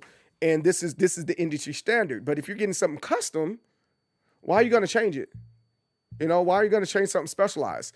Or for that matter, imagine buying a painting, Buffalo Soldier painting, and then you go, you know what? I'm going to mod it. I'm going to mod this piece of artwork. Like, why would I mod that Street Fighter skateboard back there, or the Hello Kitty skateboards? That doesn't make sense. Why would we do that? That's especially when you're using it as artwork in a form of expression. That doesn't make sense to me. It makes more sense if the skateboard was blank, which I do have skateboards that are blank, and I do customized work on it. That does make sense. That's what it is. Because $130 lever actually better than a $20 lever. Is the $8 button actually better than a $3 button? Functionally, no. Feels really nice though. I'll buy that. Yeah, functional art. I'm just saying, 400 plus controller isn't going to magically make you better. You buy it for the premium feel, aesthetic, style, and build quality. It's not just a controller at that level. Exactly. Pro equipment is never mentioned for the hands of a commoner, but in someone's hand, can it be used? Sure, but the price is always arguably unnecessary. No, I think the price is necessary. Like look at Supreme. Yeah, they're all at least 150. But look at a company like Supreme. You don't buy a Supreme Air Force Ones because you're like, oh, they're Air Force Ones. It's not gonna make me walk better. You know, it's just a regular Air Force One. You buy it for the name. And that's where I'm trying to go at. Buy my stuff for the name. Buy it because you rock with me. Buy it because of this. You know, like if that was the case, just buy a Hori Alpha. Buy a Hori Alpha because it's not going to make a difference, right? I just want to try and compare them all. How else can I? Yeah, exactly. I don't think, yeah, for sure. For sure. Absolutely. I think that's fair. I think that's very fair. So, guys, I think that's my time for today. Man, I really appreciate you guys in the discussions this morning and then this afternoon. Thank you so much. Yeah, thank you so much. I really appreciate each and every one of you guys. Tomorrow is Trailer Tuesday. Tomorrow's Trailer Tuesday, and with it being Trailer Tuesday, we're going to check out some trailers, and I haven't figured out the topic that we're going to go off on tomorrow. I'm pretty sure I'm going to have a good topic for you all to discuss and debate and all that good stuff, and hopefully you guys feel good about debating and discussing those things and enjoying each other's company. But so I'll let you know what we're going to do on tomorrow with that.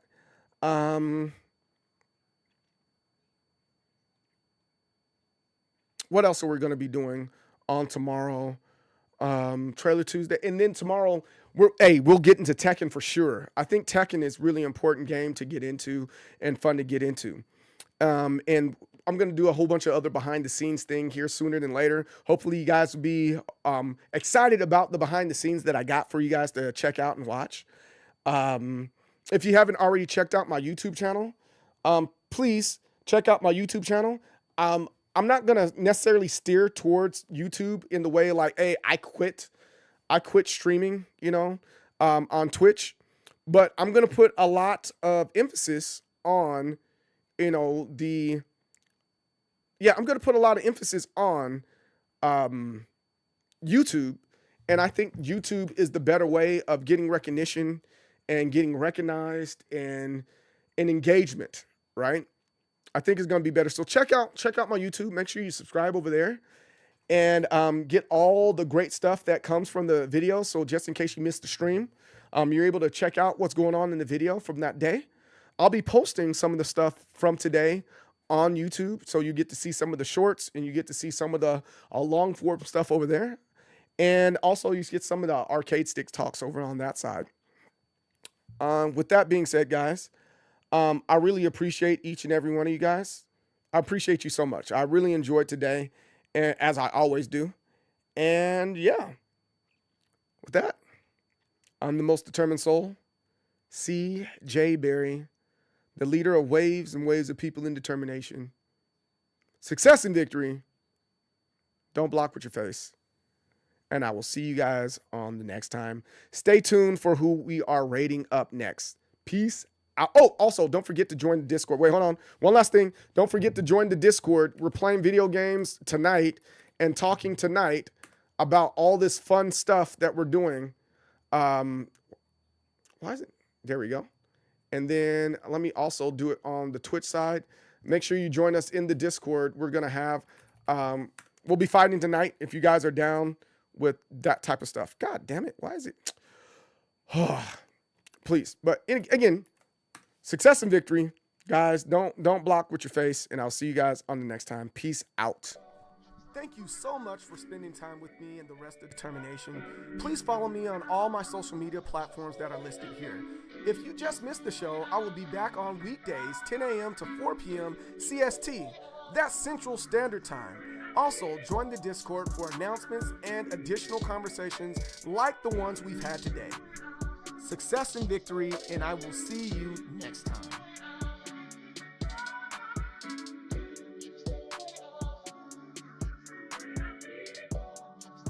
I think this is a cool content creator. I'm just gonna rate him just because I think he's cool. Lord Knight, I think he's dope.